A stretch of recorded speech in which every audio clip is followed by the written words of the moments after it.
The widow. How do I describe Ashley? She is a force of nature. But I'm going to do what I do. I hope you like it, Ashley. Here we go.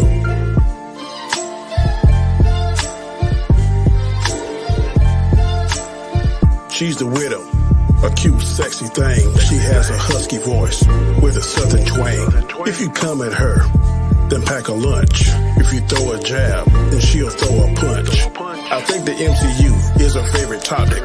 She breaks it down. She got crazy optics. The widow's ready. So here we go. Sit back, relax. Enjoy her show.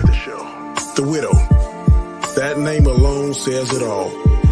Ashley is a force of nature. Don't mess with her. Make sure you tune into her show. Her content is fire. Peace. Hello. Welcome to the stream. I'm your girl, Ashley, aka The Widow, and of course with me is the one and only SSJK Sanctum, but he's muted. What are you doing, Dot? Are you there? I'm over here trying to cook a good DC dinner. You know, you guys, he's over there burning food or pouring milk in a bowl with cereal, and it's going to take him 45 minutes to do that. He cannot cook. I need 5 minutes, guys. This, and then getting a wide shot, getting a close shot. Yeah, he tried to kill me once and try to murder my ex-boyfriend by feeding him raw food. One time, but I'll be right back. Give me 5 minutes, guys. You know, I'm trying to cook this good dinner. Yes. So with me also is the one and only Eddie Betty's here. Hey, what's up? What's going on? Oh yeah, this MCU hater. Yeah, the MCU hater, right? Better in the show. Better. Okay. But you're a DC shield. Well, hold on. Which one of you is the MCU apologist? Me. Oh, okay. There we go. I'm the apologist. Tom Holland apologist. I've always been an MCU apologist. Like, you know, I was told that, and like it's like my Scarlet letter. You know, I wear it, but I wear it with pride. You know, guys, I love it. But Eddie's here. The honesty is important. Yeah, I apologize, but you know, there's that, and of course, the one and only Jaded. I would say he's like Super Saiyan jaded at this point, fanboy, right? He's so jaded that like I don't know if there's anything that he likes, right? Or maybe there's no happiness or joy in this world. There's no happiness or joy in this world. That happened. All the happiness and joy left in 1979, ladies and gentlemen. According to Jaded fanboy, that was the last year. That was the day the music died, right, Jaded? And of course, had a reprieve. Okay, just a little bit. And of course, RJ, aka Marvel Mania, hello. He's picked a side, the right side. Yes, I did. How are you, RJ? I'm doing good. I got sick over the weekend after I saw Doctor Strange 2. Not because of the movie. Oh gosh, don't say that. Eddie's got ammo, doesn't he? But no. But no, I'm excited to talk about this movie finally because I have not talked about it since I dropped my review. So now I can probably talk about it in the spoiler context. Yeah, I'm excited. And then also, what about the great news? So the preview weekend, right? We got next guest is here. He's the most chillest man on YouTube. Chillmonger. How are you? Hey, I'm good. Cameo appearance. I'm not here to stay, but I'll be back in like half an hour. All right. Yes, I need your introduction. Welcome. But we'll see him in 30 minutes. All right, chill. Hi, Darkness Under the Wind. How are you? Hi, Justin. We see you in the chat. But we know that on Thursday, like what I was going to say, the preview showing, did 85 million worldwide, 36 domestic. And then going into the Friday domestically, it brought in $90 million. So the projections for this weekend, like 200? Yeah, just this weekend alone, $200 million. But before we get into the nitty gritty of the review of everything of the film, my first question is, are we going to see a significant drop off going into next week? Because, people are, it's kind of polarizing. Like people either really like it or they don't like it. and then some people are kind of like they don't know what to think about it. And it did get a B+ in cinema score, which is the second lowest for a Marvel movie. So what do you all think the projections for this film is? I don't think it's going to reach $1 billion. And I think they're maybe going into next week, it might be a significant drop off. Dot, I'll start with you. What are your thoughts and opinions here? I mean, I don't think it's going to be any drop. To see in an MCU movie. When has the MCU movie ever dropped? This isn't Morbius. They'll be. But there's always significantly in the second week. There's always usually a 40. But nothing super. Typically, it's at least like it might be a. 60. It'll be a slight. Yeah. It'll be a slight one, but a film like of this magnitude, in a sense of what it's doing, like it may not make as much as No Way Home, but I still think it's going to hit that $1 billion and make that money. And by the time this weekend ends, it's going to be at like 230 to 250 something mil, probably. I'm not even shocked what's going to happen. It's already at over 90 something million. Yeah, for Friday. Yeah. So yeah, it's going to be fine. Eddie Betty, what are your thoughts here? Like I said, it's really I'm not really good at when it comes to projections and stuff like that, but I'm pretty sure this movie will flop.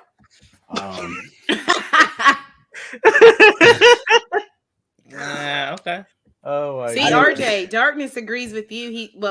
He's saying right now the movie was not. It was all right. It was not good and not bad. Eddie, go ahead and finish though. I think, in all seriousness, even when it does drop, I think the overall, gross of the film probably. I don't know about $1 billion, but I think it's secured at least 800 and over. I think at least. But like I said, people are. I get it. Word of mouth can change lots of factors into the box office performance. But I think since it's so divisive right now, even though it's more in the minority of being divisive and all that stuff, and not everyone's saying, oh, it's not what I'm used to seeing or this and that. That's gonna get people more, wanting to go to theaters, saying, okay, let me see what people have been complaining about. Let's see if it's really that or is this something special. But I think the movie's to be safe. All right, and Jaded, what do you think?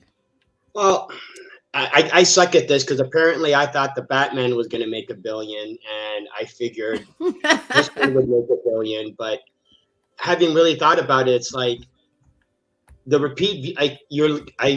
Because there's so many people. It's a little scary. I'm not saying it's got horror elements. I'll say it's got scary parts to it. So I think they're eliminating a lot of the kids that would have, wanted to see it 3-4 times, and the parents are going to go, well, I was going to let little Timmy see it, but now I don't think so. So, yeah, I think the scary elements are probably going to be a little bit more detrimental than I originally thought. So, yeah, I don't think it's going to make $1 billion now. Little Timmy Bear. Then again, at the same time, you're going to have, fanboys going, well, maybe I didn't really understand the parts that I didn't understand, so I need to see it 4, 5, 6 more times to make sure I understood it. So that's kind of going to balance it out. So, I mean, you got guys like this guy who will watch the Batman, 30 times? So there's I do it too. I mean, I've seen the movie. I've seen the Batman 3 times in theaters. I've seen this film already 3 times. You've seen this movie? Yeah. You've seen Multiverse of Madness 3 times already? Mm-hmm. Yeah, I saw it 2 times on Thursday because I found the second showing because my friend wanted to go. So we went to the second. So I went twice on Thursday, and then I went Friday too. And I couldn't go today because I had to go. I would have probably always gone today if it wasn't for a thing I had to do with my family today. So, but I might go on Mother's Day, so too. We'll see. Because there's a few other people. Yeah. Yeah, I don't know if this is I don't know if this is the kind of movie I would take my mom to see on Mother's Day. I'm the mom. I'm the mom that's going. Oh, I know. But for me, it's it's fitting for Mother's Day if you think about it. It's I don't know, weird. I have a quick question. I have a quick question for everybody on this panel. I have a quick question. Just a question about the horror stuff. You guys really think this stuff is too scary for kids? I think it's too scary for Under 10, okay. yeah. Like Yeah, my nephew and my niece can't go see this. Below the age of 8. Below the age of 8. No, Yeah. I would not. No. Like my niece There's is one 10 years scene I know old. the kid will definitely be scared of. Like I would not want my 10-year-old niece to see this. There's no way. No. 10-year-old and you wouldn't? Oh, okay. No, I wouldn't let her see. No. Just because like my kids were like, until they got to be a lot older, like they didn't see a lot of stuff like that either. And then my niece and nephew, they are very like the content that they consume is very restricted as well. So there would be no way. Like they would be like, my niece was freaking scared of like everything. Like there's no way on top of that she could see this movie. Well, that's a different case. If you're scared of everything, then I'm just saying also I wouldn't want her to consume because like I don't want them to see like people more, like getting their neck snapped like that, and like people's heads exploding. Like it's to me just string cheese. Well, because the reason I say this, because like the MCU had like little elements. Like in this movie, Raimi takes it a little bit farther than most. Like Thanos getting his head decapitated and Thor getting his arm cut off, his fake arm cut off. Like we had elements there in the MCU the whole time. Like it's not. I think the kids can handle this. Like, I think this isn't like Evil Dead 1. This is Evil Dead 1. I totally understand. You don't take your kids to see that. No. I think to me this is a light horror. Like this is light. I mean, it's up to every parent. It's up to every parent.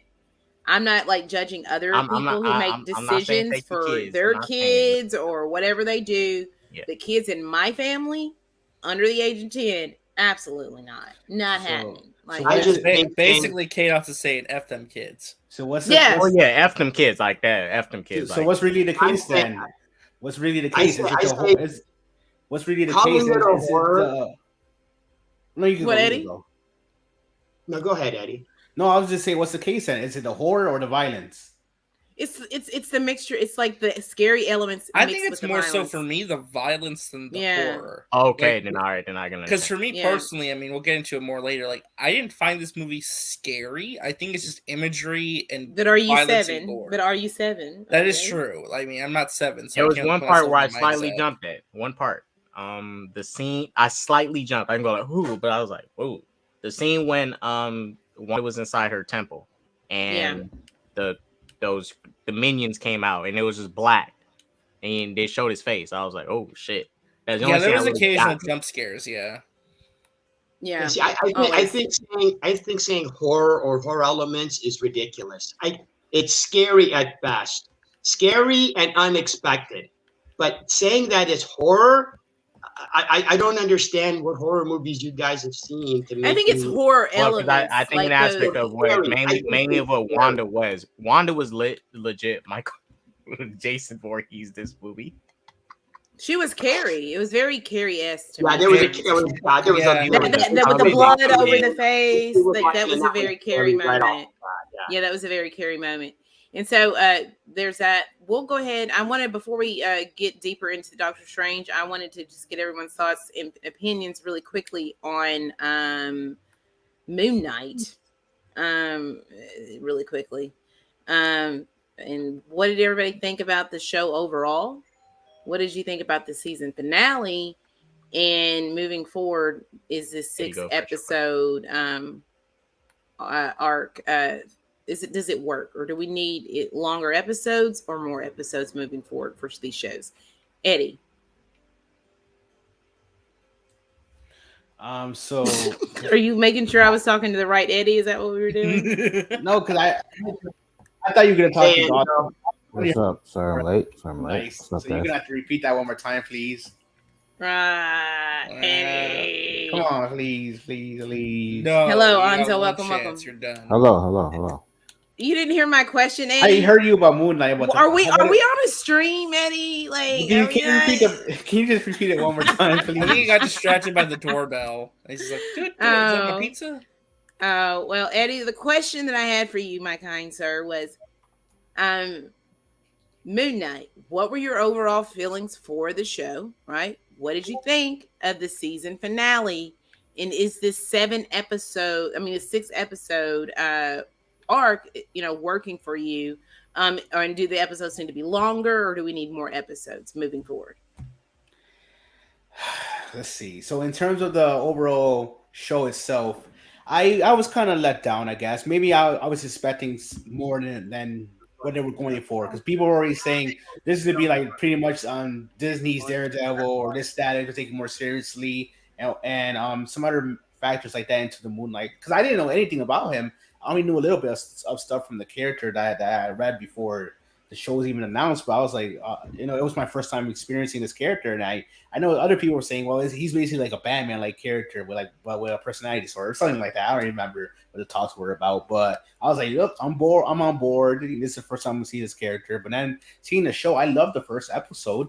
I liked the last two, but it wasn't it for me. There was I think in my opinion, they ruined it with like the humor that was introduced in the show, like the comedy, and then other moments where like I'm not gonna be a jerk about the whole, Moon Knight overall was only around for like 15 minutes out of the whole first season. But yeah, I know people were complaining about that, and I agree, even though look, it was not a bait and switch, so don't say that.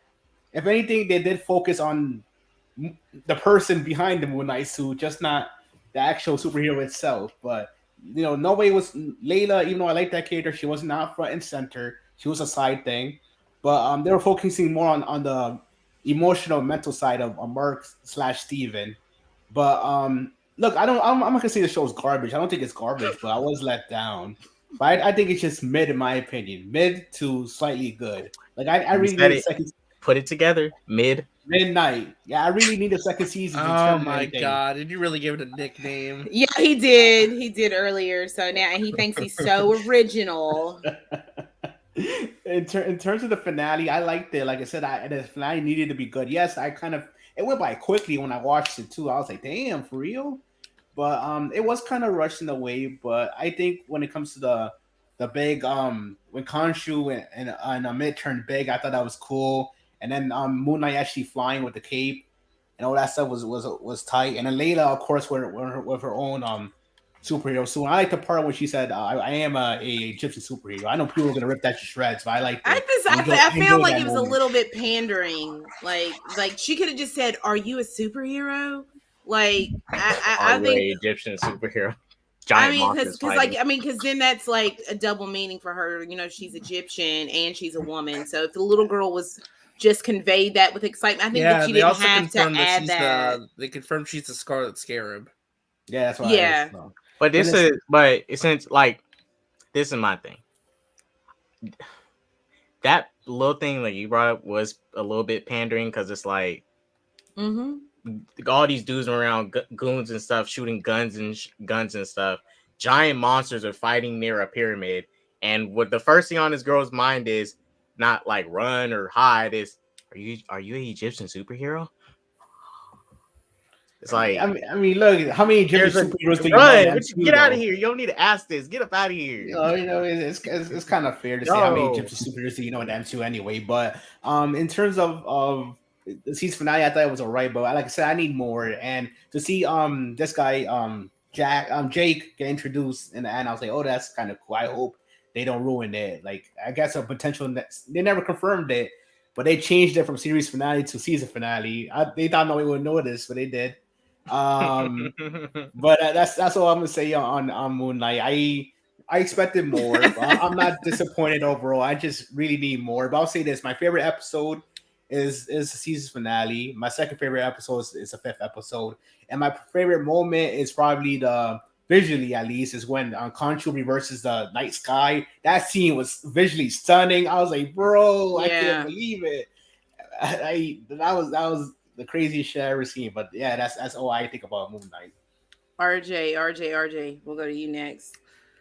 Yeah, well, real quick, I just want to answer the last question too. For Doctor Strange 2's box office, I don't see it dipping in the second weekend higher than 65%. I actually do think it's gonna make $1 billion, but just barely. I think just barely it'll make $1 billion. It's gonna be really interesting seeing the word of mouth. I think it'll be fine. I think it's gonna be really overblown, but we'll see. I don't know. In terms of Moon Knight, I like the show overall. The finale actually was probably the strongest finale since Loki's finale, in my opinion. I actually quite like the finale of the show quite a bit. Overall, for me, it's a show that's elevated by the acting and the characters.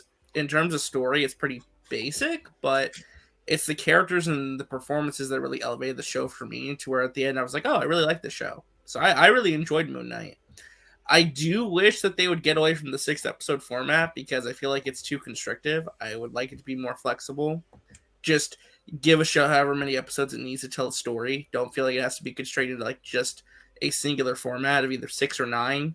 Like, just let things be flexible to where they need to be. Don't put it in like a square box where it's like you either have to be this length or this length. Like, let it free flow a little bit. You know, I know it's for budgetary reasons, but space stuff out a little bit. You can work it out that way. And let's see, Jaded, are you here before I come back up to Onzo?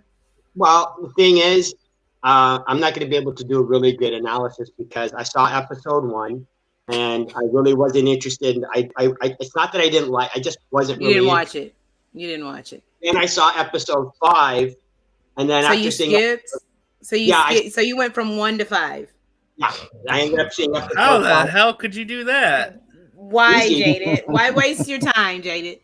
Well, just to see what was going on, right? And Jaded, are you going to turn your camera on? Because I need to see you smoking cigarettes and taking sips of whatever you're drinking. No, I'm just saying it's just that I saw episode 5 because someone was doing a live stream and I was watching it. Oh, you were anticipating. You were participating in the stream. I was just participating. I figured, what the heck, no big deal. Like I didn't watch it because I chose to. It's just I was there. Why not? I ended up watching it.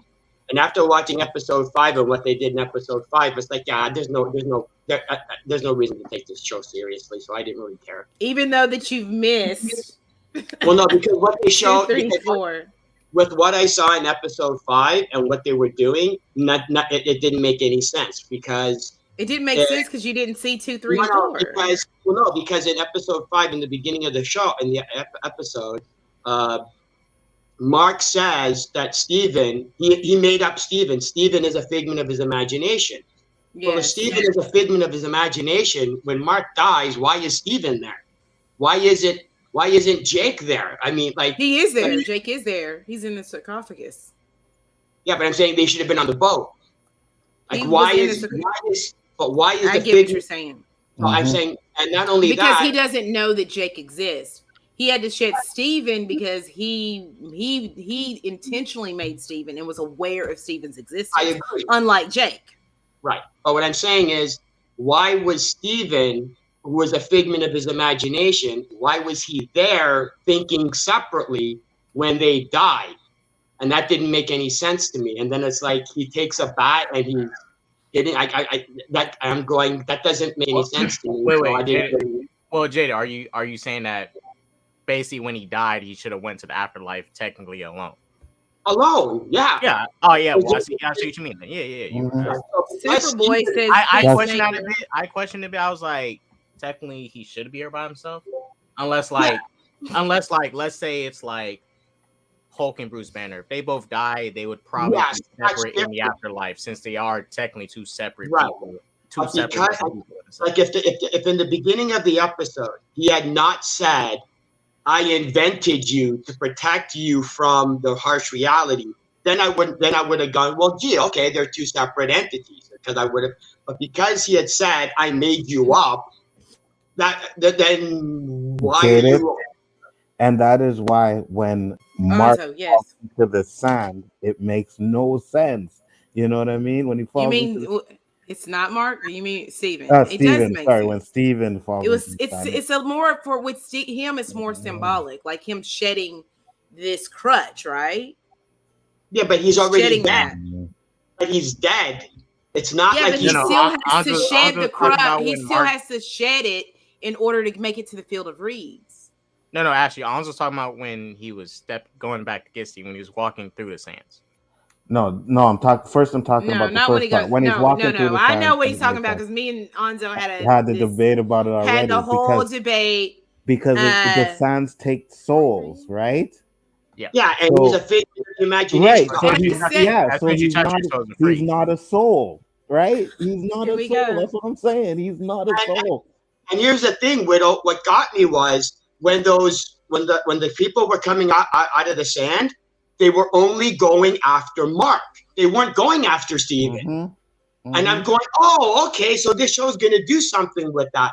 So obviously Steven is a figment. So then if the sand people, whatever they were called, aren't even going after Steven, then obviously Steven shouldn't be there. And because the show is going, we don't care, then I'm going, yeah, then I don't care. I'm sure episode 6 was a banger. I'm sure episode 6 was exciting. I just don't care. Not really. Anyway, Anto, please. I didn't really think for the series itself, I liked the first 3 episodes. The last 3 episodes weren't my favorite, but the last one just didn't do it for me at all. I hated, and I'll say this again, I hated the fact that we had that blackout scene again in the final episode. That shit pissed me off. I'm like, why are we doing this? You know what I mean? And then I even called the end credit scene. I said the end credit scene is gonna have to do with something with Jake. Remember I called that? About that. I was wrong about that one. But that end credit scene was so right. Good, though. It was good, but I hated that it was the last seconds of the episode. I will say that I remember I said after watching episode 1, a lot of people gave me shit for it. I said, I get the flashes, it's cool, but this is going to be an excuse later down the road. Yeah. I said I was concerned by it, and that's why I didn't like it. And sure enough, every time it was, something that could have been gory or, slightly violent, we got the flash. And the fact that they then did it in the last episode, I was like, that to me was basically ridiculous. Defeated the villain off screen, and I was like, "Come on, guys! Like, what are we doing? How do you here? do this?" But Anto, continue. I'm sorry, continue. No, it's okay. So yeah, that kind of really threw me off in the last episode, and then I find it's the same formula with all the Marvel shows. You get all the information in the final episode, and it just didn't hit for me. I was like, it's okay. Like the series itself is fine. But I think it didn't go out with a bang, and that's my problem with it. And I wonder, for me, and I don't know if anybody else can answer to this part. Everyone here, what is your favorite? Just real quickly, because I think I kind of know of the Marvel shows. Which one's your favorite? Quickly. Mine is Falcon and Winter Soldier. Jaded probably doesn't have one. Oh no, it's Winter Soldier. It's okay. RJ. I think for me it's Loki. Eddie. Loki. And me, we know what mine's Wanda. Only one. You know what all these shows have in common? What's that? They're not as good as Falcon and Soldier. They're the first 3. Okay. Now, is it the fatigue that's finally setting in that, with Hawkeye and this 6 episode format, and it's getting everything in the end? I'm just curious, is it a little bit of fatigue and we know what we're going to expect? Because in, WandaVision, we found out, even though we knew it was Agatha Harkness, we didn't find out till episode 7. Even though in Falcon and the Winter Soldier, we kind of knew who the power broker was, but we didn't find out till the last episode. Right. Even though we knew Kang the Conqueror was coming in Loki, we didn't find out and see him until we didn't see who remains until the last episode. In Hawkeye, we didn't see Kingpin until the last episode. So I'm just curious if some of these tropes and the things that they're setting up are just kind of getting old at this point. I don't think that's in the context of what's happening. Just curious, because that type of fatigue can set in. I agree with you. For me, I don't think it's fatigue, but you said it best, tropes, right?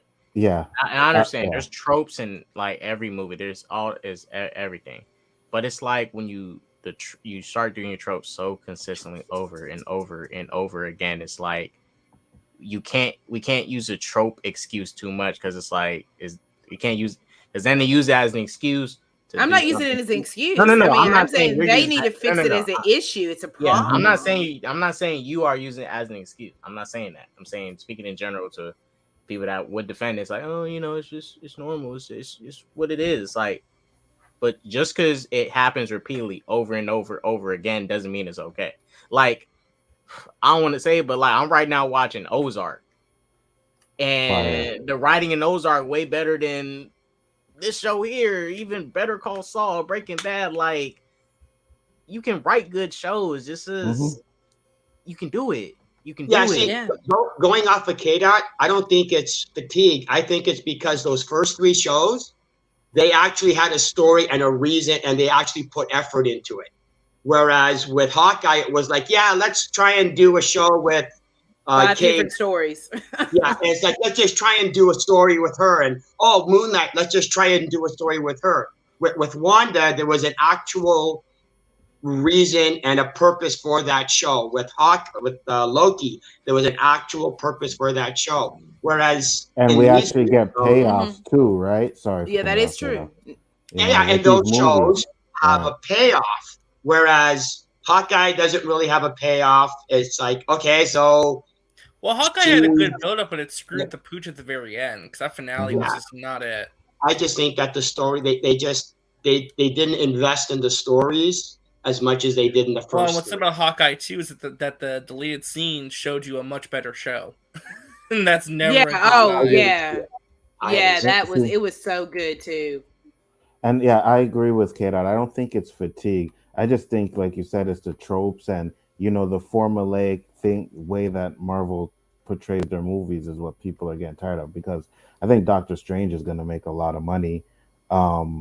Maybe not Spider-Man No Way Home level, but I think it's going to make a lot of money. So I don't think the fatigue is there. I just think you got to put out a good product. DC has been doing better this year. I'm not going to lie. Hi, Braille. Welcome. It's good to see you.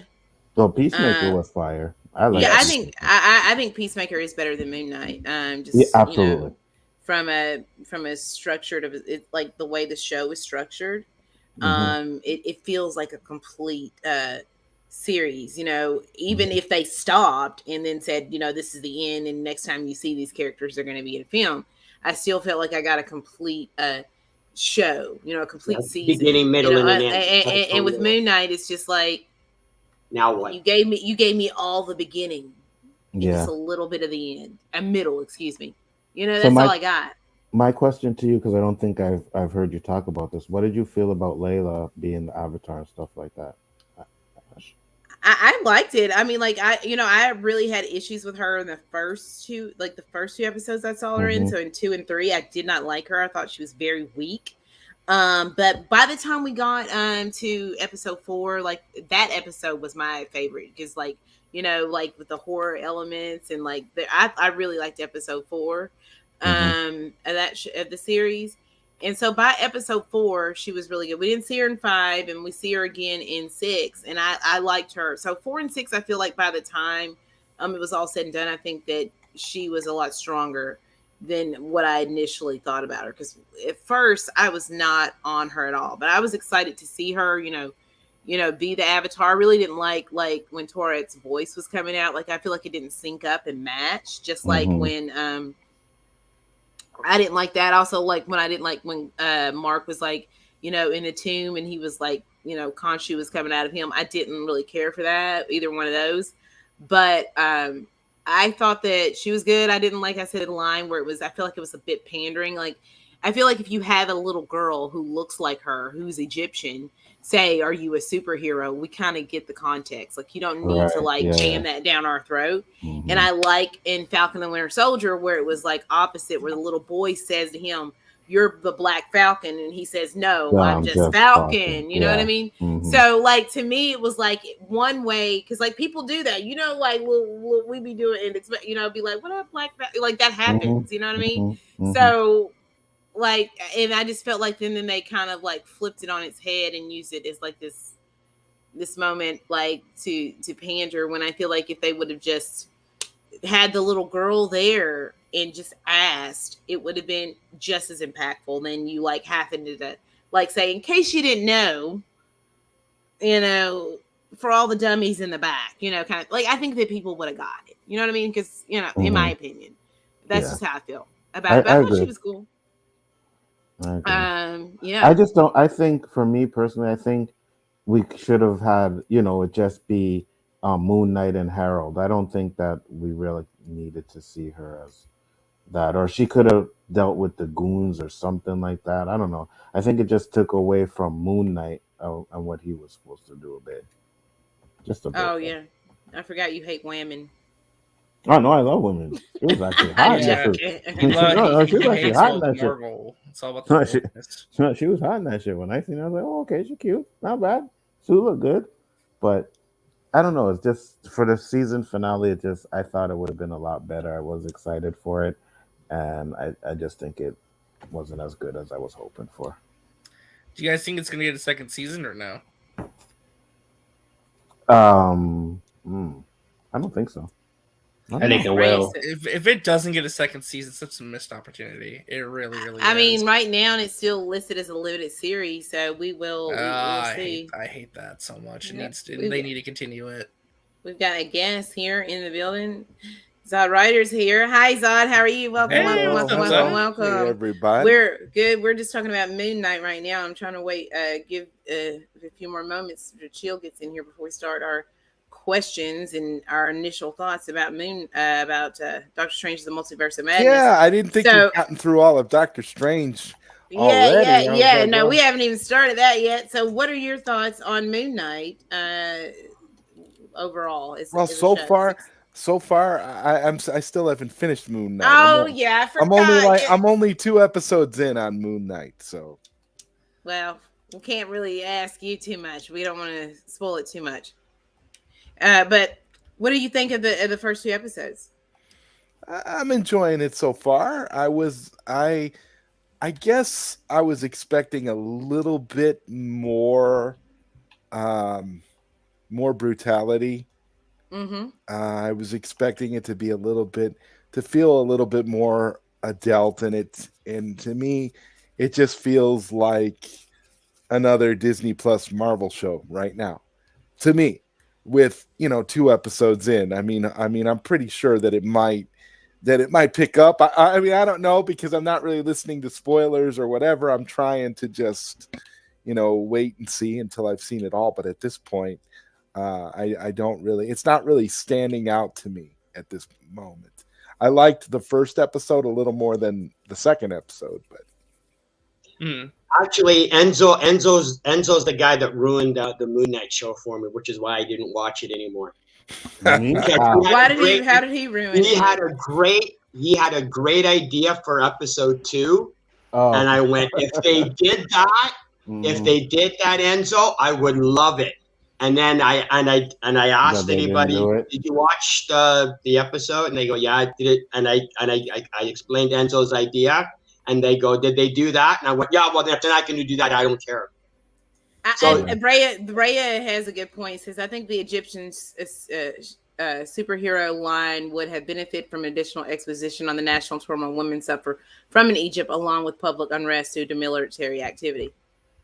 That's why it felt pandering without the context. The fact that Layla is of Egyptian descent doesn't carry weight without the show acknowledging the state of modern Egypt. Facts. Anyone else? It's Enzo's fault I didn't watch episodes 2, 3, and 4. So if we're gonna give it, I know Zod can't grade it, but if you guys are gonna overall grade this series, is this a success or is it a failure? Starting with Dot, without saying too many things, because Zod hasn't seen it. What would you say about Moon Knight? Quickly to wrap that up. Well, either call it a failure or success. I'd say it's close to a failure. And your score for it as well.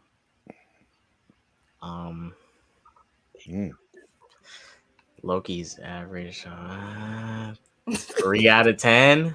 Wow, 3 out of 10. That is an MCU troll. No, I'm not. Troll. I'm like in this show. I'm not even in the middle. Loki, I'm in the middle. 3 out of 10. Should I even bother to continue? I mean, is it that bad? No, I think it got better as a I say about anything that says MCU on it. So it's not bad, but I'm like, with Loki.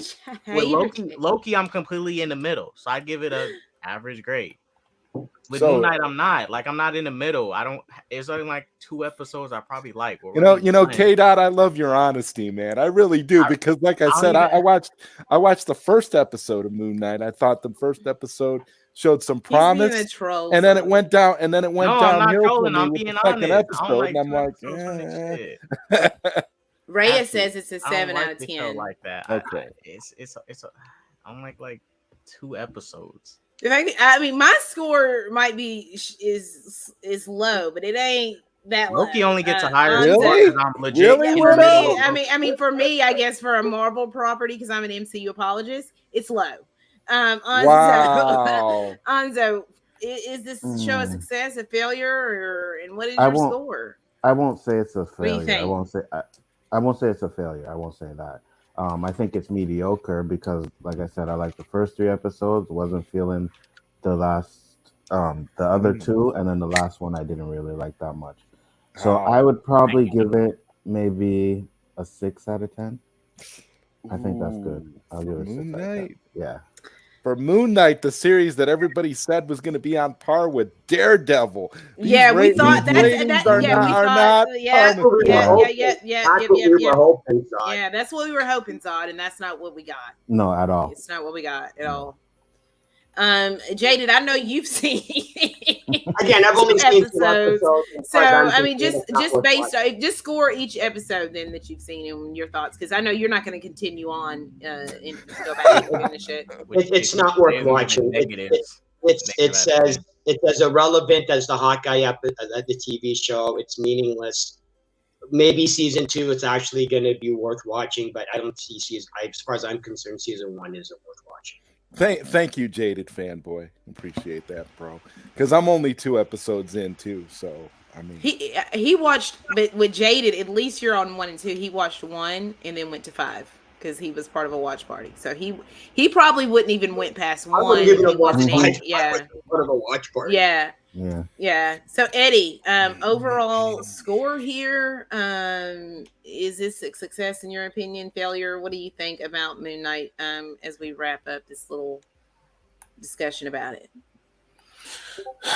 1 out of 10. Wow. Nice, trolling. Oh my god. No, okay. he's trolling. I'm kidding, guys. Yeah, I was about to say I'm out. I've heard enough negativity. I'm out. No more Moon Knight. Over.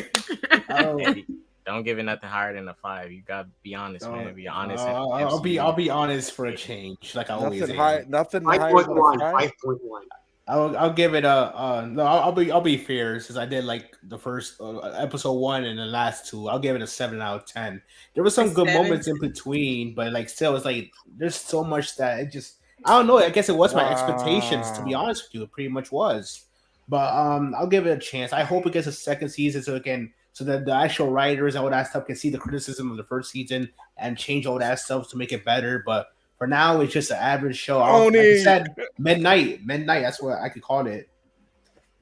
Yeah, midnight. RJ. I feel like RJ is gonna, RJ. Go ahead and apologize for the interview. He about to say a 10 out of 10. RJ's gonna hype it up for you. Don't worry. RJ's gonna say 10 out of 10. No, I'm gonna be honest. I'm gonna be honest. How I felt. Like I said, I think the first episode I think was really good. After that, I think it suffered some pacing problems. Honestly, for me, it didn't really start picking up until episode 4 and the ending. For me, like, I can forgive the show's slower pace and some of its like kind of like dragging out some stuff because I feel like it ended so strongly. I mean, this show, like I said before, it was carried by the acting. The acting and the character writing was just so good. I can't really say the show was bad. Thank you, Oscar. I'm leaning towards like an 8, but I feel like those first 4 episodes are kind of a bit too problematic for me to like go that high. So I think I'd probably, like, if I'm scoring this thing, like I said, it ended so well that I can kind of forgive some of its other issues. So for me, I'd probably go like a 7.5. All right, I got a question for all you MCU people and this whole Moon Knight series. Do you think that Moon Knight would have worked out better as just a movie rather than a series because I'm starting to get this vibe. I'm starting to get this because you guys are all saying the same thing about the first episode being good, and that's like the episode for me that I was like, yeah, this is pretty gonna be good. This has promise. But it sounds like it doesn't get too much better beyond the first episode. So I think for me at least it got better. For me, I thought it got better as it went along. Personally, I will say this: it could have worked as a series, but tonally, at times it didn't match itself. I don't like, as the show. It seemed like it deals with very serious, heavy things, and at times, the fight things when you think it's going to be like this gory thing, you don't get that because of some things that are happening in the course of the show for me. And then like some of the times, like the tone is very serious in nature, and then you'll have something that just seems very off and off-putting that'll happen. And I'm trying to speak very vaguely so I don't give you the information on. Those were my issues. And then I didn't like Khonshu's voice. That was so freaking annoying, and it throws you off. Like the first episode doesn't bother me, but the second episode it's like, ugh. And by the third, I'm like, you're annoying. So for me, I like when I was watching the show, I said I don't really care either. Wow. And also I didn't care as it progressed, and I wasn't really enjoying it at times. There was episodes that I liked. And I enjoyed the season finale if it was like the standalone episode by itself, but as a conclusion to a series, no. Like, especially a limited series. There's not going to be a second season? No, apparently. Like right now, we don't know. We don't know yet. Right. It was listed as a limited series. We did need more episodes, and we needed Moon Knight, the Daredevil version, which we did not get. That's what I was thinking. That's what we're not doing spoilers, DL. I'm not doing spoilers. We're just like grading it right now, DL, because Zod hasn't finished watching it. So you're good. And Zod, with the concept, Zod, if I could make a recommendation, try the Doom Patrol show. Try Doom Patrol. Oh, I have. I've been watching Doom Patrol. Yeah, he's a DC guy. I like Doom Patrol. And it's like, again, I'm comparing everything I'm seeing. I'm comparing to Doom Patrol because I'm going, this is what putting effort into a show is. Yeah, Doom Patrol's a good show, Jaded. I got you. I'm seeing Moon Knight and I'm going, why would I bother? When I just, for me, just the announcement of a Moon Knight title got me excited. Thinking like I'm in automatically because when you hear that name and you know those comics, you're like, as a comic book reader, I'm like, okay, this is going to be dope. I mean, because I was using Daredevil as the bar for me. I'm like, listen, the Daredevil show is dope. It's epic. Right. Marvel's never put out anything that I liked more than that Daredevil show. So the point being, the idea of a Moon Knight show coming out, and then that's going to be like that. Right. And then it doesn't even compare to that. It's just like, okay, I don't know what to say. Yeah, it doesn't deliver. It doesn't deliver on that. Well, real quick, I just want to ask too, real quick, since we're bringing up Daredevil, based on people who've watched the show, does this make you more concerned about them doing a Daredevil show for Disney Plus now? Yes. Yeah. Because I love that Daredevil show. I love that Daredevil show. It was so great. Because they're going to bring back Daredevil Disney Plus. I mean, guys, this is how big of a fan I was of Daredevil. I would binge it.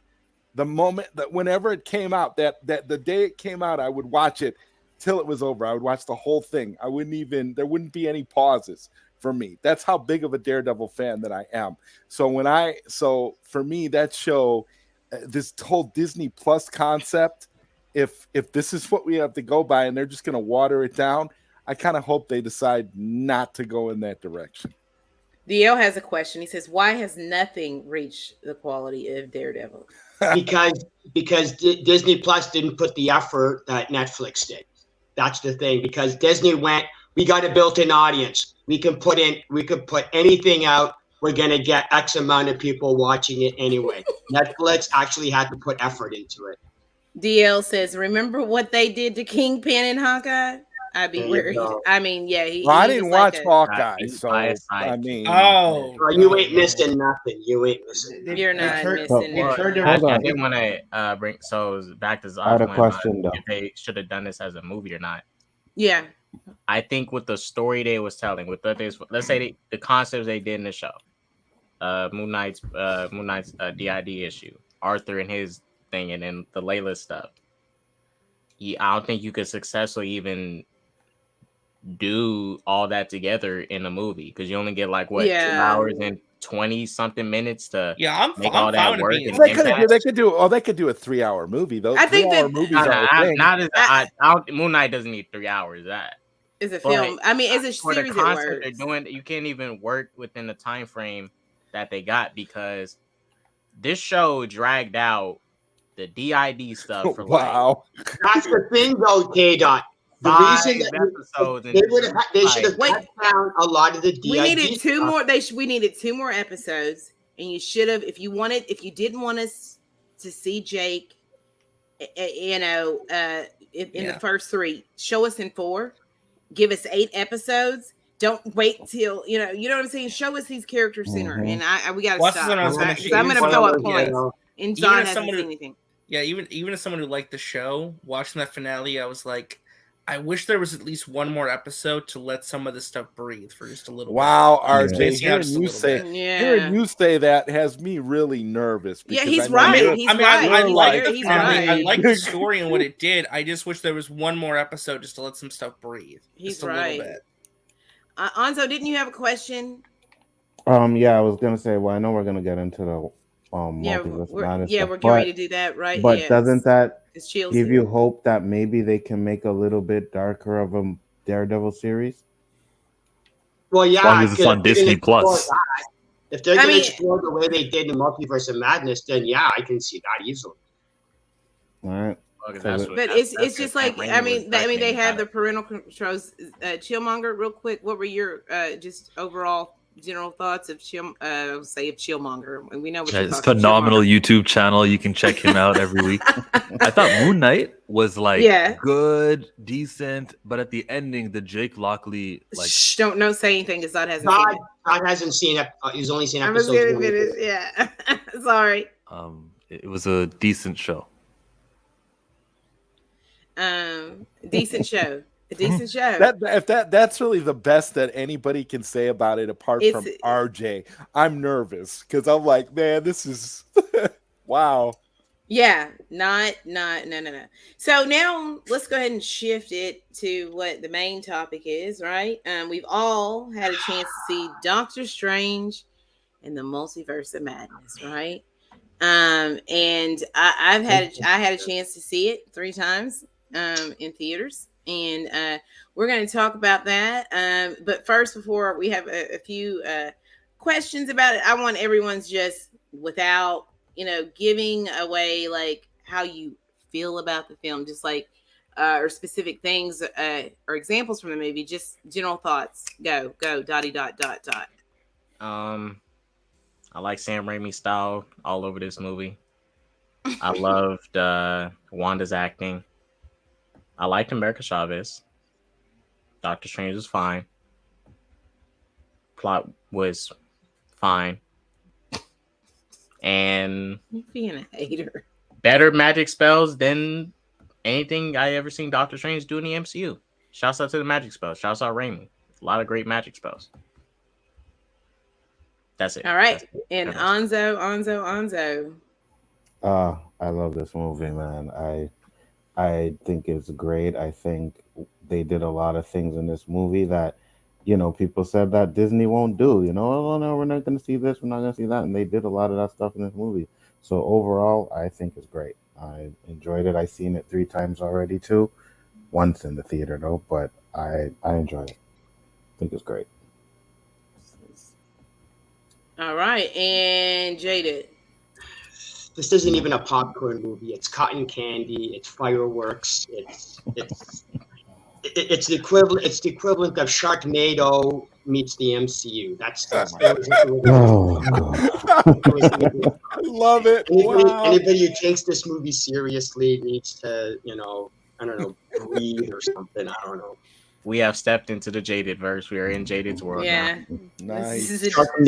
Sharknado would make more sense. Guys, you know, if y'all like this movie, buckle up and hold on, because Jaded is going to wreck it for you. Okay, he's going to strike. But I may like not it fight Jaded as much this time, though. Like, I might be on his side. I might fight him. But you've got to have like different perspectives and people that don't all like the same things, and Jaded has very specific reasons why he doesn't like something. Yes, and you have to respect someone who, like, even though some of them seem like the biggest nitpicks in the world, like, the only problem with pull Jaded, all your hair out, at least he gives you a reason. Yeah, the only problem with Jaded is he hates fucking everything.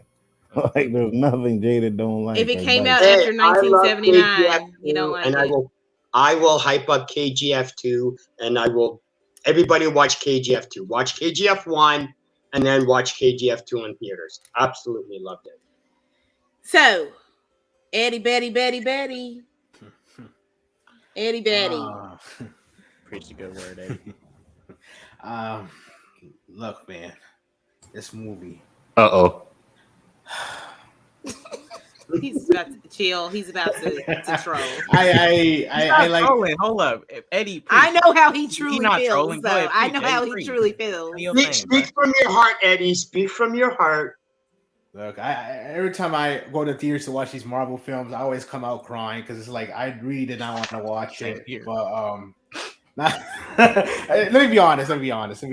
Well, semi-honest, like, at least I very much liked this film. It was unique. It was refreshing. It's not that same Marvel MCU copy and paste film, so everything's always the same, despite someone like Kevin Feige saying it's not, even though he's a liar. I really believe this was something like unique, and the fact that that's what I hate about the MCU fan base. They complain, but then when we finally get something different, they start acting like bitches again for no reason. I guess be mad. Yeah, because they'll be like, "Oh, we need something different." Like, and that's not just like the MCU, like film Twitter will be like, "Yeah, I'm so tired of the MCU doing the same thing. They're doing the same thing," and then they get mad when they do something different. It's like, what are they mad at? Like, you should have saw the first three. It didn't feel like an MCU film. No, you should have saw the first 3 episodes of WandaVision when it was in black and white. They were ripping those to shreds. I was like, you guys are bastards. Yeah, people were hating. They were hating. They were hating. Yeah, they were hating. Oh, those first episodes. Really? But no, I liked it. It was very refreshing. I liked the visuals were fine. The VFX, all that stuff was fine. I mean, at the beginning with Gantos and all that stuff, it was kind of, weird. It was kind of off a little bit with the giant squid, but in the same time, it's like, it is what it is. Like, the overall visuals were stunning. Even with the multiverse stuff, I wish there was more, but they just had to do a quick scene with it and just focus on one Earth, I guess. But no, I very much enjoyed it. I want to see him Raimi back. F all the haters are telling him never to touch an MCU movie again, because I'm not gonna listen to them, because this guy knows what he's doing. That's all I'm gonna say. Nah. If you don't like Sam Raimi, then F off, because I support this film. You said fuck off if you don't like Sam Raimi. That's what he said. RJ. Spider-Man movies. I'm in a very weird position because how many days has it been? 2-3 days since the movie. I have no clue what I think about this movie. I really don't. And it's never happened to me before, but like I think I need to see it again because I don't know what I think. There's some stuff I like about this movie, some stuff I really loved, some stuff I was like, and I don't know. Like I left the theater not like super excited or ecstatic, but I was left feeling, okay, this was fine. Like I'm like right in the middle. I don't love it or hate it. Like I don't know. I honestly don't know. That's the crazy thing. I don't know what I think about it. I'm in like that weird position right now. So I don't know. I got to see it again. All right. And Zod. The visuals were nice. I like Sam Raimi, and it was better than the Batman. Facts. Facts. I have to disagree, but that's Zod's opinion. Not to disagree. You just say that out loud. K-Dot's just had an aneurysm. Like, forget what happened. I have aneurysm. I'm still can't. I don't know if I can. I think the Batman's still better. I don't know if I can answer that question yet either. I have to see the Batman again, but me after we get Chill's thoughts here, I'll tell you my initial reactions. Chill, what were your initial reactions? The audience thinks that Batman did better because that's domestic opening was 134 million. We were only at 90 million. We're not. Thoughts. Who cares about the audience? But Saturday, that was just in one day. We haven't even got to our Saturday yet. Mm-hmm. Oh, you're right. That's in one day because the day before it made 36 million domestically, 84 globally, and then just alone yesterday it made the 90. Good for her. Good for her. Yeah, we're good. I actually really thought we were losing. Okay, that's cool. Good to know. No, Chill. We do not do that here. You know what I'm saying, Chill? We don't. I thought the writing in this movie was pretty good. The problem with me is like the villain wasn't villainous. It wasn't, and they didn't get their comeuppance either. So to me, that was a flaw. I was listening to Nerdman Talk on one of your guys' show. I don't know if it was On's or K-Dot, but he was saying like, the name of the movie, Multiverse of Madness, it left so much to your imagination. We went to 2 universes, 838 and the main one. So, and the one where there's an evil Strange. It wasn't madness. If they would have called it Doctor Strange and the Darkhold, Doctor Strange, America Chavez. I got a title for you. Chillmonger, and I said this yesterday on me and Ashley's show. I was thinking of they should have called it Wanda kills the Marvel multiverse. Something like that. I don't know. To me, the madness part I think comes from Wanda because of how she was behaving in the film. Instead of the multiverse being mad, it was her that was mad. That is not the way we interpreted it when we heard it. No. First of all, yes, but after watching the movie, that's the way. That's how. Like once I see the movie, I see the actual interpretation. Well, it's funny. The people sitting behind me while I was watching the movie, they were waiting for the second post credits. Like, this should have been called America Chavez in the Multiverse of Madness. This was her movie, not Doctor Strange's. I was like, and I don't see that.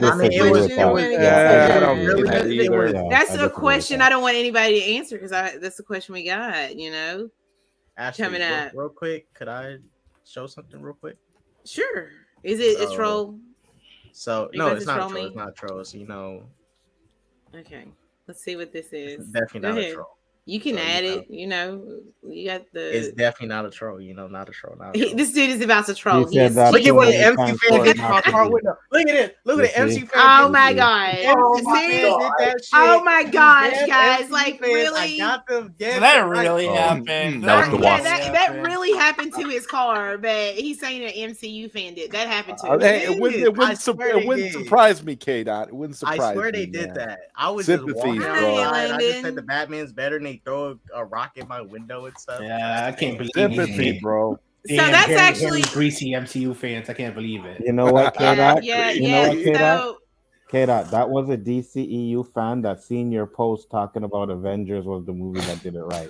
Yeah, that's exactly. They got upset. It might have been your daddy trying to teach you a lesson. Actually, you never know. I think your daddy did it for real. Like the more I think about it, he was like, "How could you? How could if you?" If Nerdman smashed my window, he would tell me. He was like, son, your daddy is in the DCU mafia. I don't know. Like he don't play. You know what I'm saying? He's like he's almost like he's like the second in command. He's almost the boss. So you gotta be careful. Your daddy is not to be messed with.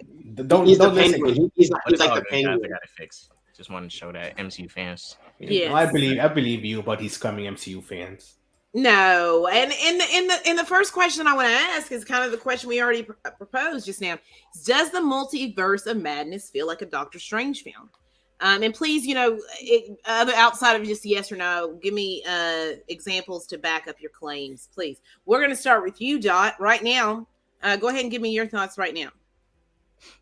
Doctor Strange in the film, as far as performance goes and stuff, I did not think he was bad at all. Like America Chavez, I liked her, but if this film was titled like America Chavez, like versus Wanda or something, I probably I don't know. I wouldn't say Strange didn't really get the focus like you would expect for a protagonist. Like he had for him in the film, he had his thing, like losing out on the girl. That was one thing, like, he losing out on Christina and stuff. And they really didn't dive into that stuff like in the film. They brought it up and he's into the situation, helping his girl. And it's really Wanda just wanting America Chavez, like, is Strange is here to help out. Like, I feel like you can take out Strange, probably swap him with any other Marvel character in this movie, and like any other Marvel character, and they'll be in the same situation, trying to help get America Chavez away from Wanda. I would say I'm not saying Strange was bad in the movie. It's just America Chavez happened to end up where Strange is at. I would say to rebut that, to the claim, is that Doctor Strange, he has his own lesson and he does have his own arc. His arc might be slightly more understated compared to Wanda's and, into this young girl. But I think that his is like the thing that almost drives the film when it comes to America Chavez, is that he doesn't trust other people to step up and do what's right. And he feels that he has to have control of everything. Christina tells him, you got to hold the knife. And I always respected you for that. But I couldn't love you for it. It's because he has to be in control.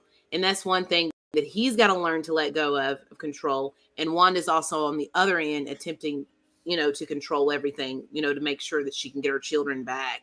And then from there, make sure that nothing bad ever comes of them. So I would say, like, in my opinion, it does feel like a Doctor Strange film, but I feel like that he's outshadowed at times by Wanda. So Onzo, same question for you. Were you done, Dot? Did you have anything else? No, when you got to the part like Wanda overall, like straight up. Yeah. And that's when it comes down to acting performance. Like, nothing in the movie with Benedict Cumberbatch when it came to acting made me go like, oh my damn. Wanda, like, boom, like, damn, shit, she going there. Strange didn't do none of that. Benedict Cumberbatch is a really good actor. It's like he didn't do nothing in the film like I have a really good acting performance that made me go like, damn, solid. He was just serviceable. He did good. He did good. Onzo, your thoughts here? Yeah, absolutely. It felt like a Doctor Strange movie. You got the magic elements, and like you said, he did have an arc, because there's this narrative in the whole movie where it's like, oh, Doctor Strange, he's the best of us, and towards the end, he still ends up doing something that they all said he would do, right? So I pretty much enjoyed that, but yeah, it does feel like a Doctor Strange movie to me. I don't think he was overshined by Wanda. I just think she was a good villain to me, but yeah, it's a Doctor Strange movie for sure. It is a Doctor Strange movie, because how many people did he get to play? He got to play Hispanic Strange earlier. Right. He was himself, and there was a variant. Hispanic Strange. Well, he spoke Spanish, and then we got like all these different versions of him. Wanda got 2 versions of herself, but it's not like we saw another Wong or America Chavez that could only be one of her. So for that, it's a Doctor Strange movie centered around him for the most part. We visited the mystic realm, like the Camartage place. We got to see magic, which is what I expect from a Doctor Strange movie. So yes, this was different than Shang-Chi and Black Widow. And to be honest with you, this movie kind of feels a little bit different than any other MCU movie as well. You know what I mean? But it is Doctor Strange. Eddie? Does this feel like a Doctor Strange movie to you? And any examples that you can think of to support your claim? I still think this is a Doctor Strange film. I do believe he was overshadowed by Wanda's performance. I'm not gonna lie, because her performance was great in my opinion. Like, I think it's because it's more easier to play not just a villain, but like a loony villain, like lunatic, all that stuff, because you can have fun with it and just free range to just express like your acting talents, all that stuff. But no, I think he was overshadowed. I mean, when it comes to the movie, the overall theme of it was letting go. He had to let go of Christine and find closure that obviously he couldn't get her in the end. And I guess he got his little moment with her, or at least the other Christine in the end of the film. And then the same thing for Wanda. She had to let go of the kids because she realized that what she was doing was wrong, and it would have damaged a lot of stuff. I mean, she already did the damage, but at least she didn't go over the top with it when it came to taking the kids from the other Wanda and then probably causing some multiversal thing. Like I said, I really don't know what would happen if she would have won. I really don't. I don't know if there's really stakes when it comes to that, to be honest. Because the villain motivation was really simple. I'm not gonna lie, but no, I think it is a Doctor Strange film. And what was the other question again? That was the one so far. That's it. Well, but that just the question was, how did you feel about whose film was it? Did it feel like his film? Any examples? Yeah. Basically that. No, that was the question. Yeah, I already answered it then. Okay. RJ, are you back? I think he had to step out for a minute. Zod? Yeah, it definitely was a Doctor Strange movie. It felt like the character. And one of the things that, you guys are saying, like that he was overshadowed by Wanda and all that. I don't think that's the case at all. I think he played the Doctor Strange that he's played in all of these movies. This is his character. So and we got to see different variants. There's that word variant that they refused to use in the film. The other me. We'll talk about the other me again. But no, he did get to play variants of himself, and so we did get to see different. So it was very much a Doctor Strange movie. It's just, I think, because Wanda had so much screen time and she was so imposing in a lot of her scenes and stuff, and she got away with a lot of crazy stuff, that that's why I think people are seeing it like maybe it was more Wanda's film than Strange's film. But no, to me it felt very much like a Doctor Strange movie. Yeah. Jaded.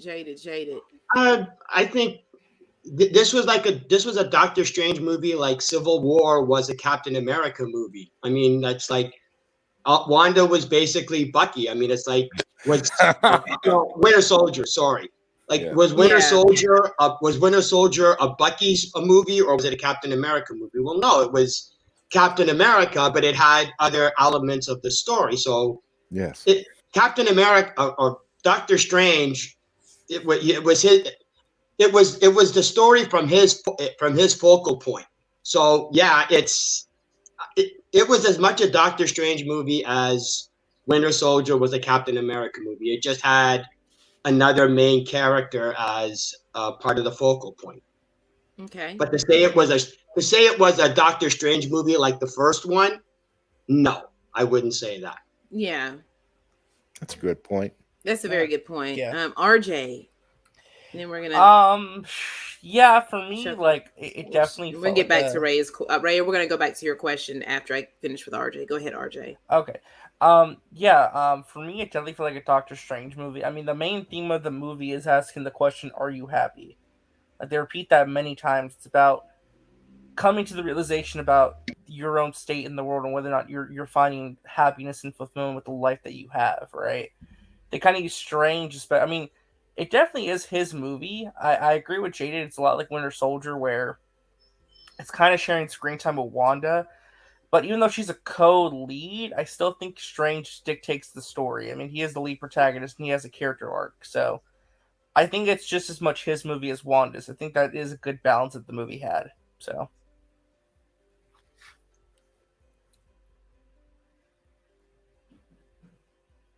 You're muted, Ashley. I hear you, Widow. I forgot I hit my button on my mic. So Raya had a question. It says, real quick, what's the difference between witchcraft and sorcery? They only talked about it in a quick scene in transition line. And then she also, what was the other follow-up that Raya had? Is witchcraft considered an art rooted in darkness, evil, compared to sorcery, like Sith versus Jedi? I mean, that's part of it. That's no, because not all the witches are necessarily no. evil, I mean, yeah, I'm not. or rooted It's part in of it. I'm evil. not saying But it's I know part of that it has to do with the ruins and the source of because And they the both sigil, use with the spells. runes I know and the the sigil. big thing it has to do with ruins and being able to like trap people and is their magic. And so you will. So that is the difference there. And no, it's not necessarily based and rooted in evil because we know that Agatha Harkness, she in her coven, her witch coven, they were not necessarily which were evil. She becomes evil because she is then corrupted by the Darkhold. Chillmonger, do you have anything that you want to add to this? Well, firstly, it's magic and it's kind of stupid because you just abracadabra and do something and there's no Yeah. stakes. Like, remember in the end, remember when Wanda was like trapped underneath water and then everything went slow motion and she kind of popped from the side of the screen? We don't ask how. We just know she's capable of being places and we just go, look, the door wasn't opened, but here she is in this room now, in this tunnel with us. It's stupid as magic. But the ruins thing explains it for me because that's what Wong was saying to Doctor Strange. He's like, did you notice the monster had ruins? That makes it witchcraft. All right. Good to know. Yeah, they were just establishing a rule and they were just I know. I mean, that's the only difference. Like that they're, I mean, in my opinion, I it's could all think of, like magic. yeah. They just got different terms for like sorcerers You and know, I like think like that it depends if you get into stuff like alchemy, which is like not really, you make shit out of thin air. You have to take potions and boom, so fire. Well, another way is just Like, going. it depends, but it's just all magic. It's all the same. Shit. The It's difference different is Doctor Strange and Wong and the people at that temple, they're sorcerers. Okay, Yeah. whereas Wanda and Agatha Harkins, that coven, they're just witches. They're just a branch. That's yeah, all. they don't open portals. Not They don't have everybody's sling a sorcerer. rings. It's You know, just they're Right. not. It's They're just they're for not the way they're the film made it not seem. protectors of your reality and in the bigger in the universe and the multiverse and all of these other things. RJ, do you have anything you want to add on to this here? Yeah, no, I mean, I like that distinction because in continuity it makes sense. Like, okay, like witches are very different from sorcerers, and what's the difference between those two? What kind of roles do they both kind of fulfill? So that's really interesting. I like that. I don't know. It's just like I think we're gonna get a lot more information about the differences between the two, more so when we get that Agatha show, which I think actually now it's just become a lot more important than we realized it was going to be. So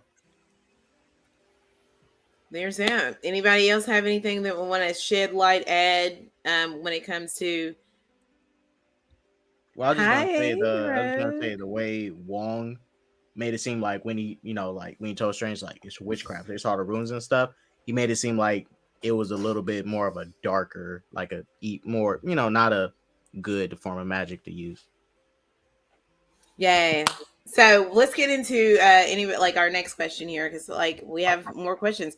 For each of the following, we're going to start with Strange first. Think of maybe your top moments for the character. So this is what we're going to do. We're going to go into the section the good. So what are some of the good things and moments that you enjoyed with Doctor Strange, starting with you, Dot? Go. Like the moment when he summoned the demons with using the Darkhold and pulling them to him, and he like mastered them in a sense. Like his intro when he jumped off that balcony, went into battle. I liked when he threw that light post into that thing's eye of whatever his name is, that giant tentacle monster. There was one more. I did like the moment where they showed Doctor Strange has some hand-to-hand combat skills. Oh, also like the moment when he told Christina, a really good moment, that I love all Christinas in the multiverse. I like that. That's about it. All right. Anzo, some of your like you can give us some favorite moments or specific scenes or lines, anything that you can think of. Moments that you really enjoyed from Doctor Strange here in the film. I love when he spoke Pig Latin. That shit was fire. When he spoke Pig Latin after they said Black Bolt's name, he spoke Pig Latin when he said shit, I can't remember what he said right now. But I found that funny. I'm like K-Dot. I was like when he popped the thing in the, I think it's Gargantuous, when he popped it in his eye and pulled out the eye. I was like, yo, this is fire. Um, Also, I like that he really cared about Chavez. You know what I mean? Like he wanted to make sure that she was safe, and mm, I can't think of anything else right now. But yeah, I thought he was great. I thought he was a great character, though. I thought he was really good in it. If I think of something else, I'll let you know. I want to say something that no one else has thought of, because yeah, I did like when he said "I love you" in every universe. That's my new "Love You 3000." But when he was talking to Christine, and he was kind of like sending his force to the other universe, he goes, "You're gonna have to kill me, and that even won't kill me." And she looked at him like, "What?" That was a good line, because that was a Marvel humor. You know, it's the middle of the heated battle, and we understood it in context, but the camera just showed us what's happening in that universe and how he just mouthed that word. That was very funny, very good. Not Sam Raimi, very Kevin Feige. Yeah. Oh no, I just realized something. Eddie, what's your favorite Doctor Strange moment? Yes. Of course, when the movie was over. Oh my god. Oh my okay. Calm. No pitchforks, please. I'll say this was one moment I actually did appreciate. I'm pretty sure nobody's even thought of. The fact that he talked about his sister. I was like, oh, that's neat. And the fact that he couldn't save her, that's the reason. That's probably the reason why he became a doctor in the first place, to save lives, because he couldn't save his sister. I thought that was a neat moment to have, especially. I mean, even with Sinister Strange, in a way, he was like, "Yeah, you're definitely, my pain about what happened back in the day." But that was cool that he talked about his sister. But yeah, I love the balcony scene when he jumped off with the theme. I was like, "Oh, that's a good moment." On when the eye got plucked out, that was a cool moment as well. Let's see what else happened. The way the Illuminati was getting killed, especially Black Bolt, I was like, I did not expect that. that graphic of a scene in an MCU film. I was like, bro, what kind of movie is this? Even the scene where Wanda with the Professor X scene where he goes inside her head to try to save the other Wanda that she was possessing, her body that she was possessing, and then Wanda turns the red mist comes out of nowhere, and then she her demon form just grabs him, snaps his neck. I was like, bro, no, what's going on? But no, there was lots of cool visuals. That's why he had to keep talking about. But I think that's pretty much. I mean, I did like the quick scene about them traveling through the multiverse is quick. I wish it didn't go down that way, but I guess I like that too. But that's pretty much it for now. RJ. Yeah, for me, one of the scenes I actually quite liked a bit. Actually, no one's mentioned it yet, so I don't know if you guys just did make your list or what. I'll be curious, but I liked the interaction with the Supreme Strange with the music fight. I thought that was a really unique way to have a magic duel where it's they're using the musical instruments and the music notes, turning them into the weapons. I thought that was really neat. I really liked that actually. I was like, okay, it was a very it was just a very unique way to have this big fight. Him summoning the Defender Strange body to do the dream walk, I thought that was really cool as well. I thought that's a really neat way to do it. Very Sam Raimi-esque, the lightning and the hand rising through the grave. I thought that was really cool. He's alive. Yeah, very Frankenstein-esque kind of feeling, which I liked a lot. It was cool. And then using the demons as a cape to fly and shit like that. Yeah, that was wicked. Yes. Yeah. Zod, what are some of your favorite moments from Doctor Strange here in this film? Well, my favorite Doctor Strange moment in the movie is when Doctor Strange made fun of Mr. Fantastic and said, "Weren't you the Fantastic Four? Wasn't that in that chart in the 60s? Chart in the 60s? Yeah, that was amazing. That I thought that was great. That elevated the movie for me and made it top tier. Just because he ripped on that bootleg Fantastic Four. I thought that was awesome.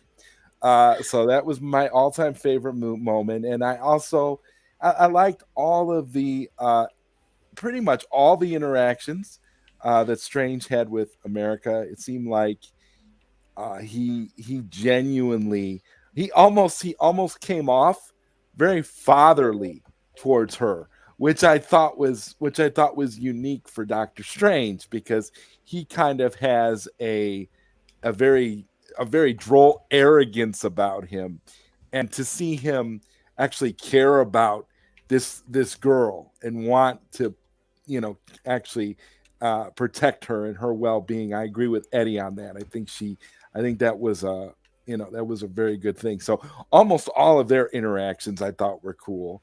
And then the scene with Bruce Campbell that paid off at the very end with the second extra credit scene where he made Bruce Campbell kind of smack himself around for 3 weeks. So that was pretty cool too. Good stuff. Now, Jaded, can you think? Well, again, anything I think Jaded's about to preach. that you like. It's awesome. Try very, very hard, Jaded, because I'm so telling you, we're gonna little get to the dislikes. I promise. There's so you. little to like. I had to literally strain, and the only two I could think of was the line where Doctor Strange goes, "Didn't you chart in the '60s?" The only other scene that I can think of, the only other scene that I absolutely loved, was when Doctor Strange was floating. I forget the name of the temple that they train at. Comitage. They're at the Comitage, and Doctor Strange is floating up, and he's facing Wanda. And then Wanda is about to unleash that powerful spell, and Doctor Strange doesn't even move because he already knows that the shield is there. And it was like, I just love that. It's like, bitch, please. And I did love that. He didn't flinch. He wasn't scared. Like, we as the audience, we didn't know that there was that dome already, but he did. And I did love that. I did like that. We were just like, good. And again, he didn't say it, but I said it. It was like, bitch, please, what are you going to do? Did you say it when you were watching the scene? When the blast hit and you saw the dome, and then you go back to his face and he's looking at her just stone faced. Okay, so what we're gonna do now is that's why I put him on the big screen for a minute, because don't start. We just did what we liked necessarily about Strange, and so we know that Jaded. Now I'm Jaded. Now tell me, you can't have Jaded go too early, because then we're not gonna be able to. You gotta let him go. Let me go last. You want me to go last? Okay, we're gonna start with Dot. We're gonna start with Dot. Tell me things that you did not like about Doctor Strange in the Multiverse of Madness. About his character, about his specific character. Oh, his character? Yeah. Some of the bantering earlier in the movie, it wasn't good. Like, it was okay. It was like typical MCU banter. It's not much I disliked about his character. Like, I liked it, just really didn't like the bantering earlier in the movie during some like serious moments. Like, for example, when Wanda shows up to Carmitage, and then Wong and Strange at the back and forth, like, well, it's your only chance to say something good, so don't mess it up. I'm like, all right. No pressure. It's like, we get it. You're all about to die. We get it. But other than that, Strange was, like I say, it was good to me. He was purposeful. He did his thing. It was cool. Not too much Strange. Anzo, nothing. That's good. That's it. RJ. My complaints with this movie have nothing to do with Doctor Strange, so really nothing. All right, so no complaints for Strange for him. You can't think of any complaints? Like when he was fighting Mordo, even though he had handcuffs on, why would he pick a fight with someone who's got like a sling ring? That's stupid. Wait. You guys, that's a nitpick, man. You still have to defend yourself. When he came, he brought something. I got a question. No matter what complaint, it's just a nitpick. Mm-hmm. Hold up. Okay. He just made me think I have a question. Oh my gosh. Go ahead, Chill. I'm sorry. No, that was the main one. I'm like, I don't want to hate it on him too much because he wasn't mostly my problems with this. There were Wanda problems and other characters. All right. Well, we'll get to all that. Zai, can you think of anything here about Doctor Strange that maybe you had an issue with in the film? Well, I don't know. There were a couple of scenes where he felt a little bit off, but I can't remember specifically the lines. There were a couple, but I'm gonna attribute that more to just bad MCU writing than Doctor Strange himself. I'm not gonna. Okay. Yeah. Okay. So again, and Eddie, Betty, what do you think? What do you think? It's hard. I can't really think of anything for Strange. I mean, if anything, it's Wanda, the one I can't wait to rip to shreds. But, wow. I can't think of anything for Strange. I think he was okay. There's nothing wrong for. I can't. Strange is okay. And for me, there's nothing really with Doctor Strange either that I can think of. So. There's that with Strange. So Strange for now is safe, right? So let's get quick thing. I have a question because it has to do with Strange. We're gonna get there, Jaded. I mean, this is not a sprint. All right, we got several things. You fundamentally, we're gonna get to Wanda. I mean, well, I'm just gonna give my thoughts on Doctor Strange. Oh, yeah, I forgot. Here we go. Yeah, I have a. The character, though, Jaded, not the movie. To me, it was just the corniness. Like they and like, time. Him turning the glass of water into wine was silly. Him going about the red lights. It's like, oh, we go on green and we go on red. I forget the name of the actor, but the hot dog vendor. I mean, seriously. Doctor Strange his retaliation was you're hitting yourself for like basically a half an hour because it was just they were making him more like he wasn't that silly, he wasn't that corny in every other movie he was in, and then for some reason they just kind of they tried to make him more lighthearted. And I just didn't think it worked. It wasn't appropriate for his character. Is that it?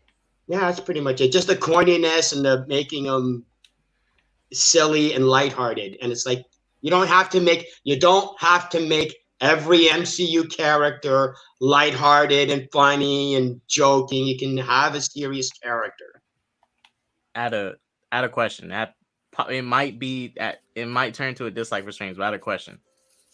So, in Doctor Strange 1, it was confirmed that when Strange went to Carmitage, he thought he can permanently fix his hands. But we come to find out was the magic that flows through him is what allows his hands to work. Because you go to Doctor Strange's post-credit scene, the guy who used magic to fix his legs, when Mordo took his power, he stopped walking because the magic was allowing him to walk. When he was fighting Mordo, I don't know when this happened, but his hands is messed up. He was literally doing hand-to-hand combat with Mordo with no magic. They took away his powers. I thought about that. So his hands should have like literally been struggling to move. Clench. Yeah, they should have all been hand-to-hand combat with Mordo. Now I was thinking about it, I was like, your hands are messed up. Like even in Infinity War. He's holding time, so you see his hands struggling to hold up time. Like he's struggling because he's still dealing with that problem. And I was like, he shouldn't even be able to do hand-to-hand combat. I like that he can do hand-to-hand combat, like he can fight. I thought that was weird because there's no permanent fix to his issue. I think in Infinity War he was just scared as fuck, to be honest. But when it comes to, you knew it was gonna happen. I know, but like, either way, you never know. But no, I think when it comes to that, I didn't think about that too. He knew they was gonna. Like I said, everyone was scared at that moment. His hands are messed up, yes, but he can still, there are metal plates in him and stuff like that. The issue with his hands was that he can't focus on certain things. Like I'm sorry, I don't want to interrupt you. Yeah, I put a message in a private chat. Doc, give me 1 second. I gotta go. I gotta do something really quickly. Okay. All right. Sorry, you all keep talking. I'll be right back. Okay, just 1 second. Mm-hmm. Yeah, so like I'm saying, they more have a like Twitch and where he can't operate and stuff like that, but to put his hand in a fist or something like that, I think he could do that. Now, hitting somebody with that hand might break it. You know what I mean? That might be the fact that they have to do a martial arts. It's like, what like really? Like, does everybody? Loki okay with him being a fighter. It's just that he can't even do that with his condition. Doctor Strange is good at hand to hand. It's like it was unnecessary. Well, what's wrong with that, man? Like that. I was okay with him knowing hand-to-hand combat. That was cool. Doctor Strange, like not every superhero has to be a martial artist. You know what I mean? But more or less they are. So but I mean, in his case, if he ever does lose the magic like that moment, he should know man. It's perfect time to have those type of skills. But even then, it's just I don't think the fight should never happen that way because of his condition. I just don't think he can't even do it because it hands. He still struggles with unless somehow there's some permanent fix now. But he's been gone for 5 years. So I don't know what. And not only that, why does only one set of handcuffs still stop him from using magic? That's what I don't understand. Because it's split in half, right? And then he had one and Mordo had one. So it's like only having one stops your magic. Then why did you have both? Because when he does his spells, he just generally uses two hands to do these movements and make the spells happen. So yeah, I know, but I'm saying it's. But yeah, fully cut it off. I see what you mean. I think. Pretty sure they just stopped him from using magic. I'm pretty sure they didn't take away the magic that was already harnessed in his hands. Well, no, I understand that, but I'm just saying, why put him in handcuffs? Just have the one. I just have it as one little thing. But then if he has his hands free, maybe he could try to figure out a way to break them or something like that, right? I guess. So I just lock them together so he's like incapacitated. Oh, no, I'm not saying it was an issue in the movie. It was just like. It was just to have that really cool visual of seeing Doctor Strange handcuffed or whatever. I guess it's like okay, whatever. I don't think around his neck or something. I don't know, whatever. Yeah, Rogue. I want to read his comment. Every hero should know how to fight outside of throwing random punches like Superman. Yeah. But I mean, and I know that Strange is like a skilled fighter in the comics, but like in the course of like what we learned in the first Doctor Strange movie, but we've seen him progress with his fighting is that he's not really like seeing him be so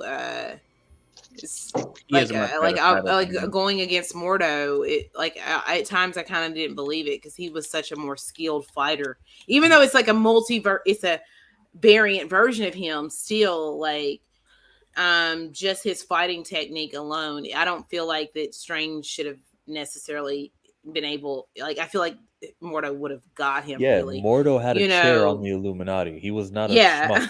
That's not something he faced. And I don't remember seeing trophies and gold medals in his bedroom the way we did for Kate Bishop. I don't think he's Strange as a fighter. Yeah, I mean, because you remember what Mordo says to him in the first movie. He's like, stand up and fight. And he said, I did fight. He said, you have no spine. He's like, you lack a spine, Strange. Just like his line to him, because he's not, he's learned to kind of like fight for the greater good. But before that's not who he was in the course of the MCU, Look at Saggy Melon's comment. She's so brave. She's saying hi, even though she didn't see it. Oh, one crazy thing about Mordo is the way that they escaped him is he was like kind of trapped in that level, but he had those boots that could make him jump heights. It was very dumb. You guys don't remember he was in the trench? No, I remember.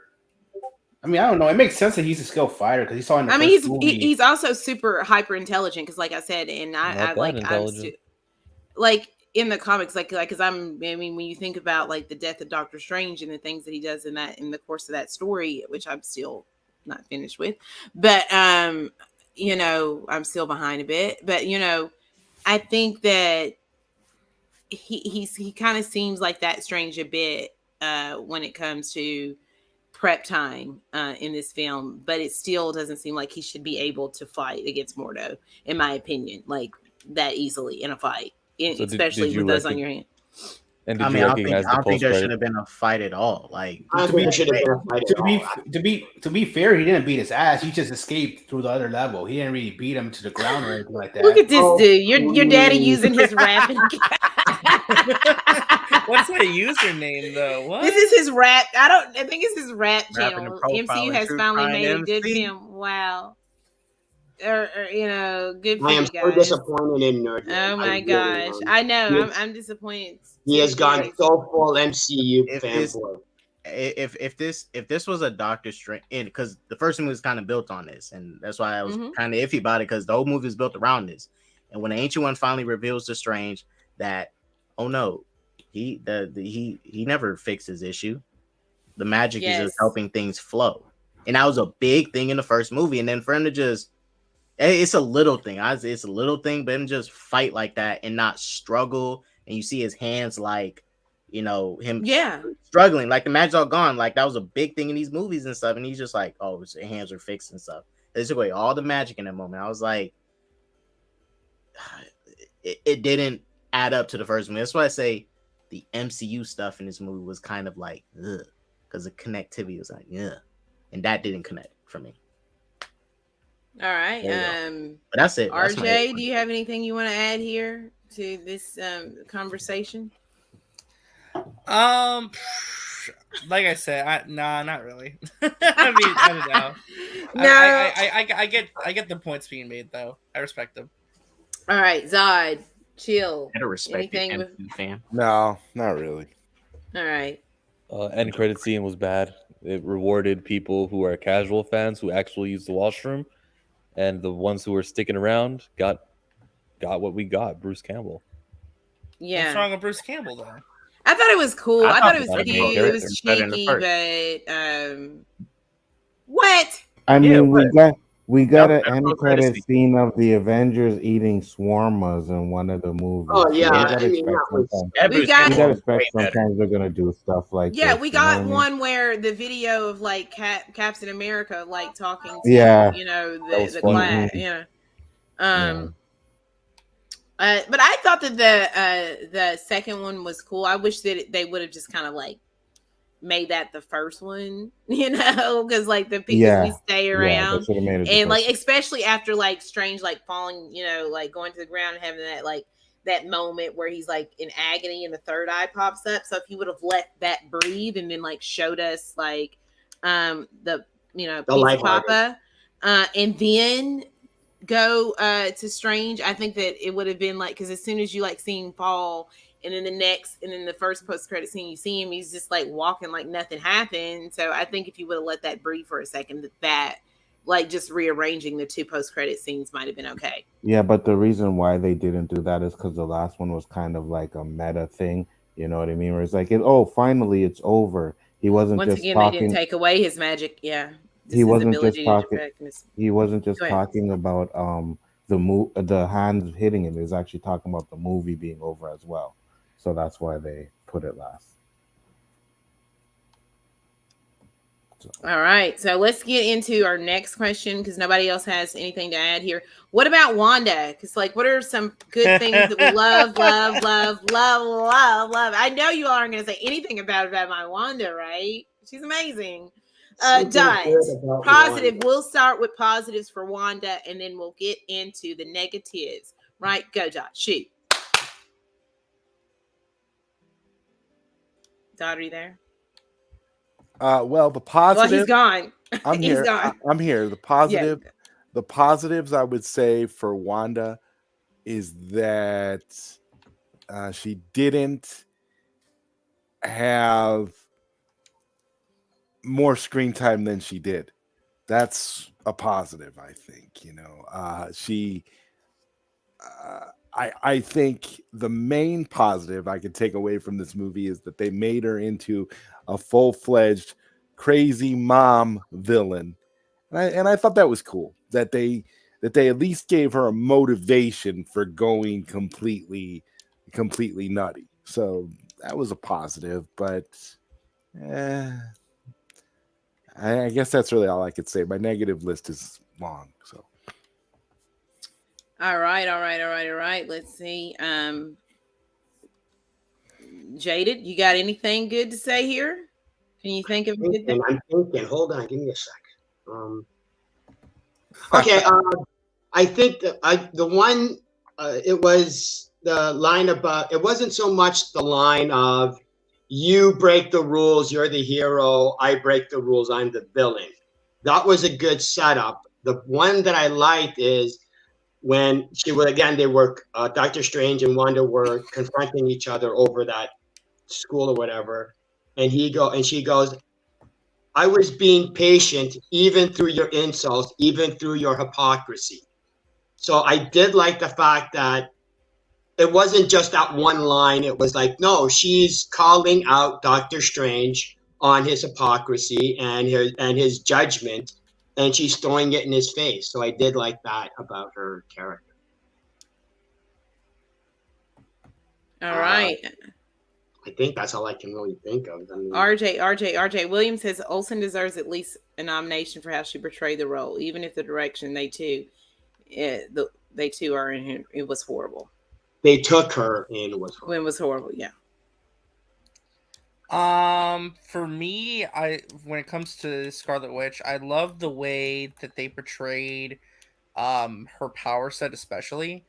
I think they really showcased her power in this movie in a really cool way.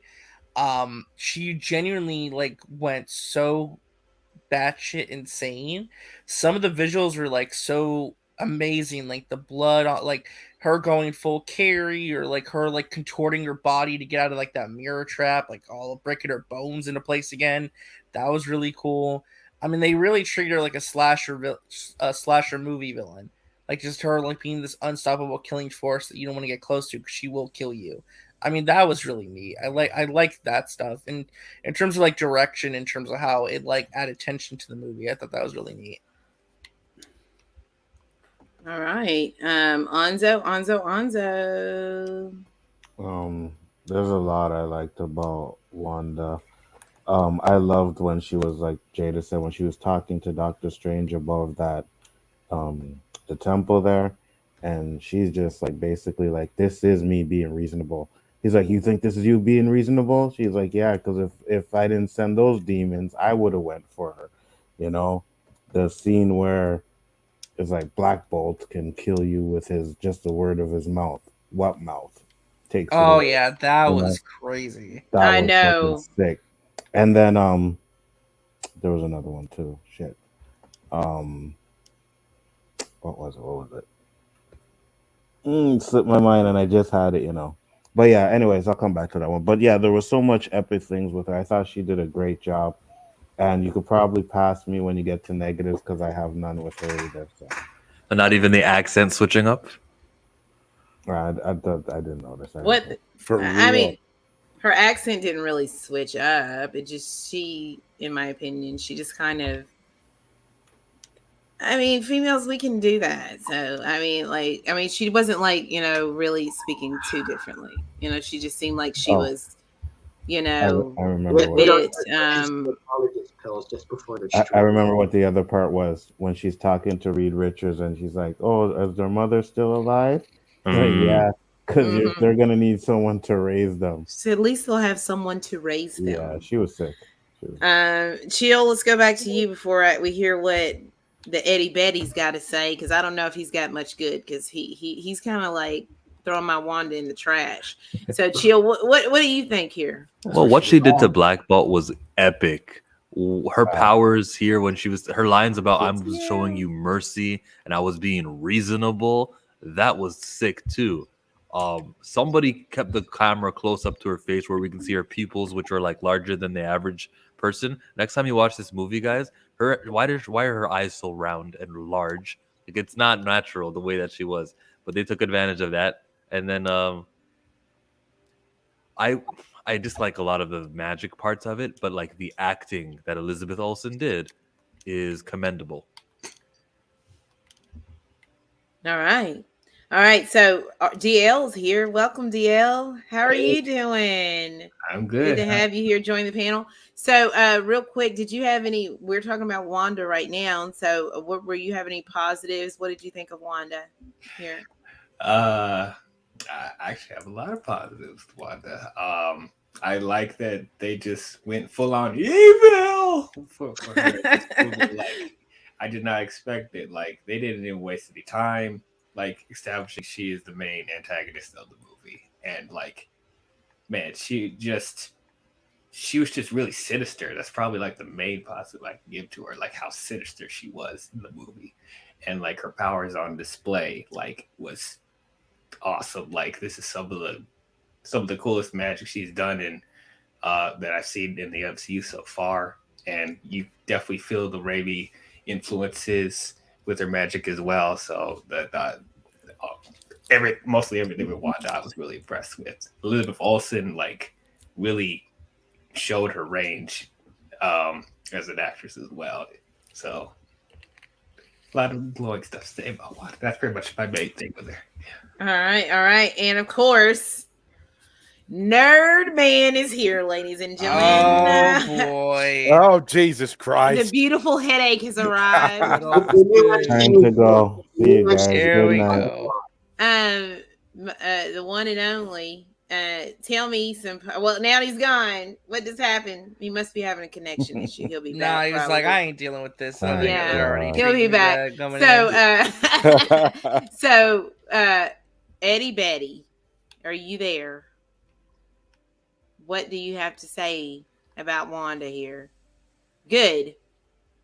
Positive. Not bad, Eddie. Positive stuff. Like, you see his face right now. He is not. He does not like Wanda anymore, guys.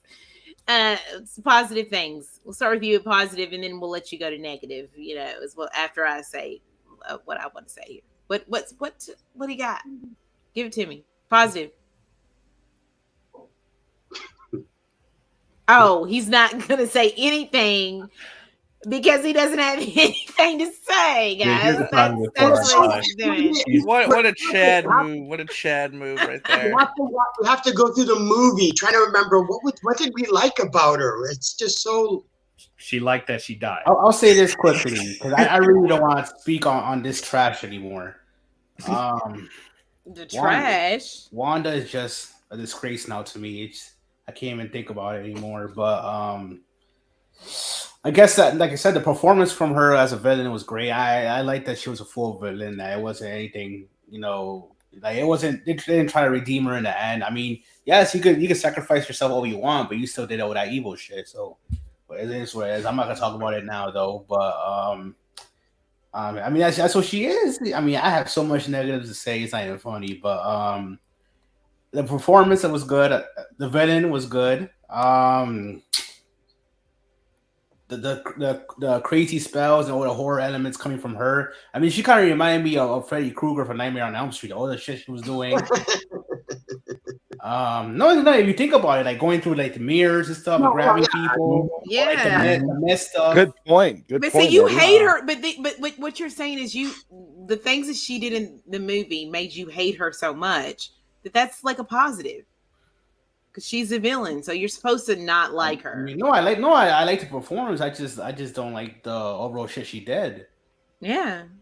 It's she's a villain. You're not supposed to. You're not supposed to. I get that. Yeah, but he don't want to say it positively. He doesn't even want to give it. Like but I said, anyway, that's all I want to say about her. I hope she doesn't come back. That's all I'm going to say. Justice for the real Wanda that got abused the whole film and possessed. Oh, see, guys, he's worried about 838 Wanda. For me, I loved it. I thought that there were so many great things that she said in the movie, like especially when she is talking to Strange, and he's like, "Your kids aren't real. You made them." And she was like, "That's what every mother does." Like when he's like, "You made them out of magic." I thought that was really cool. Of course, the reasonable line, and even when she does say to him. And a lot of people are like, oh, well, what you did was not the same. When she says, but she's pointing out the hypocrisy of it all. When she says, when you do it, you're the hero. Because she's also, even though she's trying to get America Chavez, she does bring up the point that we don't know what she's capable of. And she could be a threat to the multiverse, to the, to everyone. And so taking her out is actually could be a good thing. And that's why then he brings up that line, and then she calls him a hypocrite in that moment based off what she says there, because what he does with the time stone. So I really like that. But a lot of people are like, well, what you did in WandaVision, it doesn't compare to what, but that's sad. It's sad. But that's not what she's talking about, though. Specifically, that's out of context. She's talking about those specific things. Yes, it's sad. But it's sad because she could have got put back on the lunchbox. I mean, that was, I think her not being on the lunchbox. I want to read Rogue's comment. Eddie must not have kids now. He's a baby, because as a parent, she was hella relatable. Any parent would have done the same, especially considering the circumstances. She wasn't a real parent, though. That's the problem. But she was a parent. She was. Those kids were damn fake in that movie. They were real to her. No, she created those kids. She birthed those kids. She cared for those kids. She identifies as a mom. Those were her children. They were her children. All I'm gonna say is, I'm not a parent. Even though she created. You mean in WandaVision? Are you saying in WandaVision? She created these kids. Yeah. Well, let me see if I get this straight. She has the kids as babies, and then the next time you see them, they're like 12 years old. They age themselves up to 10. Yeah. So she didn't raise them. So she didn't. She didn't spend 12 years with them. I mean, you understand? She was with them for 7 days.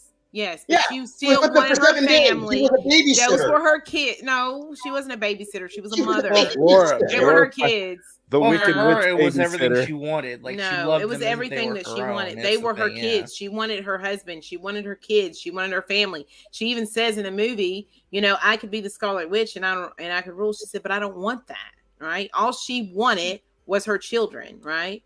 Back. She wanted that connection and to be a mother to those kids. And she was a mom. I think she's very relatable in that situation, in the sense, even though she is, becoming unhinged and unglued, but she's lost everything and then loses her kids too. That's not an easy feat, to be separated from your children at any point, so like that's very relatable as a parent. So I get all that. But first let's get into the negatives. Anything negative that you could think about Wanda, Eddie, right now? This is going to be a 6-hour stream now. Here we go. I mean, wow, everyone's getting their notes ready. He's acting like me. Hold on a second. Hold on. Let me collate here. Hold on. Page 1, page 3. He got a bigger one. Oh yeah, he's got a binder. Hold on, I got a binder here. He's got to do a whole bit. It's going to take him 15 minutes to tell us because he's doing a bit right now, guys. Don't mind Eddie while he does a bit, okay? When it comes to negatives, look, even though I like the performance, I can't agree with the actions. I didn't agree with her actions in WandaVision either. I don't stand by anything she did. I'll say this: I get the motivation it was to get her kids back, but like everything she was willing to do, she was willing to sacrifice America just to get her kids back. And Wong even said to himself, "Why don't you just tell America to send you to another dimension, whatever, where your kids there?" But she was like, "No, I had to get her power in case something happens to them, so I can learn a solution, like if they get sick or something like that." I was like, "Come on!" So you're still gonna, like, they were even. It's so ridiculous. Like that's just a cop out of its own of killing America, I guess. And then even Wong said another thing of, was it Wong or was it, I forgot who, but when they asked her, what are you going to do with the 818 Wanda, what are you going to do to her? She couldn't even find an answer, even though we already knew that she probably was going to kill her. No answer. We already knew she probably was most likely was going to kill her. The fact that she knows what loss feels like, and obviously she lost her kids. So, but going from that to killing a man that said he had kids, so he just took away kids. Those Reed Richards kids are going to grow up well a father now. So I was like, loss, and the fact that you did that when he stated that he has a family as well. I was like, that's kind of messed up, man. She did ask, "Is their mother still alive?" And he's like, "Yes." Yeah, but like, good. That somebody will still be there. That's still not right though. she was on a murder spree. It's like I don't even know what the hell was going on most of the time when it came to her character. I loved it all, but I'm just saying that she definitely was a villain. But the character motivation was pure enough, but like the execution of it was horrible. It was like I think she deserved sacrificing herself or doing that rock slide thing, even though I know she's not dead. It's like in my head I was like, damn, if only. And then possessing another Wanda from another Earth and stuff like that. Like when she was just chilling with her kids, like all happy, and the fact that she did that, that Wanda was taking all the punches, was taking all the hits, was taking all that BS throughout the whole film. Our Wanda was just chilling in that temple place, just controlling her. I was like, damn, I don't even know what that is, that mind control shit she was doing, but it's like I don't know. I don't know who the hell can all these people on Twitter are nuts saying Wanda did nothing wrong. You guys are bugging. Hell no. That was they definitely did a good job of making her a villain, because I did not agree with any of that shit she did. She deserves not to come back, never to get a solo film or anything like that. No. But I know it would still happen either way. But I can't agree with her getting redeemed. I don't care. I can't. Those all that shit she did in this film, all those negatives, she really was a horrible person throughout this film. She was not a horrible person. She was a horrible person. Yeah, she was. She was a mentally corrupted individual off the Darkhold. She was corrupted, right? Sure, it was. So Chthon, no.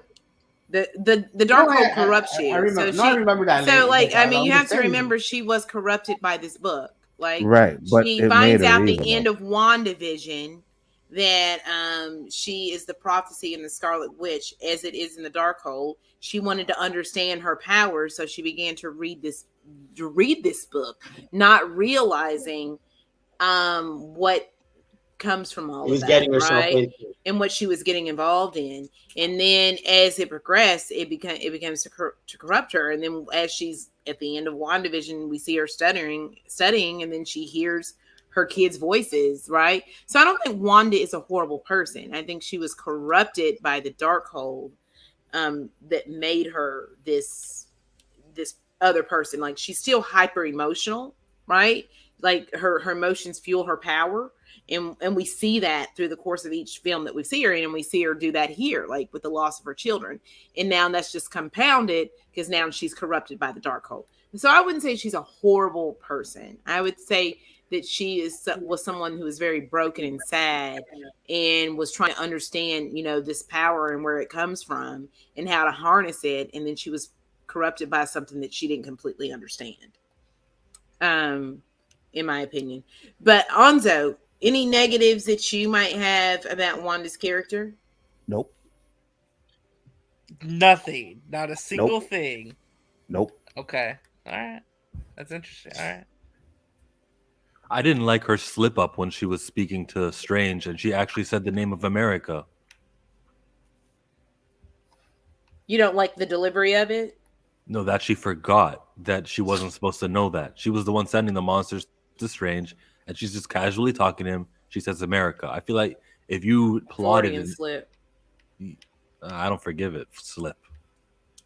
Honest, like somebody she might have, orchestrated this whole thing, but then, in that moment, she doesn't realize, that she's not good at she's not good at hiding things and lying. It's convenient for the plot. It is it's very convenient for the plot, but I can see, but they could have had that, scene drawn out a bit where, he discovers it by something else, by reading and feeling her vibe and the cues that she's giving off instead of her, the slip. So I could see Chillmonger, saying that. But anything other than that, Chill? It's a very... let me see. When she dismissed Wong, okay, and he kind of goes flying. You didn't know he was gonna survive that? Like, how dumb are you to not think that the Sorcerer Supreme will survive gravity? Yeah, and we didn't see him fall, completely go down. So we never believed it. Yeah. Yeah, I didn't believe it. At all. Is that the only negatives you have?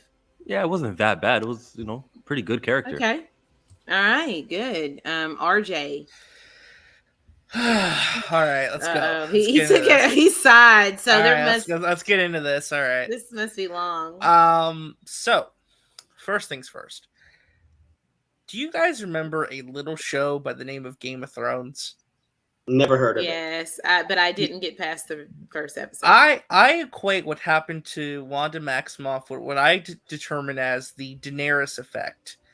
Oh. Where it's good ideas, poor and rushed execution. It makes sense for her to get to this place, but the execution and how it happened is so rushed, and the film is so fast paced that it kind of you just have to accept it for what it is, and there's not enough time to linger on how she got to this point. One of the biggest inconsistencies I feel like too is that there's a big distinction at the end of WandaVision. At the end of WandaVision, she's reading the Darkhold, and her children are crying out to her for help. That is not addressed in this film. Rather, it's simply reworked as, well, she just wants to be reunited with them. If you had characterized it more so as she's looking for them because she's hearing them call for help and she needs to save them, that I feel like would have been stronger overall. And it's really funny too because a movie came out last year that I feel like did this a lot better, and that was Shang-Chi and the Legend of the Ten Rings. Wenwu kind of had a similar story arc. He was hearing the voices of his dead wife, all this and that. Very similar, and that kind of motivated him as a villain. So it's interesting that movie kind of did this premise a little better in some ways, right? I mean, I don't mind where her character went because she had to serve as the antagonistic force of this movie. But the execution, I feel like, was really, really sloppy and ultimately didn't serve the character very well. I'm not going to say it's full-blown character assassination, but it gets awfully close. Like too close for comfort. And the lines crossed in this movie in terms of what she does, it's great in the moment, but then you have to think about the long-term ramifications. Yeah, don't answer that. That was the next question. I won't get into that. Yeah. That's after everybody gives their negatives. That's the follow-up. So yeah. But it's kind of like, I don't know. Like I said, it's very much what I determine as the Daenerys effect. Great ideas, just rushed and sloppy execution. And I feel like WandaVision kind of set things up, but it feels like I kind of have to agree with some people, though, to where I feel like it ultimately didn't matter as much in the grand scheme of things. I feel like it's a very big difference because, again, when she read that Darkhold, it was her children screaming out for help. Not her just looking for her kids, but her actively trying to save them. Which is a way and as a mom, like I just like interpreted that as like maybe they fell down or something happened because kids can, mommy, help, and it's like just now, and I thought my kid was like, on fire. Right? Or maybe that's how the Darkhold was actually corrupting her, right? Yeah, but you see the problem with that, Hanzo, though? We don't have the context. We have to infer that because he didn't spend the time to show us that on screen. Had we gotten to see even just one flashback scene of the Darkhold corrupting her a little bit, that I think would have given us enough context to the film, but they don't do that because of the frenetic pacing. Yeah, and we just get the exposition from Strange that the Darkhold corrupts everyone and everything. But we don't see that evolution. It's just we go straight because if you go again, I have to go back to WandaVision because that was meant to be the direct lead-in for this movie. There is nothing really setting up such a drastic transformation given what she does in this movie by the end of that show. At the end of that show, she realized she made mistakes. She's on the run. She goes back to being slightly heroic, and she's reading the Darkhold, looking for her children who are crying out for help. There's no clear line evolution from psycho bitch territory to whatever, it's just like, I don't know. You're saying that it just went from one extreme to another. It went from like 1 to 100. Yeah, 1 to 100. And again, the Daenerys effect. And now Wanda can be added to that lineage of great female characters that I feel like their transformation makes sense. Like, I don't mind where her character ended up, but the execution is so sloppy and all over the place. It's very frustrating. I mean, again, and she does... Well, we'll get to that in the next part, but it's more so I just have a lot. I have a lot of questions. Again, the performance is good. I just think the writing was really weak for her, which is so surprising to me because I love Michael Waldron's work with Loki, to where I'm not sure why it ended up the way it did. It's really odd to me, but I'll let someone else go. Oh god, Sam didn't care about WandaVision. That's why he didn't go shit about watching it. I mean, but I feel like he knew where the progression of the character. And literally, I think all it would take is one little rewrite. All you have to do is say she's not just looking for her children to be with them in another universe, but she's trying to save them. She thinks that they're in danger, and she's so obsessed with trying to save them. Because that's, again, I can't believe that they. She did. It was about wanting them. They did a worse version of the Wenwu storyline from Shang-Chi. Wenwu was a much better villain in terms of like doing a storyline where he's obsessed with saving someone and reuniting with someone. It was so much better executed in that film. I can't believe it that I'm saying that, but it was. I don't know. For me, I just think if you do that, it kind of makes her a sympathetic villain, and I don't think they wanted to make her sympathetic in it. I think she was sympathetic though. Like I mean, like for me, she was. Not like, to me. Not to me. To a lot of us, she was like, even though she had like, because this book had corrupted her, she had lost her parents as a child. She's now lost her brother. Now, I mean, to anyone, she's okay. Think about the course of the things that that's happened in her life. Look, she was in the middle of living in a war zone, right? Then her parents are killed, so she's an orphan. Her brother then is killed, right? After she, signs up to be, experimented on with Infinity Stones, right? Then from there, she builds a connection with Vision, and she causes his death, right? And then she finds out that it was all for nothing, essentially, in the end of it all. And by the end, she's broken. She creates this false reality where she creates these children. Then she finds out her true nature of who she is and what she's meant to do. She then takes on this book. And so I feel like in a way, like you can see the evolution of where she ends up, right? Because she is absolutely, ultimately the saddest girl ever, and really, and how much can one person actually take, over a course of a lifetime, right? And also being then corrupted by the book. Well, I agree with you, but nothing she did in this was like sympathetic. She was doing it for selfish reasons. I mean, she was selfish, but you feel for her. You feel like she's in the throes of,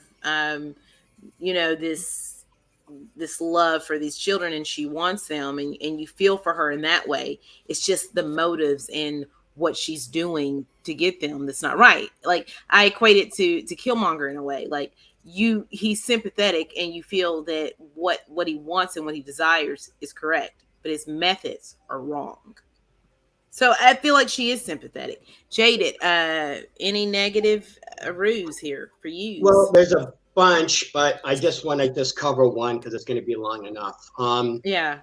Again, it's not so much just her. It's not so much her, but it's the writing. It's her motivation makes no sense because she's going, okay, I'm going to have the Darkhold, and I'm going to have this incredible amount of power. And what I'm going to do is I'm going to try and get an access, because I found out about the dream walking, and I found out about alternate Wandas and alternate reality, alternate multiverses. I'm going to try and find how she knows about America and how she knows her powers. We don't know, but whatever, right? I'm not going to quibble on that. That's a good point. They don't really give us context. Yeah, they don't. I agree with that. I do agree with that. They don't know how she knows America exists. How she knows America even has that power, I don't know. But so her plan is, I'm going to get a Chavez so that I can get to another multiverse, and then I'm going to take over another Wanda and take care of their kids. I think she was going to kill him, as opposed to two other possibilities, which I think are a lot easier. One, use the new power of the Darkhold to create the kids you created in the first place. Or second, I don't know, go get laid and get pregnant and have your own kids. She wants those kids back. Right, but they're not real. They're not real. They are real. The only reason she invented them was because she was with Vision, and because she was with Vision, she couldn't have actual children. So if she wants children, well, guess what? Vision's not there. Move on with your life, get another guy, have sex, get pregnant, and you have your own kids. But if you did that, there'd be no movie. But she wants those. Is it that simple? Like, to just be like, simple. Hey, she wants kids. You know, but she wants those kids. But that's back, like that's also weird, like a thing, JD. You don't just go like, peace out, bitch. Like, I don't like peace out, but like, but you just don't like, people just don't move on to the next. This woman was in more need. This woman was in more need of a pounding than any MCU female ever. I agree with that one. But you know, Wanda, if she got laid, I feel Wanda. You want the heart. What's what the heart wants, right? You don't want any random dude. If she got laid, she wants her synthezoid. She wants her Vision. Yeah, no, she didn't use her power. I feel her Vision. But she used her power. Yeah, she had so much power. How come she didn't bring Vision back? What? Yeah. I have issue with their power to destroy universes. She's got powers to destroy universes that make. But so what you gonna do with it? I'm gonna go to another universe, and So let me see if I get this straight. The Darkhold corrupted her so that she could take care of somebody else's kids. They're her kids. It's still they're not her kids. But they're not her kids. Like her kids. They are her children, but her in a different universe. And now that Wanda in the other multiverse didn't have magic. So then how did she does? Have she does. She have did. Yes, she did. Have yes, she did have magic. She's just not the Scarlet Witch. Because after, and that's what I said too. Because no, Jada, that's what I said too. Because it didn't look like she had powers, right? And I'm like, wait a minute. She's supposed to be a Nexus being, right? But she ends up using them and flying away after Wanda lets her go at the end of the movie. I think she just doesn't. Again, I only thought the one time. She has to be. Yeah, she is. So if that's the case, then that means the Wanda in that multiverse created the kids the same way Wanda in this universe did. They're fake kids. Yeah, because I'm sure that they're Vision's children, and like, I mean, no, there isn't, because Vision can't have kids. He's an android. He's a synthezoid. He's a synthezoid. He doesn't have the natural bodily fluids necessary. I know that, but I'm saying that they were her, and we don't know if in this. No, we do know, because we don't know. I'm not talking about if he inserted the thingy impregnated. Yeah. Okay? I'm trying to get to the point. What I was trying to say, we don't know if those versions are like ones that she created or were illusions of Mephisto. That's what I was going to say. Okay, so then her whole plan is, I'm going to go to another universe, okay, and take over somebody else's imaginary kids. She was going to raise them as hers. Okay, so have her own. So why did she just? So instead of going to another multiverse, what would have been easier? Go to another multiverse or get laid? What's easier? Get laid. Well, but she wants those specific. She wants Billy and Tommy. Like, those are the kids that she wants. And she can have her own Billy and Tommy. Hold on. Actually have her real Billy and Tommy. How does she know she wouldn't have had those exact same kids if she would have just? She could have used her Darkhold magic to make sure. Because those are still her and Vision's children. But hold on. Like, if she's with someone else, she's not going to have Billy and Tommy. As much as why not? She can use her Darkhold magic. Hold on. As much as I hate to agree with Jaded, right? The beginning scene where Doctor Strange is talking to her, we see she created that, right? So why didn't she just create a hex somewhere where there were no people and then create the kids there? There you go.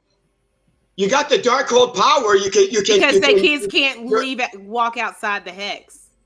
Yeah, so what? She don't care right now. She just wants the kids, right? The first kids couldn't do that.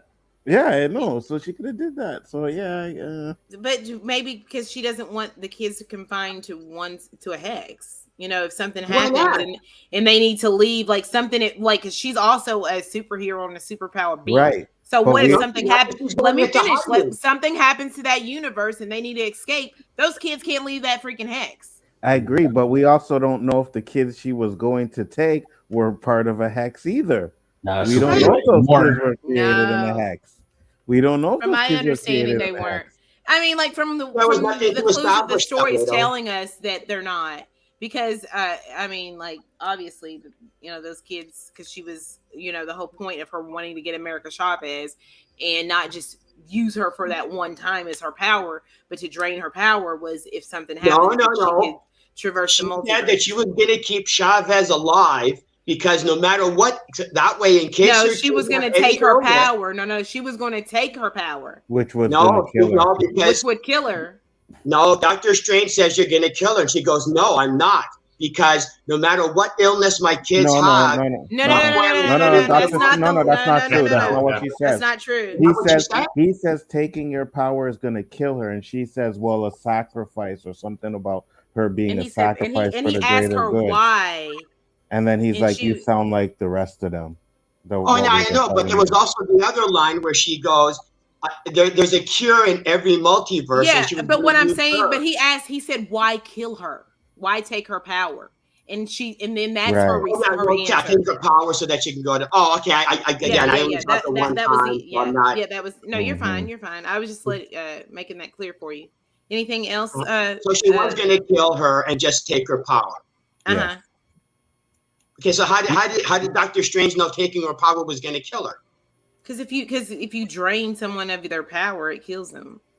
Why? And they say that at the beginning when Doctor Strange is actually, and we know that from WandaVision too, from the witches. When the witches. Oh, okay, I was just curious. And also, like, you know, when we see Agatha draining witches of their power, it kills them. Die. Is she even using magic? America? Is that even magic or something else? It's like some interdimensional. Well, yeah, like I mean, she's an alien. She's not a. Well, we don't know that. And she said it. No, she said it in the premiere. I remember. I know, but that in the premiere. But I know, but that could be the multiverse. I don't know. I think they might retcon that because like that where she looks like she's from, there's bees. Why are there bees in the cosmos? So we'll get to her.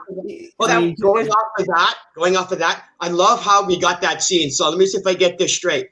She goes on that pad and it's going to recreate your fondest memory. Her fondest memory was losing her mom's. Yeah, well, we'll get to that. How was that her fondest We'll get to that, Jada, because I gotta ask Zod and DL any negatives that they have for Wanda. Zod, I just my whole thing was I didn't understand Wanda being as powerful as she was, why she couldn't just reconjure up the kids, why it was necessary for her to go through all that trouble that she did. And this is, and so I agree with a lot of the points Jaded was making. I understand, the progression of making her into Scarlet Witch, but the biggest problem for me was just that there was an easier way to all of it that didn't require her to become completely evil. And if you were going to make her completely evil, this is what I feel like they should have done if they wanted her to go like, RJ was brought up Game of Thrones, the Daenerys effect. I completely agree with what he was saying there with the execution, because all of the elements for that to work were there. It was just done in the wrong way. And I feel like we should have had a payoff from WandaVision with the kids, with her trying to find the kids, and the kids were trapped somewhere in the multiverse and she had to save them, but she was unable to save them. The kids died, and then the kids die, and as a result of her not being able to save them, she becomes corrupted and thus becomes the evil Scarlet Witch that we know. And now she's going from multiverse to multiverse, trying to find kids, trying to replace the kids that she lost. That would have made more sense. But the way that they did it in this movie, it just was. It just seemed like it was just like a shorthand, like a shortcut to her becoming evil. And that was my biggest issue. I didn't so much have a problem with her becoming the mad, crazy Scarlet Witch. I actually really enjoyed that because I liked seeing her being so evil. But then at the same time, it was just her motivations that were thrown off for me. Okay, thank you, Zod. DL, any negatives that you can think of for Miss Wanda? Okay, so everyone's criticisms are valid. Like I understand everyone's problems, and I agree with most of them. Personally, that stuff didn't bother me as much personally, because for one thing, I felt ever since Age of Ultron, I felt like this is the direction she was going to go into at some point. I knew she was going to go full out evil. I'm sure everyone else expected that she was going to go full out evil at some point. So I don't have a problem with her being as evil as she was. As I said, I was loving every minute of it, of her chewing up scenery being that. But I do agree to an extent that it does feel forced and rushed in places when it comes to her motivations. So I definitely see that. Another thing, I don't like WandaVision, so I didn't really care that how consistent it was with that, honestly. But like, there was one thing in the movie that kind of bothered me that they never acknowledge at all.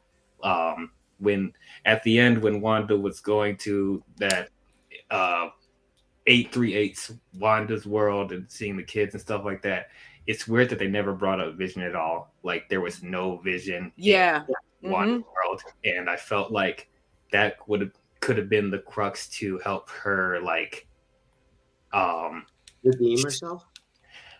I wouldn't say necessarily redeem, but like, I guess see like the arrow, I guess. like a coping mechanism, something like that. Like if Vision was there to just be like, I don't know, this ability to actually help her, right? Seeing how that family is, like, you know, happy, and how she would like see that she'll be like tearing apart that family, like seeing how that's wrong and stuff like that. I feel like that could have been enforced a little bit more. Yeah. And like I agree.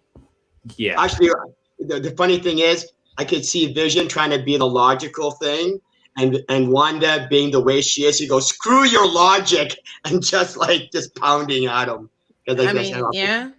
I mean, he's always the voice of reason. DL, anything the voice else? Of logic, calm, and I guess if I have really anything, because like I really don't have major issues with it personally. Yeah. I know everyone's points are true. They like the point, but it's just like me personally, I was along for the ride. But I do agree that stuff was forced with, you know, when it comes to her motivation. Like they were just like, this is how it's gonna go, and this is what she's gonna do. Even though, yes, there were like 10 other ways she could have gone about this, and it would have been much more convenient and a lot more, you know, she didn't have to go through all this like killing people unnecessarily or whatever. So it's like that's probably the only thing. But like other than that, it was weird. And you even get that moment where she's in the same outfit, kind of doing the same thing when she's dreaming in the beginning, when we first see Wanda, when she wakes up, you know, where she's tucking him in the bed, and she's wearing the same outfit that she had on in WandaVision. And who's missing in that scene is Vision. Oh yeah, I've seen WandaVision, like I've seen it so many times. And they're using the same lines there, so it's weird.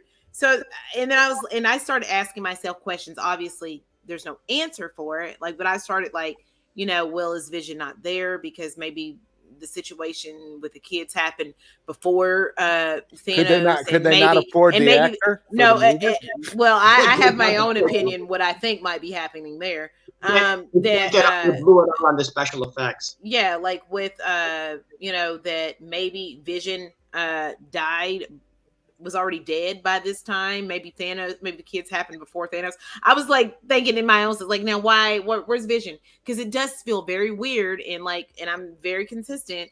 It reminds me, it's not the film, but just like this one specific aspect where Vision not being there, it reminds me of Birds of Prey, like with Harley Quinn. Like there's no Joker. Like you get, like, at least with him, you get like a bat, but like it's weird because there's no mention of like Joker in that movie, and that's what it reminds me of here. There's no mention of Vision. Like, and Vision was her, other than, you know, with the kids or anything like that. The only line that we get a moment of Vision is where she says, I blew up the man that I love, you know, and it meant nothing.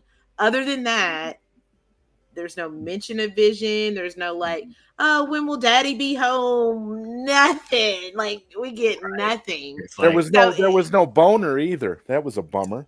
Yeah, I was hoping that Evan Peters would come back and actually be like somebody else, you know, like a real. But that was about exerting expectations. Why he was Quicksilver. We don't need to get into that. But I'm wondering, like Paul Bettany, you know, he's a little bit in hot water, so maybe like.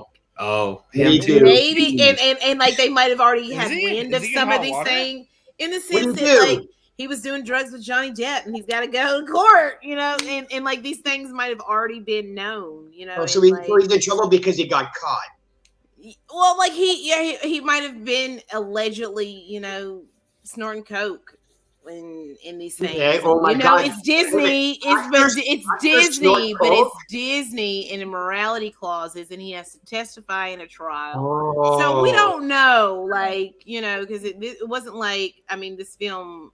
They knew that these things had been happening. They really did something over that. I'm just saying. I mean, or it's just like they're holding Vision for later. I can tell you right now, there's like cocaine on every movie set, so it's not. Oh yeah, but I'm just saying the fact that it's not about it being on the set. It's the fact that he has to testify in a trial, you know, that is televised, which is they would have never hired Robert Downey Jr. with those standards. Nope. Yeah, because that's before. That is not ongoing. I'm talking about ongoing issues. That is an issue. They fired James Gunn for old freaking tweets. What the freak are you saying to me right now? Because they didn't fire Robert Downey Jr. They would. Robert Downey Jr. did that stuff before he was hired. Yeah, because Disney has such an impeccable. I'm talking about ongoing, currently doing the stuff while you are under contract. That is not the same thing. Yeah, okay. Just saying. But we will. I'm just saying. I'm just throwing it out there. I'm not saying that that's a thing. I'm just saying it's just something to ponder. You know, because Disney, you have to sign a morality clause. I would have called it out. You know, so Ashley, can we like technically agree that the movie would have been better if Vision had appeared in the film? I think for a that couple of especially when it comes to Wanda, absolutely. Yes, absolutely. So I agree. Anybody else have anything to add about Wanda? I got time, but we'll just move on. I mean, do you want to go ahead? Go for it. Give us one more negative. Okay, the fact that at the end of the movie, there was 15 minutes left, and I'm going, okay, she's still evil, and then all of a sudden, she sees that the Wanda says something to her, and all of a sudden, she just decides I'm not going to be evil anymore because there's only 15 minutes left in the movie, and we got to wrap this shit up. So yeah, I had a problem with her. Yeah. I mean, I don't know, and I still don't. Again, it's not her character. I forgot the question. I forgot the question that I wanted to ask. Getting to that, the way it ends, and we don't know the next time we see her if she will be redeemed. But with giving the things that we see Wanda do in the course of this movie, right? Is a redemption arc that path that's believable moving forward, or keeping her as a villain for a little bit longer before we get there, or do you think that she cannot go back to the good character? So because they did the whole thing of setting up with those four minions, and she goes, "This isn't a tomb; it's a throne." And I'm going, "Okay, you're literally building her up as the next big bad." And I'm going, "Okay, that's great." And then all of a sudden, it's like, "No, I'm tearing it all down. I'm getting rid of it all." And it's like, well, then what was the point? Why build her up into this big bad and then just go 15 minutes before the movie's over, go, "Yeah, no, oops, sorry, psych, we changed our mind." But do you think that moving forward that she can be redeemed as a character? They're going to explain it all the way as the things that she did happened in another multiverse, so it's not going to have as much impact. It's going to happen off screen first. You guys use the word multiverse. They're going to do what they did in this movie. They made her be corrupted off screen. So in the next movie, they'll just have her be redeemed off screen. I don't know. Usually they're good about continuing their arcs, like what they did with Tony. I get so mad if I see about that. Yeah, I'm sure about that. Yes, we are. Don't. We're not going to do this right now, Jaded. This is not a stream where we just free for all at Jaded, but you and I can do it next time. Can I police the language right now? Because we keep saying multiverse. They visit other universes. The collection of the universes itself is a multiverse. Yes. We all know that. Yes, chill. Thank you. But RJ, do you think that Wanda what do you think she can be redeemed? What do you think we're gonna do with Wanda? It's not impossible, but you're gonna have to try really, and I mean really hard. One of the biggest things I took notice of right away is just they went really extreme with what they did with her character, like in ways that I was like genuinely shocked by. Like I couldn't believe they were doing certain things with her, to the point where it's like I don't know how you could theoretically redeem her without it coming across as like very forced or like simple. Yeah, it's just like she straight up like murders dudes, like, and there's no sympathy, like there's no like regret, there's no like, she's not fighting with herself as she's doing it. She literally kills people who have children, parents. She kills other parents. She's willing to kill a child. I mean, like, this is not stuff that's like easily forgivable. I mean, she's got to try really, really hard to be redeemed. Will she probably be redeemed? Yeah. I just don't know if it's going to be, I don't know. They're going to have to try really hard to convince me why it would make sense. Like, you got to really try. So, I don't know. Okay, and I had a question for you, RJ. Yes. And, you know, and anybody before I get to this, because this is where I wanted to kind of bring this up with you.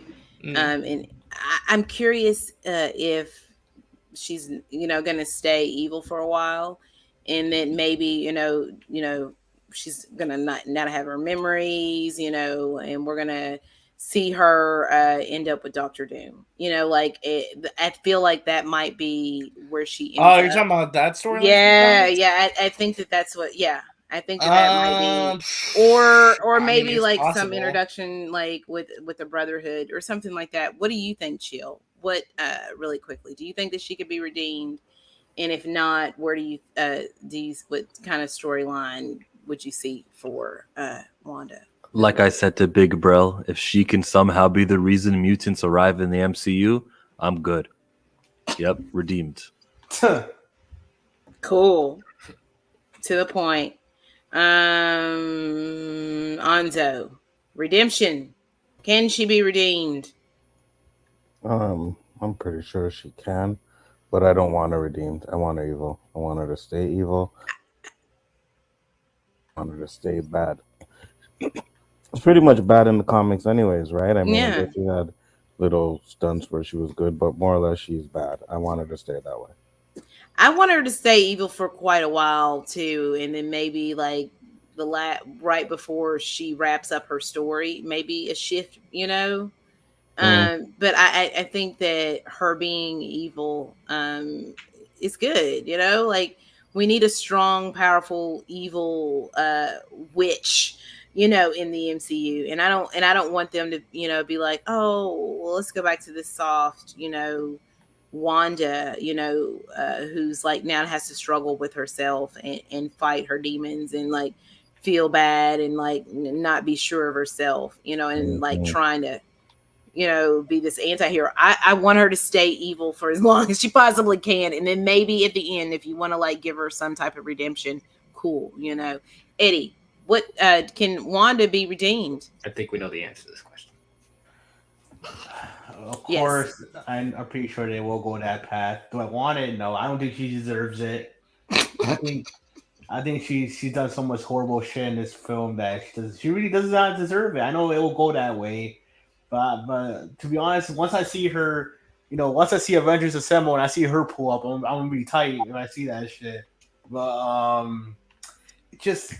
look, it's hard. Like she went to the extreme in this film. I love it. I love her performance. But damn, that's not a superhero to me. No, I'm willing to kill children, willing to kill people with families, just killing people just to kill them. saying that you're gonna kill them if you don't do what she wants. Like, come on, who the fuck does that? Possessing a woman and all that stuff too, make her go through all that stuff. It's like, no, she was full on batshit crazy in this film, and it's like I don't even know what to say. Like, there's got to be a long process of her healing if she, and like I said, she had no guilt, no regret. She didn't care at all that she was killing. So like those are classic villain tropes right there. It's like I know it's not gonna happen, but why couldn't she just have died in that rock slide, man? Like I would have been supportive if they would have ended her story with this. I know it doesn't make sense.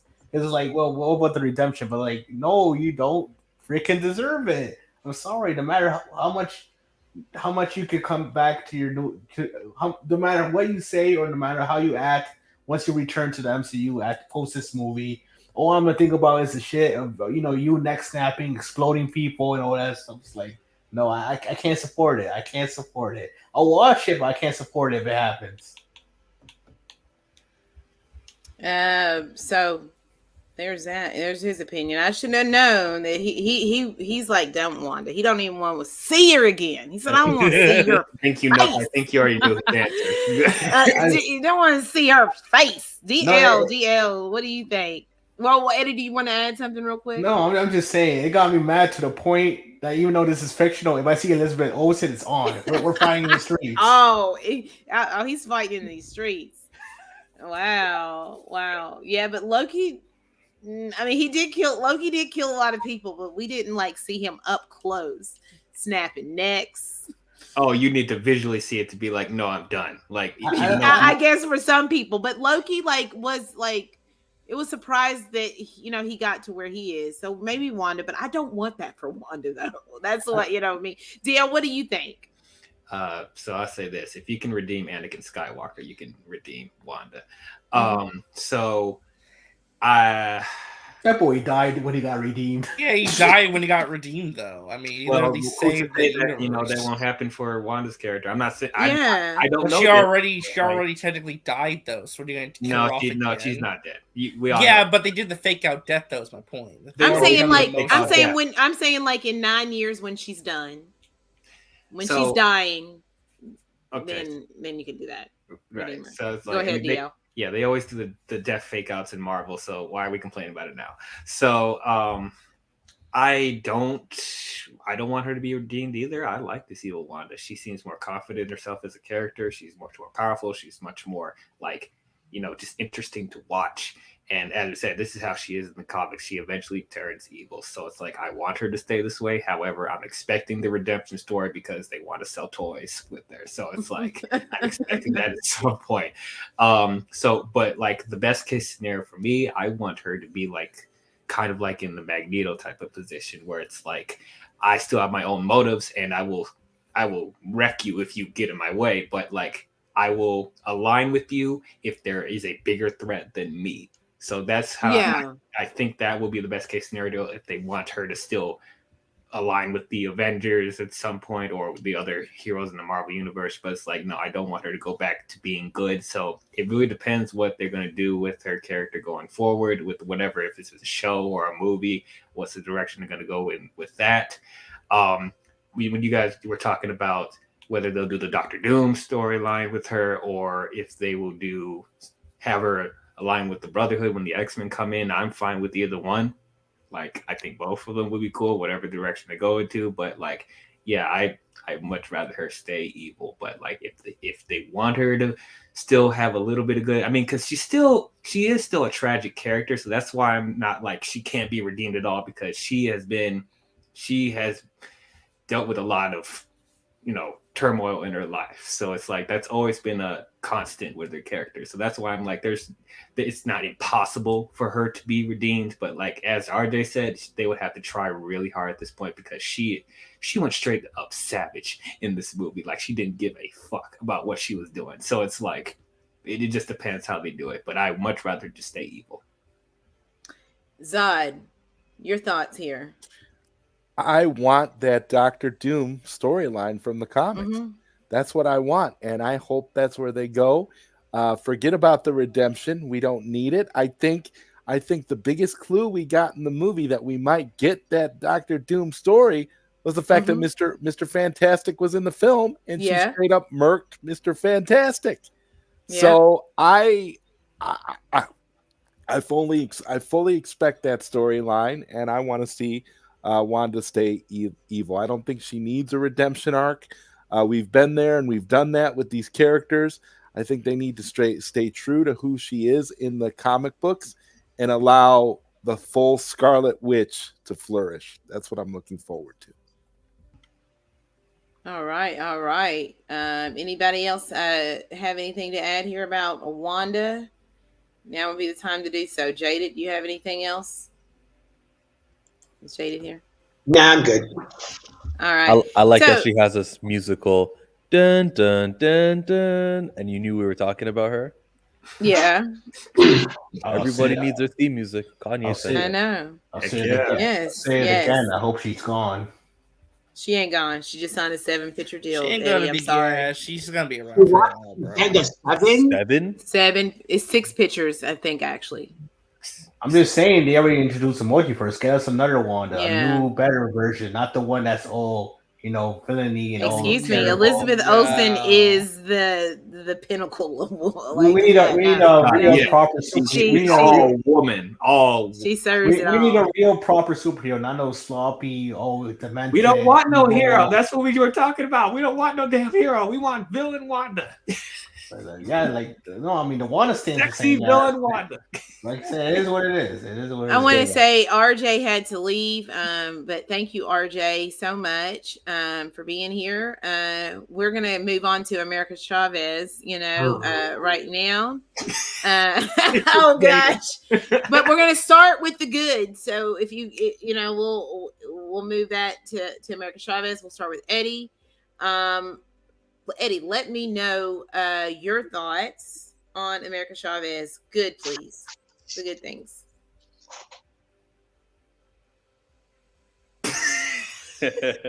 Are you gonna do this thing again, Eddie? Like, come on.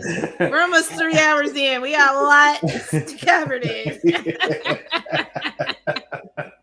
I actually didn't know about the character before she was introduced. I kind of liked her a little bit. I thought her powers were cool about the punches make the dimensional rifts and all that stuff in the star shape. I thought that was cool, and it was cool to see in the movie too.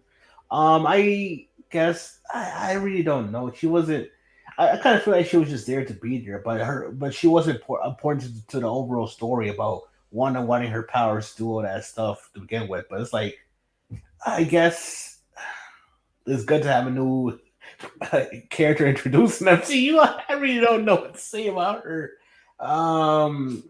Did you like? I mean, was there? I liked her, but it's like, what else can I really say? That she did in the film that you liked in particular? A moment from the movie, something that happened to her character, something that she said. I guess it was cool that she liked pizza. No,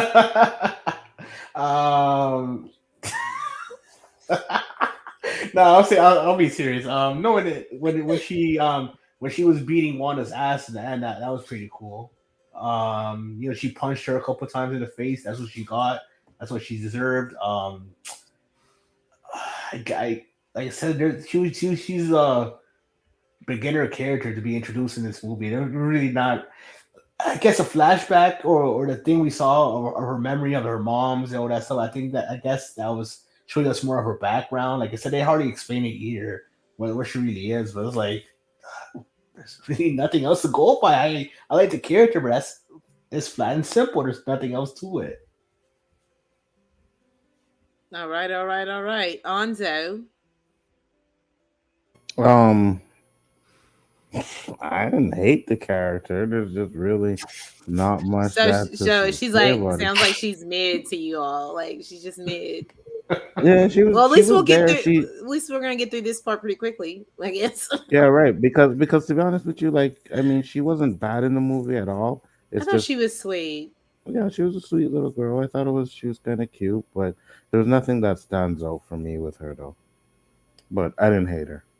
I like the moment, like I did like the end where she like when she said, "Oh, I'll give you what you want." I think like that was like the best moment that she had, in my opinion, in the movie when she's like when she realizes like when Strange, even though he's all zombie faced up, and he like tells her, you can do this. We're gonna kick her ass, and then she, yeah, and she punches. And I thought that was cool, but what I really liked is when she was like, "Okay, I'll give you what you want," and like that's how they beat her essentially. And I thought that was cool, like that America Chavez. I thought that was the best moment that she had. Really, I got a quick question. Did any of you guys catch the Living Tribunal's head? Yeah, I did see that. Where? No, I missed that. It's when they're going through the multiverses. Yeah, I think it's like one of the very last ones, isn't it? I think it's the right one, right before the paint one, I believe. See, I was looking for characters. I didn't even look for the tribe. It's there. Yeah, it's there. For like Deadpool or one of the X-Men or something. I didn't even see him. And then when they kill Doctor Strange, Thanos is on a rock with some kind of sword in his chest. Oh yeah, I saw that. Yeah. So, Zod, anything positive that you can think of with America Chavez in the film? I liked her. I thought it was a nice introduction. Like others have pointed out, we don't know a whole lot about her character based off of what's in the movie, but she was definitely not the worst developed MCU character. There've been some pretty bad ones over the years, and I think it'll be nice to see what she's going to do in the future.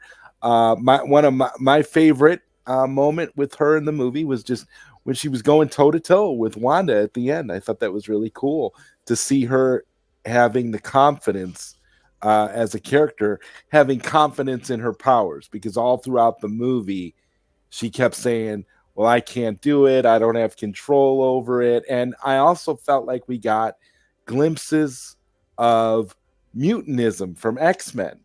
I thought about this. I thought about, you and I were talking yesterday about when are the mutants going to show up in the MCU, and I kind of feel like she's the introduction to the mutants based off of that's her what power. Rogue actually said that in the chat earlier, that he got a mutant vibe. I can agree with that. Yeah, she definitely has. To me, she has that. She kind of reminded me a little bit, although she has a lot more power. She kind of reminded me a little bit of Jubilee from the X-Men. Not stretching it. Well, being that she's a new character and she's always questioning her powers, you know what I mean? Like the way she, all throughout the movie, she's doubting herself and apprehensive. And Jubilee was like that in the beginning. She didn't know what she could do. She didn't know why and this was kind of, from the X-Men comic. No, Jubilee knew her powers and she liked it. She used it to her advantage. As time went on, but I'm talking about the initial Jubilee, like the young version of the character when she was starting out. Her first appearance was when it was a comedy. Oh my god, I can't believe I remember this. It was a comedy issue in which all the females go to the mall. And there's these ripoff of the Ghostbusters there, and Jubilee is there, and she's using her sparkle powers to steal stuff. She knows, like she was more like I would say she's more of a Kitty Pryde, where Kitty Pryde at the beginning was like she doesn't understand the full extent of her powers. That's a better comparison. That's a better comparison. I stand corrected on that. Kitty Pryde. You're right. You're absolutely right. Okay, but what I mean is that there's enough similarities there, and that to me it's felt to me like they were introducing a mutant character into the MCU with America. So and she'll partner with Wolverine for a couple of years. Yeah, maybe that'd be cool. Because Wolverine needs a sidekick, apparently. Yeah. No, he doesn't. So, Jaded, you said it. Oh, nothing, right? nothing. There's nothing good about her as a character. She's not even a character. She's a plot device. She sucks as a character. She's a plot device, and she sucks as a plot device. There's nothing good about her. Nothing. Wow. Okay.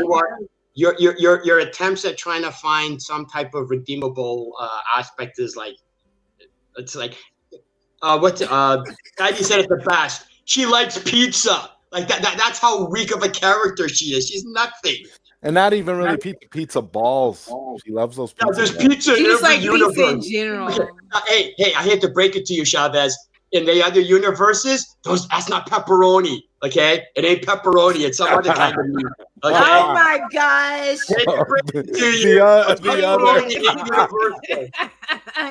Jaded Chillmonger. I want the 838 pepperoni. I don't know about you. I like the lines that she said about how, listen, I've been to all these other universes, 74, and traffic is different, so you got to worry about how you travel. Also, food is free everywhere else. It was very imaginative that the screenwriters made for her. The power that she does, punching a star, just like in the comic books, and it came off even better in live action because she wouldn't just punch a star and it's another side of the portal the way Strange does. There was always like 4 universes in between that the picture. Mm-hmm. Oh, and Chillmonger, in the beginning of the film, when the giant octopus was climbing up the building, when she kicked the rock, one of the rocks was an actual star shape. There you go. Yeah. Just unconsciously I thought that was a cute little thing.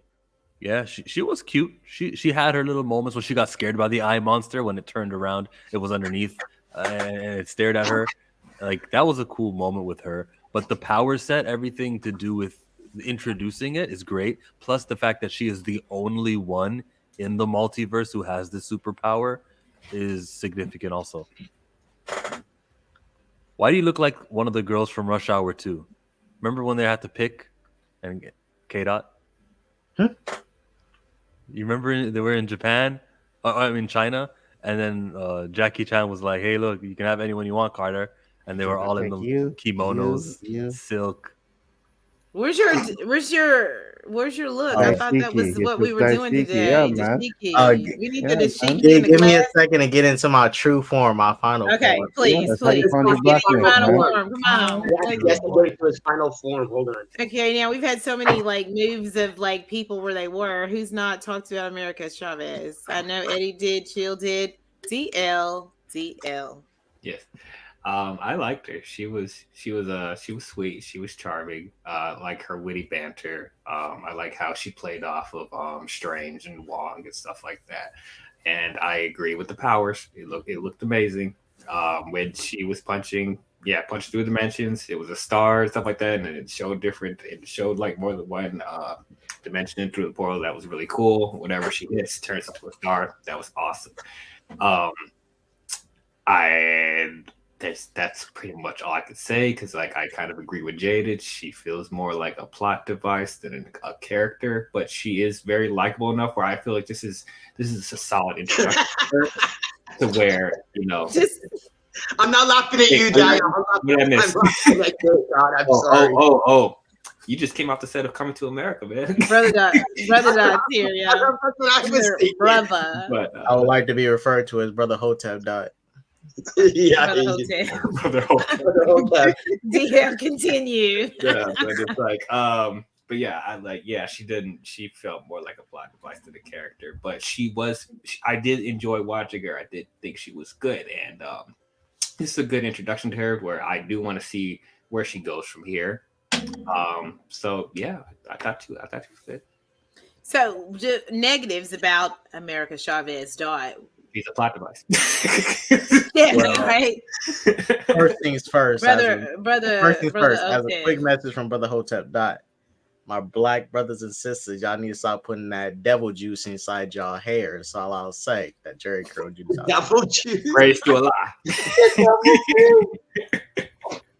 But negatives with America Chavez, I really don't got any negatives. Like, she's tight. She's better than Ned. That's all I gotta say. She's better than Ned. That's your standard, Ned. Like, like she wasn't annoying. She wasn't annoying like Kate Bishop. She wasn't like she was just cool. Not cool. She was cool. She was cool. She was just a good kid. She wasn't annoying. She wasn't being douchey. Like she was cool. She was fine. I probably think the only thing I probably dislike, if I have to really find one, is that she was screaming a lot. She was screaming a lot during the movie. She was doing a lot of screaming. Damn. She was in so much distress. She was just screaming, but other than that, she was cool. Honestly, I'm at the point where I'm like, I'll take an America Chavez movie. I'll take it. She cool. She cool. I like her. Like I feel like she was a plot device. And you agree, but better than Ned? She's better than Ned. I mean, I thought like I know we had Miss Marvel coming, but outside, and Kate Bishop is like a college age, young superhero that we just met. So it was good to see like another young character come in that, has a long time to be able to grow and to develop, because she's like 15 years old. And I'm excited to see where the character goes. And I thought that she did a good job portraying the character. So I thought I really liked her, but she really didn't have a lot going on, really. I mean, she was just a plot device. We don't really know enough about her backstory. Really, we got a few hints here and there. And we got to see her come into her own power. I did think it was cute though at the end when she's like at Carmitage and she's trying to like make the portals and she's like moving her hands real fast. I thought that was cute. Just like a little cute thing I thought that she did. I gotta say it. Yeah. Strange and Chavez over Peter and Tony. That's facts. 100% facts. That's true. Oh no, that's true. Yeah, I agree. Strange and Chavez over Peter and Tony. I'm just speaking true. What? Stream is over. I agree. Stream is over. Okay, guys. It's true. Yeah, I'm gonna have to agree with Riddle. I'm gonna have to agree with Riddle. That is ridiculous. You're gonna pick based off of what? One movie. I'm about to do something. Based off of this. We don't have time for this. We need to talk about negatives for America Chavez. Please, Dot. The negative is she was born in 2006. It makes me feel old. My only negative for America Chavez is that she was screaming a lot. That's my only negative for America Chavez, that she was screaming a lot in the movie. She was just screaming. That's my only negative. Okay. She was screaming. Okay, Anzo. I'll use that as my only negative, is that she did feel like a plot device. But that's the only thing that I have to say about her. She was okay. She didn't bring down the movie in any way. A lot of people are like, "Oh no, she's gonna be the worst thing about the movie." She really wasn't, though. So the only thing is that she did feel like just a plain plot device. Better than that. Jaded. Because Chill, you don't have anything negative, correct? Correct. Jaded. She sucks as a character because she's a plot device, and she sucks as a plot device. You could have replaced her. You could have replaced Chavez with a magic box that opens up portals, and you would have had the exact same thing. You wouldn't have changed anything. She's irrelevant. And you know that box in No Way Home where that opens up that and everything. Just have that in this movie, and just have one to try to get the box, and you wouldn't have changed anything. She goes, food is free in all the universes. No, bitch, that's called you stole the food. Okay, she steals food thinking that it's free. She's a little girl, Jaded. She's not a little girl. She's not a little girl anymore. She's not a little girl. She goes, where did you get that food? Oh, food is free in all the multiverses. And then he goes, hey, you didn't pay for that. It's like, yeah. And then she goes, oh, this is not free here. It's like ridiculous. She's ridiculous. And then for 90% of the movie, the whole focus is she cannot control her power. She has no capabilities. 10 minutes, 15 minutes before the movie ends, Doctor Strange goes, I believe in you. And she goes, oh, okay. That's usually at the trope. She literally learns how to control her power. That's the trope. I believe in you. Okay, you cannot act like you've never seen that trope before. And I'm calling it out. Yeah. And it's a stupid trope. And to be honest with you, every time they do it. No, to be honest with you, she thought she couldn't control her power. She thought she didn't know what she was doing. But Doctor Strange tells her, you know what you were doing because you brought us to every place we needed to be. So she just had to focus to be able. That's a lie. Out of fear. Why is that a lie, though? But how? She did that, though. She did bring them. She got them to 838 when they needed to be in 838. Yes. She got herself to the 616. Why did they need to hold on? Why did they need to be in 838?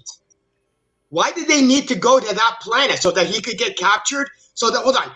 She knew to bring them because to that was the Wanda that because that was the Wanda because that was the Wanda that was also the Wanda that that's what because that's where they knew where that book was. That's why. And that too. The book of Ashanti. I think it was one of the gateways because the Doctor Strange found a way. Book of Ashanti. It's called the What's the gap? You mean the book of Ashanti? I'm talking about the location where it's located. Oh, where it's located. Yeah. The gap. Right, you mean the book of Ashanti that was in the universe that the ponytail Doctor Strange died? That book of Ashanti? Because the book of Ashanti was there. It's in the middle. There's gateways to it. Yeah, he had a gateway. There's a gateway. But what I'm saying, that Strange had a gateway. That's the universe they all had gateways. And I think maybe it was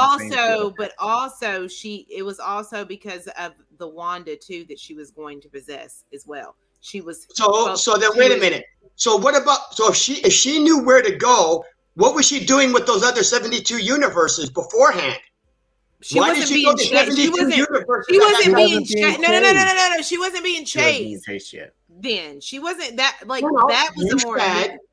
You said that she Thank you, Chill. The Gap Junction. You said that she didn't know that she could control her power. Okay, so if she didn't know she could control her power, then why did she go to those 72 universes and not find her parents? Because she would have known to want to go to her parents. She thinks that they're dead. She doesn't know exactly where they went. She was not. First of all, this is what happened. Remember, when she sees the bee, creates the portal, her parents go, she goes through the portal, but they get separated. Why do they get separated? Because when in the beginning of the movie, when Chavez goes through the portal and then the Doctor Strange goes through the portal, they go to the same planet. All right, so why wouldn't they? So if they could go, wait. Can I bring in something real quick? Look. I'm not saying nobody ain't scared of bees, but a bee caused that shit to happen. She's a little 5. She's a 5. I'm just saying, a bee. I'm just allergic. If she's allergic, hey, I feel it. If she's allergic, I'm gonna say this. We haven't even got to the Illuminati yet. I know, right? That's what I'm trying to get. I'm just saying that bee. We're not gonna talk about Wong. Shouts out to these animals. They doing big things over here. Listen, universe. What I'm saying here about that damn bee is the bee thing was dumb, right? The whole the reaction with the little girl going, she's a 5-year-old little girl. Little kids can be scared of bees, so that's fine. They can be scared of bees. So I can see that causing the portal to open, but the execution of it was dumb. They could have done something other than that. If she was being chased by that giant monster, and she never thought of creating a portal until she was actually captured. I mean, come on. She's such a plot device. But that was when she was 5. Okay, and then when she was 15, she's being chased by the creature, and she has no way to go. Doctor Strange is dead. And does she open up a portal? No, she waits until she's captured to open up the portal. It's such plot convenience. Because they were going for the book. That's why she. Why were they going for the book? What was the point of going for the book? The monster is right behind them. The book they needed the book because the demons were going to keep coming. She knew that the demons were being used by someone else, but she didn't know. And when they got to the book of Ashanti, what were they going to do? Tell the monster to hold on a second while I read the passage. Remember that Strange was going to use that book. Strange was our Doctor Strange was to fight these evil forces, which to was fight Wanda. Wanda. And how was But she? they How didn't know what was the cause yet. They just know it was these monsters. But here's the thing, though, K-Dot.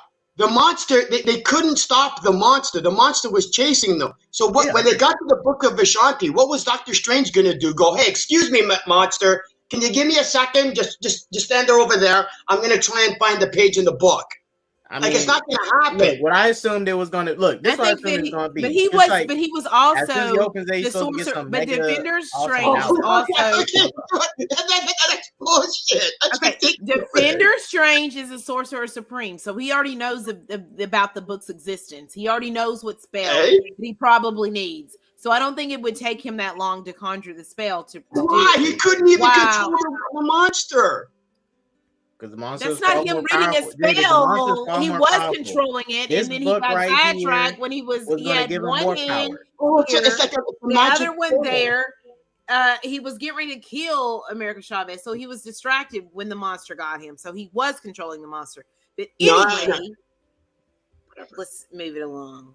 Zod. He was a useless character. Eddie, did you give us your dislikes for America Chavez real quick? No, I haven't yet. Keep your name, brother Eddie. Like it jaded, he gets me all like confused in my head, and I start sweating in my heart. I don't know what to do. Sweating in your heart? That's what this Caucasian male will do. Don't fall for their trick. Oh God! Excuse me, K-Dot. K-Dot, refer to me as you should, the White Devil. Come on. Eddie, please. But JD, you're a much kinder devil. You know, compared to your other guys, you're a much kinder.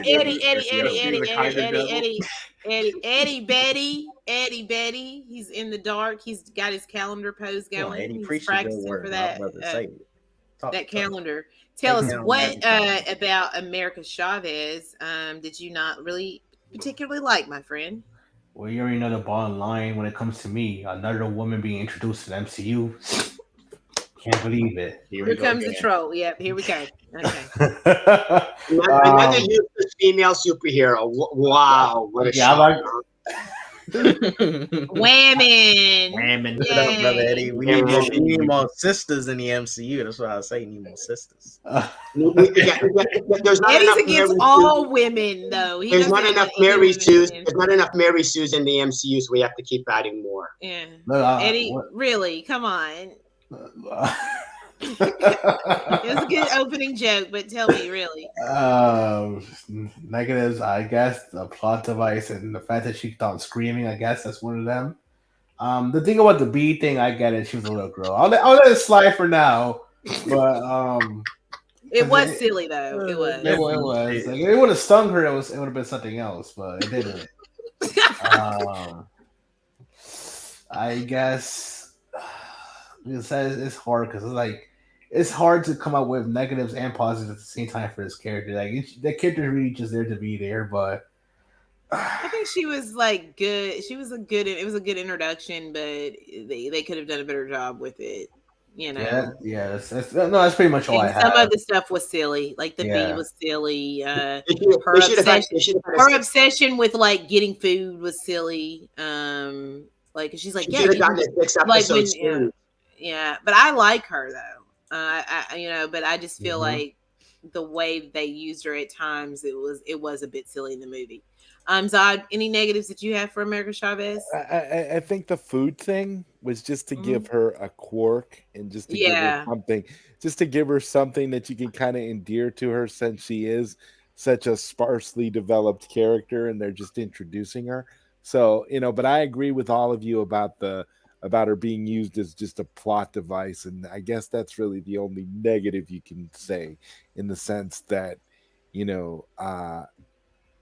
you could have, Jaded, you convinced me. I think you could literally replace her with that box from No Way Home. I agree. I completely agree. I think that box actually would have had more personality, because it actually could have been the same box and it would have actually had a I think Zod is made in Jaded, like you all are very like but I mean I'm understanding where Jaded is coming from on that. It actually makes sense when you actually think about it.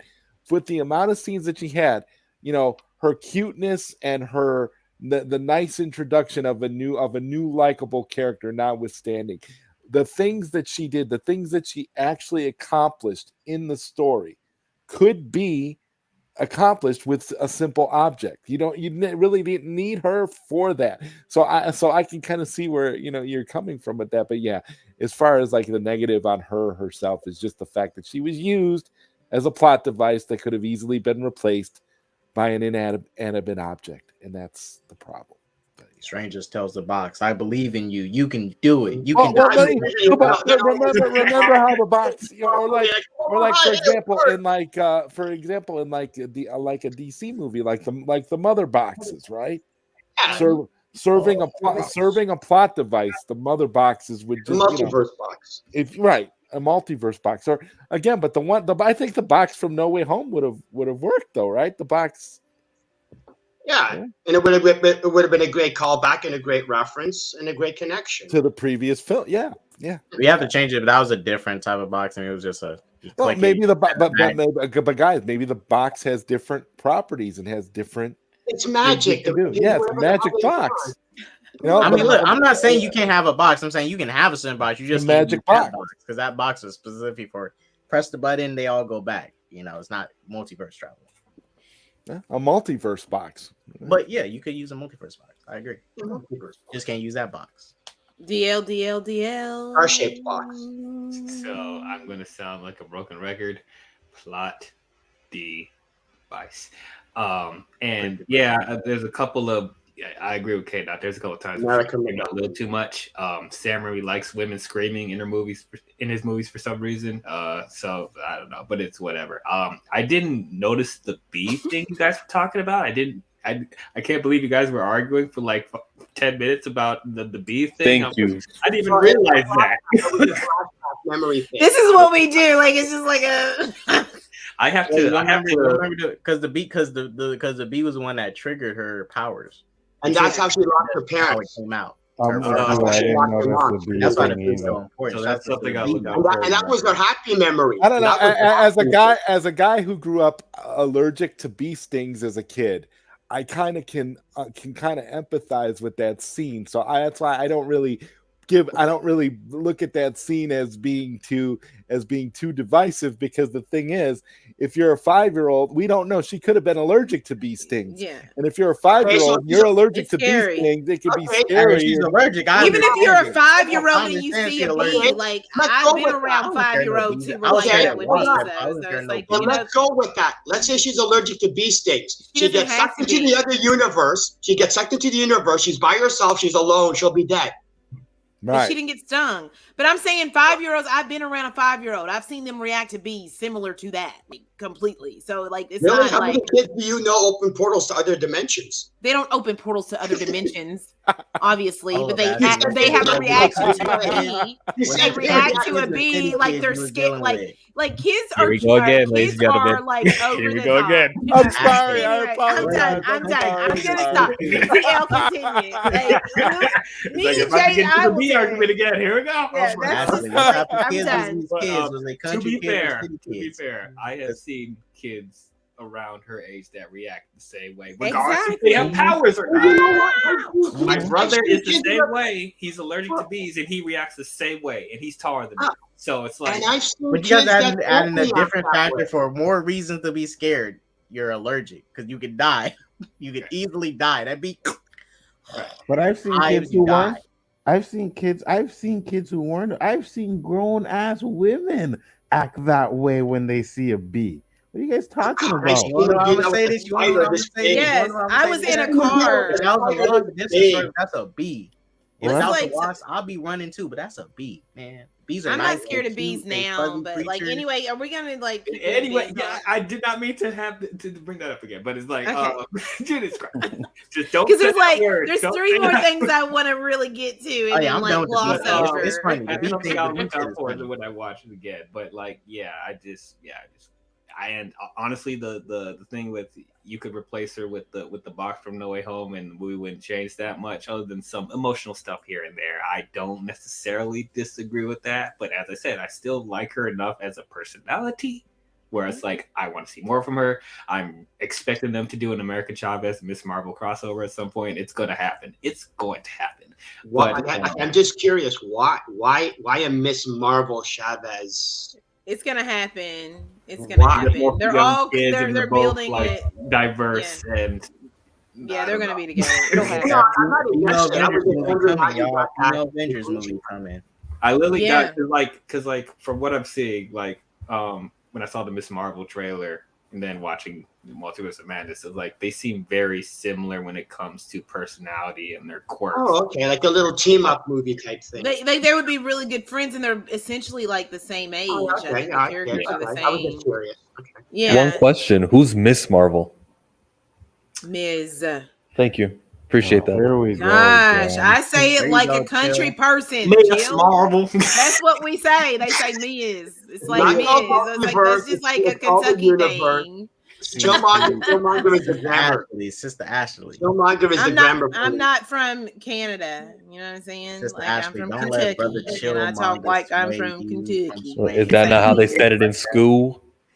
I don't say school. I say school. I can't. I know. I can't do. We don't do school here. That's like Memphis and stuff. You know.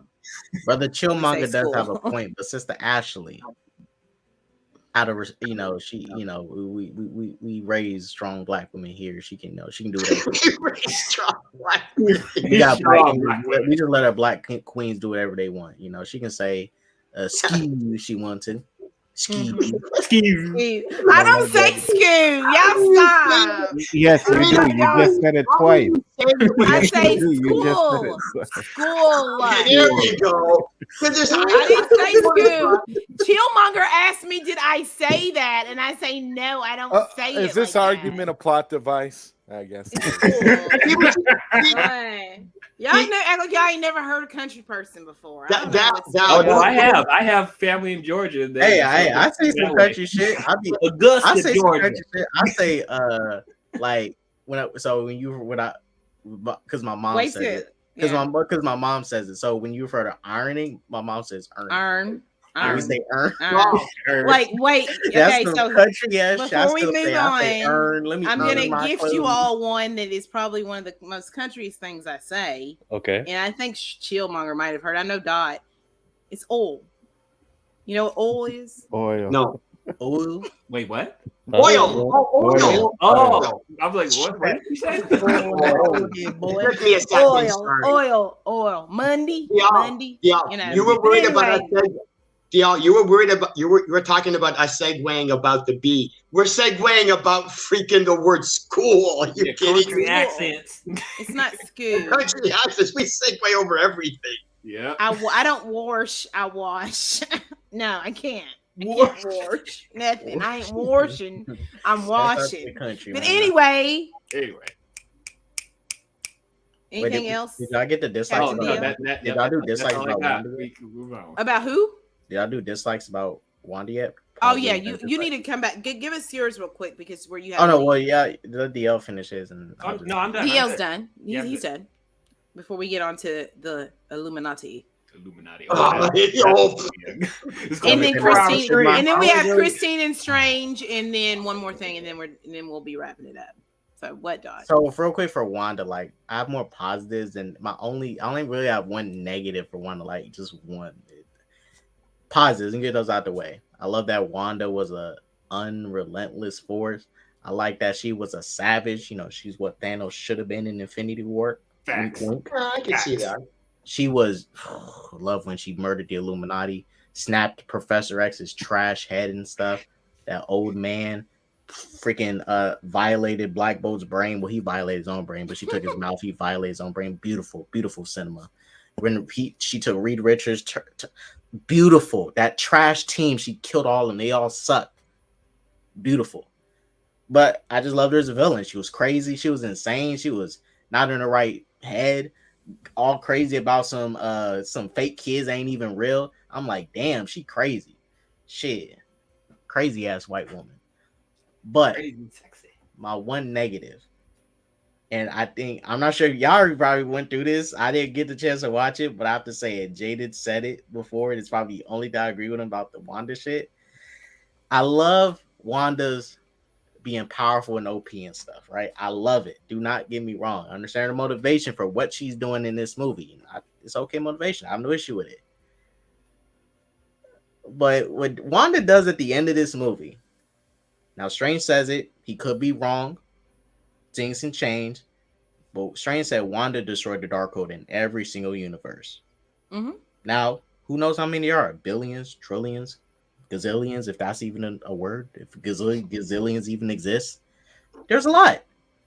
The Darkholds are very powerful. And Wanda destroyed all of them. She took away Black Bolt's mouth by just uttering a word. And she still can't make children. Like, she can't just say... But how did she destroy the Darkholds, though? She brought down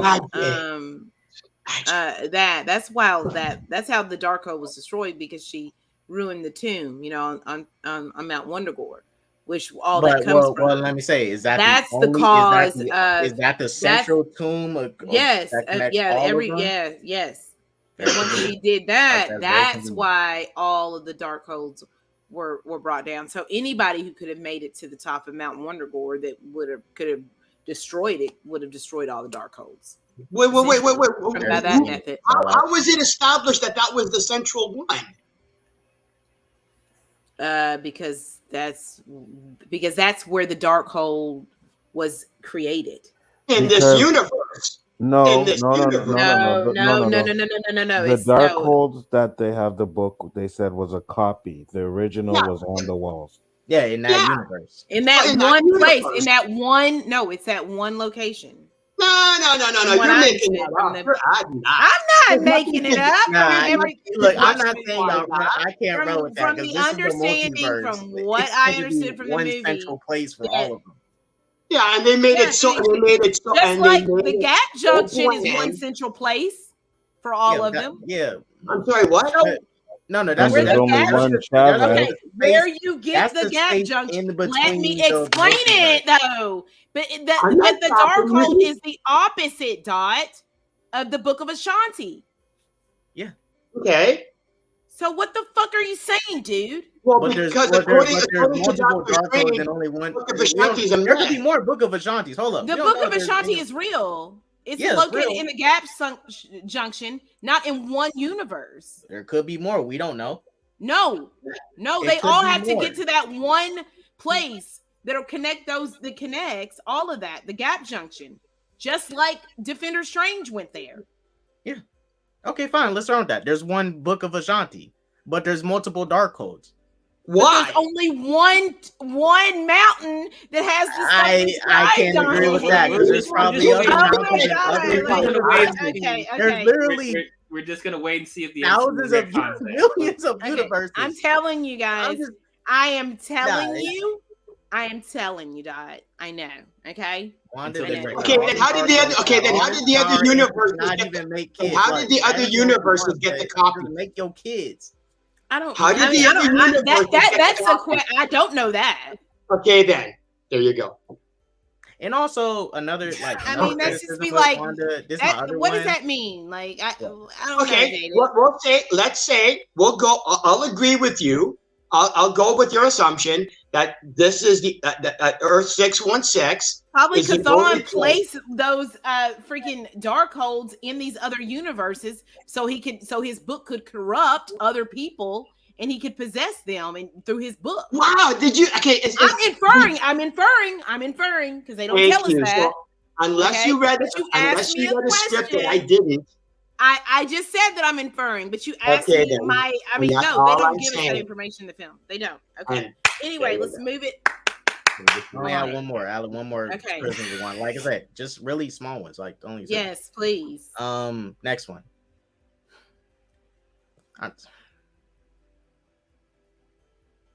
Anytime. Why didn't Wanda?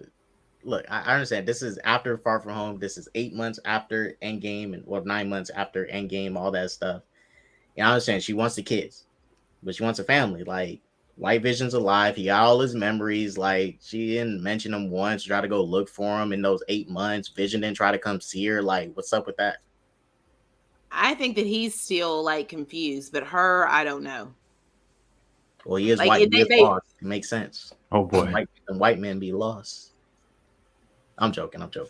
He's joking, guys. Anyway. So, but yes. Anything else, Dot? Before we move on, That's it. Everything else. All right. So the Illuminati. First question. Cool. How do we feel about the scene?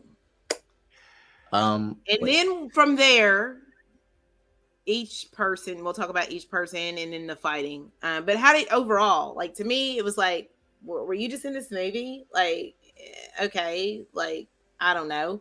I would have preferred if it would, like, didn't have to be Illuminati. Why could it have just been like, could have been anything else, really. Just like for some reason, Professor X, the ones that really, like, I don't know, just like like they could have been like another like type of like secret Avenger type of thing, but Professor X would have been there, and Captain Carter could have been there, and Mordo could have been there, because those are the only three that really mattered, in my opinion, that really did anything worthwhile.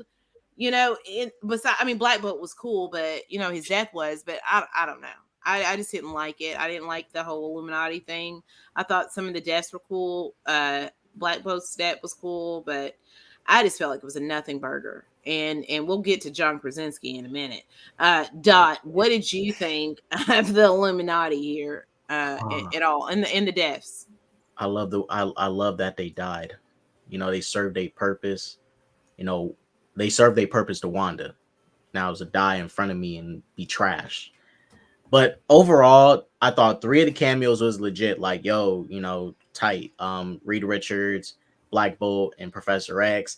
I thought Captain Carter and Captain Marvel was like, you could have put any other better characters inside him in their place that we should have seen. That would have been a lot cooler. One was to prove they weren't second. Sorry. They could have at least put Namor. I like Captain Carter though. I don't dislike her. I don't dislike her, but I was like, they could have put a variant Namor or a variant T'Challa. Why we gotta have all the men though? Why couldn't they? I guess Electra. You're doing the opposite end there. I don't know. Opposite end of what you talking about. Whatever. That's because all of that. Unfortunately, no women. Because no women are worthy of being in the Illuminati. It's not our fault. Okay, there's only men in the Illuminati. Blame Marvel Comics. Not my fault. I know. I get it. But I'm saying Captain Carter. I thought that she was good. Captain Carter's fine. I did not like Marvel. Captain Marvel. I thought that she had too much. I thought that she had all that attitude and all that anger, and I don't know why you was acting like that. You was just being stereotypical black woman on the panel. You literally came. I'm sorry. Instead of No Time to Die, you're acting the same way. Yeah, just like angry and like and attitude, and I'm like, girl, why are you acting so angry like that? She was like, I didn't like it. I can agree with Captain Carter. Like, it's cool to see her live action, but definitely Maria Rambeau replaced her with any other better character. She was, I did not like that. Namor, at least like a better Illuminati member. Like, what the hell? You give us a Captain Marvel variant who's she's standing like this, like what the, and just all weird and shit. Like I said, she just, I didn't like her. And like I said, I like the scene. I like them dying, but. They're that. So which death was Black Bolt. That was the most gruesome one out of all of them. The rest were like that was your favorite one. Was the realest like death. That was gruesome. To me, Professor X, when she snapped his neck, to me that was funny. Like that is like up close and like that's jarring because like it was the Black Bolt thing was cool, but like the fact that she just went and snapped his neck. That to me, that's like very personal. With everybody else, like she like blew him up or like caused Black Bolt's death, but she literally snapped his neck. Not just with her powers, but with her physical, arm. She broke his neck. Like to me, that was just the one that was just real quick thing. I thought it was kind of so. This is a mutant Professor X. I understand. I'm not saying they need to show us a full team. I'm saying show the full team, at least 2. It was kind of weird that he didn't have any like X-Men close by him, like at least Storm or like Cyclops. Yes. So it's the Illuminati. I'm not saying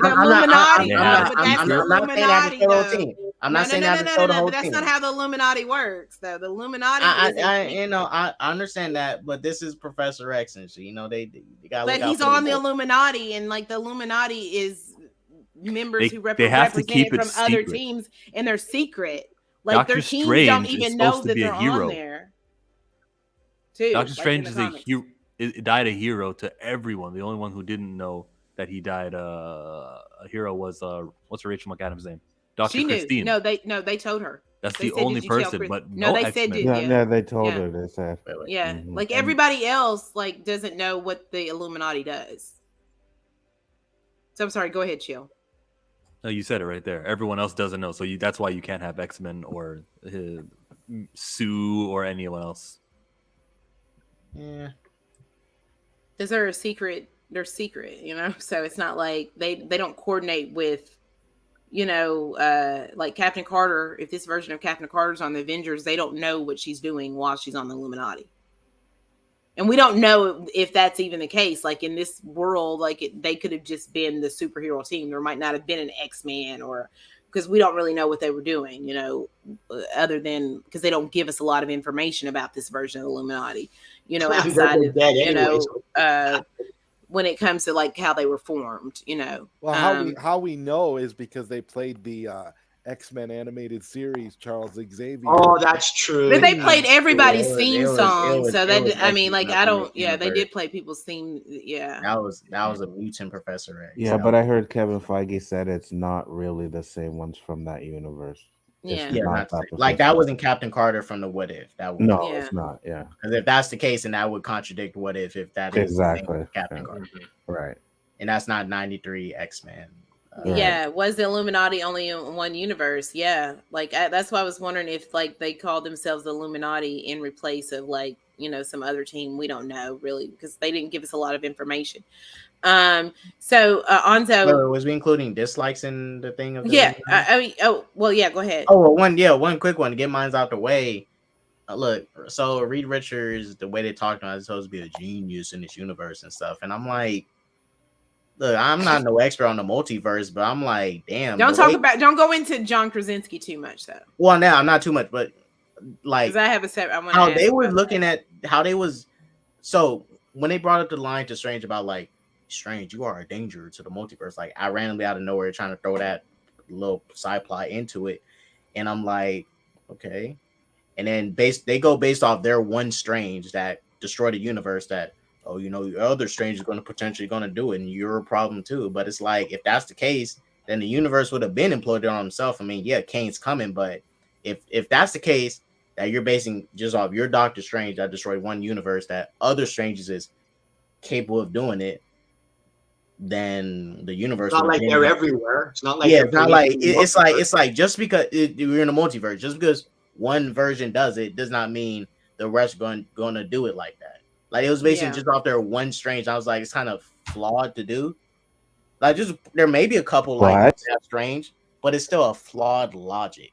But not necessarily because he ended up Strange from every universe that you see. Like, but not necessarily because he ended up reading from the Darkhold, which corrupted him, which is what they were scared that Doctor Strange would do.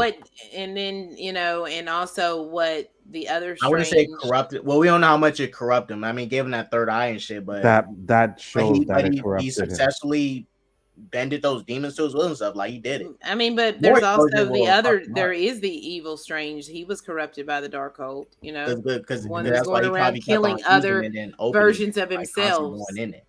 Anzo. I'm trying to move it. Yeah, I loved the Illuminati scene. Thought it was great.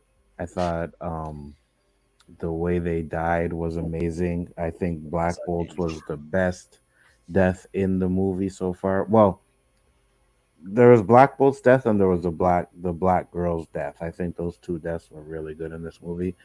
The Black girl I liked, huh? Yeah, the one that destroyed the Darkhold when she burns up. Her. I forgot about her. Yeah, that. Wong's assistant. Wong's lady. Wong's assistant. Yeah. Mm-hmm. That was his lady. What y'all talking about? I think it was his lady friend. That was his lady. You gave him that look like. Yeah, it probably was his lady. But you guys say. I know K Dot said something about Monica Rambeau or Captain Maria. Marvel. Maria. Maria. I loved her attitude in the movie. I loved it. She was cocky and shit. She was like, "Oh, we'll deal with your little witch when she comes." And I was like, "Okay, yeah, you keep that cockiness up, you know." So I enjoyed that. Um, I enjoyed the scene, and I'll say this: if you liked the Suicide Squad screen at the beginning, it was the same thing in this movie. You know what I mean? You brought in a couple characters just to kill them. They did the exact same thing in the Squad. So if you like that, you can't complain about what they did. I didn't. I really like that though, because I I knew did, that though. was happening. You know, but I didn't like it. But also there, it was like played more for laughs. I just felt like it just parts of it just felt flat to me, just like the length of the time, and I'll get to my main issue with it after everybody tells me. So what did you think of the Illuminati? I thought it was great because it gave Wanda credibility as the Scarlet Witch, as the villain that we know she can be. That was our first glimpse of her true maliciousness and power. That when she goes full evil, this is what we can expect. And honestly, I think one of the main reasons why some of these Illuminati characters were made to be such losers was because they were fodder for her to kill. So Yeah, I don't think like remember when I mentioned to you yesterday about the Fantastic Four costume looking like a Walmart special. I think they did that on purpose to show that Mr. Fantastic in this universe is just is not all he's cracked up to be. He has a bigger reputation for no reason. And again, the attitude with Captain Marvel I thought was kind of cool because it paid off when she got what she got. And the only one that I really felt any kind of sympathy for with the Illuminati was Professor Xavier. See, mine was Black Bolt too. The two of them. Because I feel like I'm gonna tell you why real quick, side. Because remember when they do the flashback when with Doctor Strange, their version of Strange, and they're gonna kill him. Yeah. And he says he's sorry in that moment. So I feel like he was one of the ones besides Professor X that had compassion. Like he felt bad for the things he was doing, even like the looks that he was giving, like the facial acting is amazing. I mean, I really hope he comes back as Black Bolt, but go ahead and continue. I just wanted to say that really quickly. And my whole thing though with the Professor X was that was good acting on Patrick Stewart's part, because he literally looked like he was having a stroke at that moment, at the moment he was being killed. So to me, it just kind of that felt real. It felt organic, for the character of Wanda. So again, using those variants as cannon fodder for the Scarlet Witch was super cool. So I had no issues really with the Illuminati, and I'm kind of glad that there weren't more high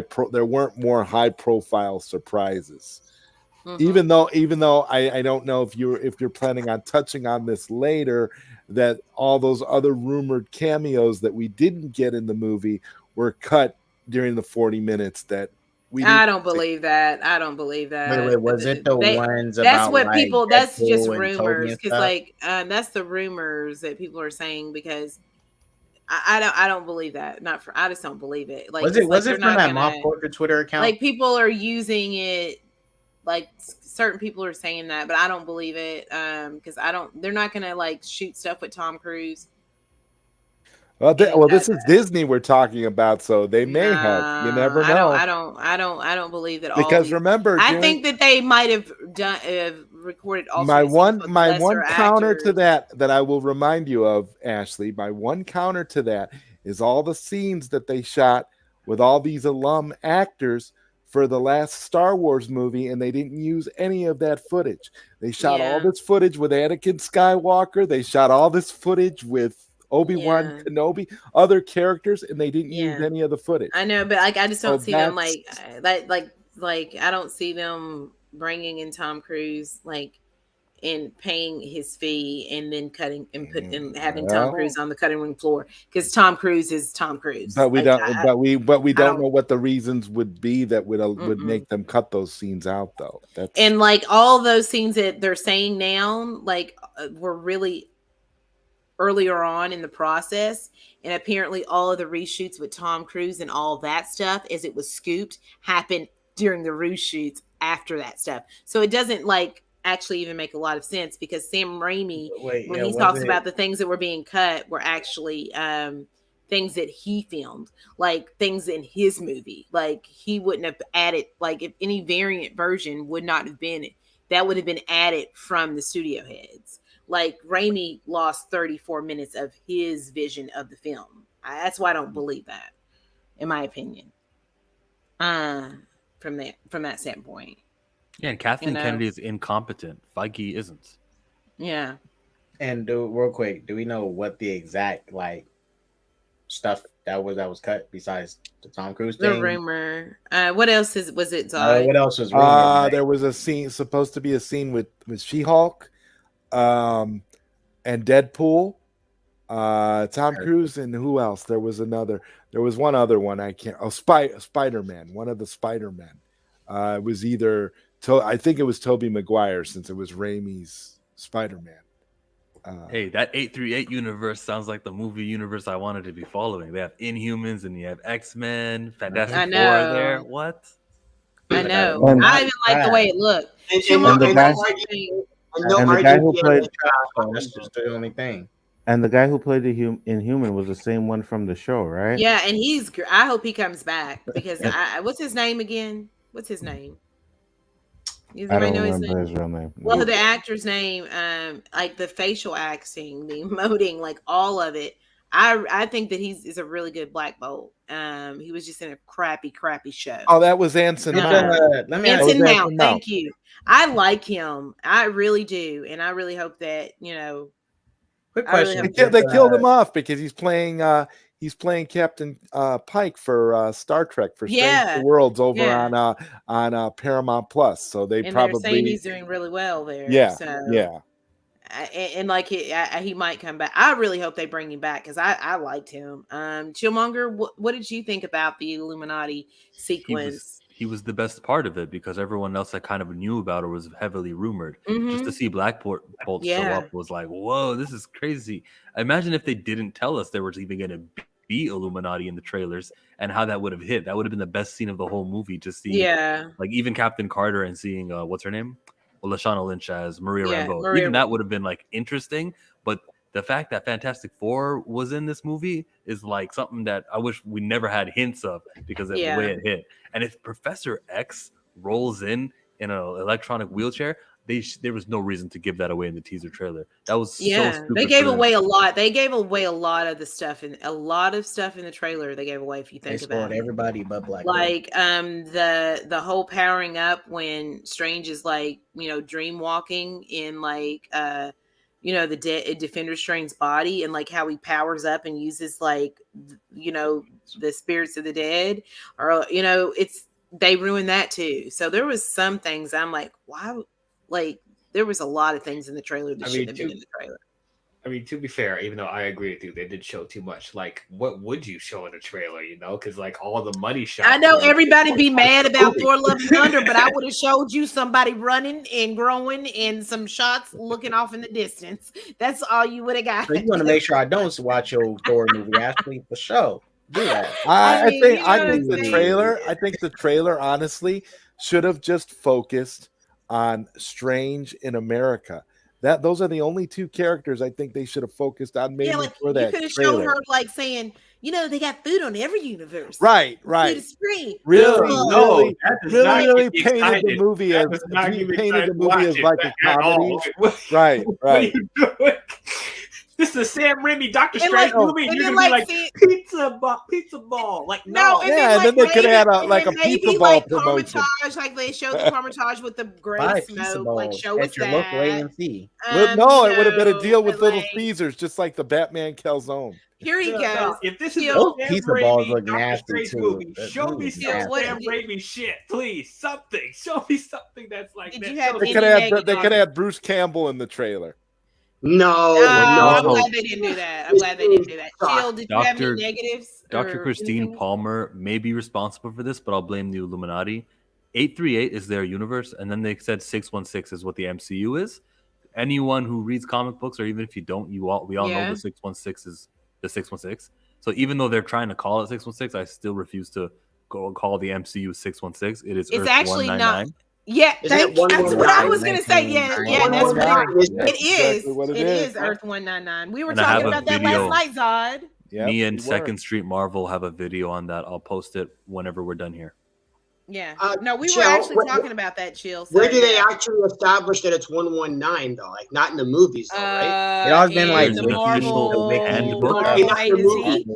I'm just saying not in the movie. It has the distinction as 0199. I have that book. No, I agree, but I'm just saying not in the. But it's not actually referenced in any of the movies though, right? No, but in Okay. in the Marvel, but No, I agree. I know that part. I know that. I get it. And the reason why Dr. Christine is wrong is because she says we've designated it. It's not like we counted. There was not an objective third body that judged you the 19999 or the 616. Mm-hmm.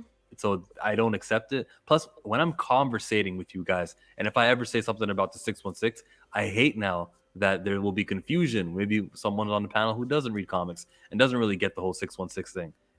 It's just weird. Yeah. But I mean, I think that they were doing that because the hint, because everybody thought it was 616 until they came out and said, no, it's not 616. And now they're saying it is 616. Yeah, so I think that's where that comes from. 616 and Far From Home, but he didn't know shit about the multiverse. He made all that shit up. Yeah.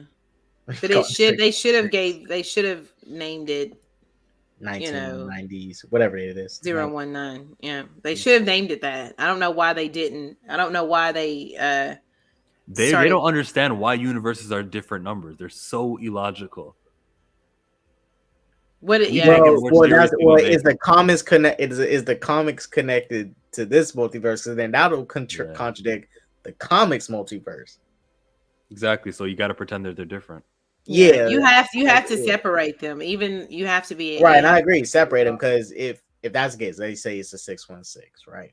And they're saying it's the multiverse. But I don't think they should have. I agree with Shield. They shouldn't have called it the 616. We'll still just say MCU, won't we?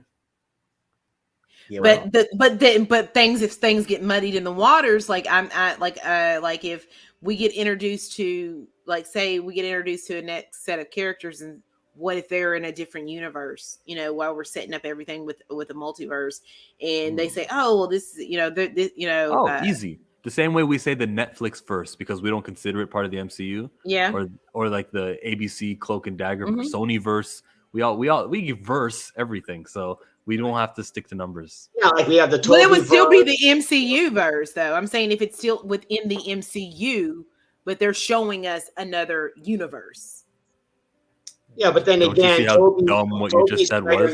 They're going to show us universe. another universe in the universe. They're different. In the multiverse. Yeah. A different universe. Yeah, so Sony right now. Universe. No, I'm not talking movie about. I'm talking about this Marvel Cinematic Universe. Okay, so that's a universe, but in the Spider-Man No Way Home movie, there's the other Spider-Man from other universes which have different numbers joined.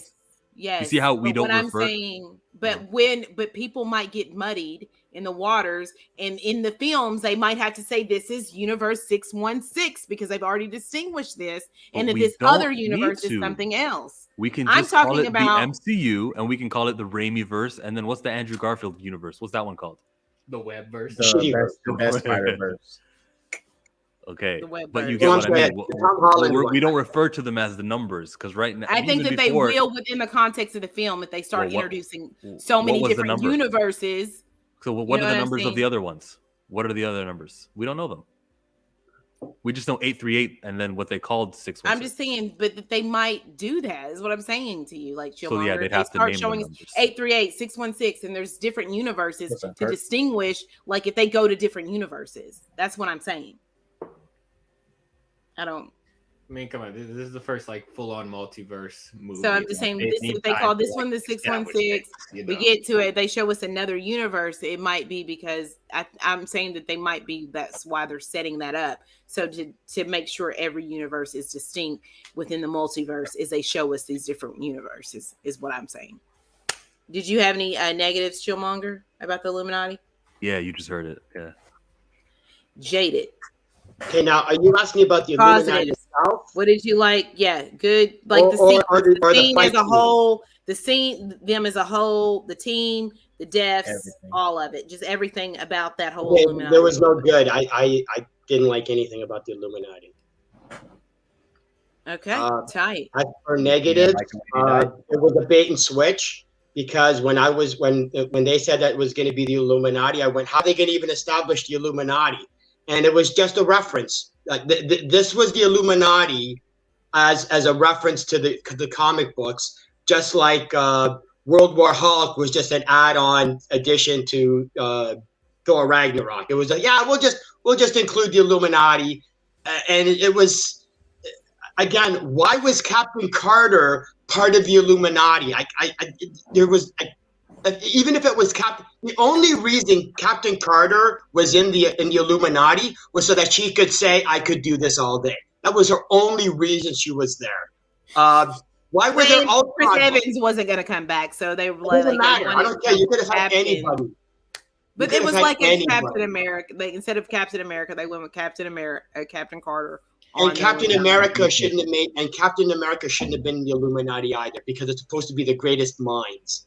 You had the Ultron robots, and it's like, why did you have the Ultron robots? It was simply we're going to think that Ultron was here. No, there was no Richards Ultron. Created them.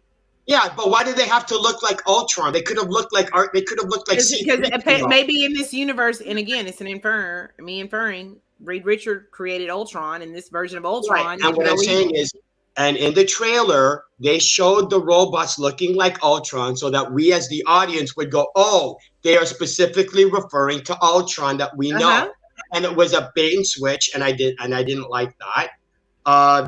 You had these super people, a part of the Illuminati, acting like they were part of a like. Reed Richards was hardly intelligent in this movie at all. Like he's going up against Wanda, and I'm going, what are you posturing for? She's going to take you out in like 3 seconds. What are you going to do? And he's literally acting like he's able to take him out. She takes out two of the most powerful. Wanda takes out two of the most powerful Illuminati in like 2 seconds, but ends up taking 10 minutes to take out Captain Carter, because instead of actually using her manipulation powers, she's suddenly shooting out energy bolts so that Captain Carter can dodge them. It was like that fight scene was worse than the airport fight scene. It was filler, it was fan service, and it was badly done. Did not like anything about the Illuminati. This is why the MCU is trash. Thank you, Jaden. Okay, DL. If you listen to him, don't listen to Diet, please. What do you have to say about the Illuminati? What did you think? Good, bad, in between? I like that they established the Illuminati in the MCU. I was really looking forward to it from the trailer, but yeah, that was also my least favorite thing about the movie is the Illuminati. I felt like they were thrown together as well. I did not have a problem with Professor X, Black Bolt, and Reed Richards. I was actually happy they brought back Black Bolt as well. And I know we're probably going to disagree on this. I did like John Krasinski in the role, even though the writing for him is not very good. But yeah, Maria Rambeau and Captain Carter did not need to be there. They did not. I liked Captain Carter. I know everyone likes Captain Carter. It was nice to see Haley Atwell as a live action Carter, but she did not need to be there. It does not make sense for her to be there. First of all, as Jaded said, this is supposed to be a group of the greatest minds in Marvel that represents every corner of the Marvel universe. She does not fit there. She's not one of the greatest minds, and she's definitely not one of the most powerful on there. She's the weakest one on there, and they're trying to make us believe that she can pick a fight with Wanda. No, that was ridiculous. When you took out Black Bolt and Reed Richards within seconds, and then you actually have Maria and Captain Carter pick a fight with Wanda, like because it was like because they wanted like the females versus female thing. It was that which I say is like it was silly. It was silly in the sense that like she was fighting both. Don't go from but I'm just saying she could kill. She was able to kill the other two like so quickly, you know. And then there's this all-out battle. So it's I'm surprised no one said it. You know, I'm not sure. They don't say this yet. Reed did get Black Bolt killed. Yeah, he did. Yes. Thank you. That's what I wanted to like. DL, did you have anything else to add? Because we can talk about that next. Go ahead. Yeah, real quick, just like So yeah, that's what I say. Like the writing for the Illuminati is bad because they are making stupid decisions like that, getting people killed, and like they're not being aware of what's going on when they should. And then.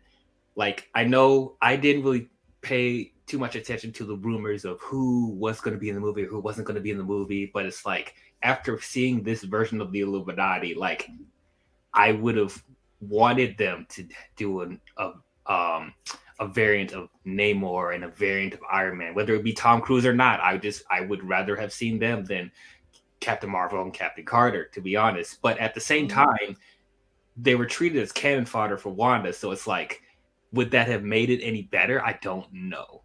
So that's just pretty much how I feel. Professor X, I'm glad they got Stewart back, but you know, just for him to get killed again, though, just like okay, great. But even though his death was awesome, I like.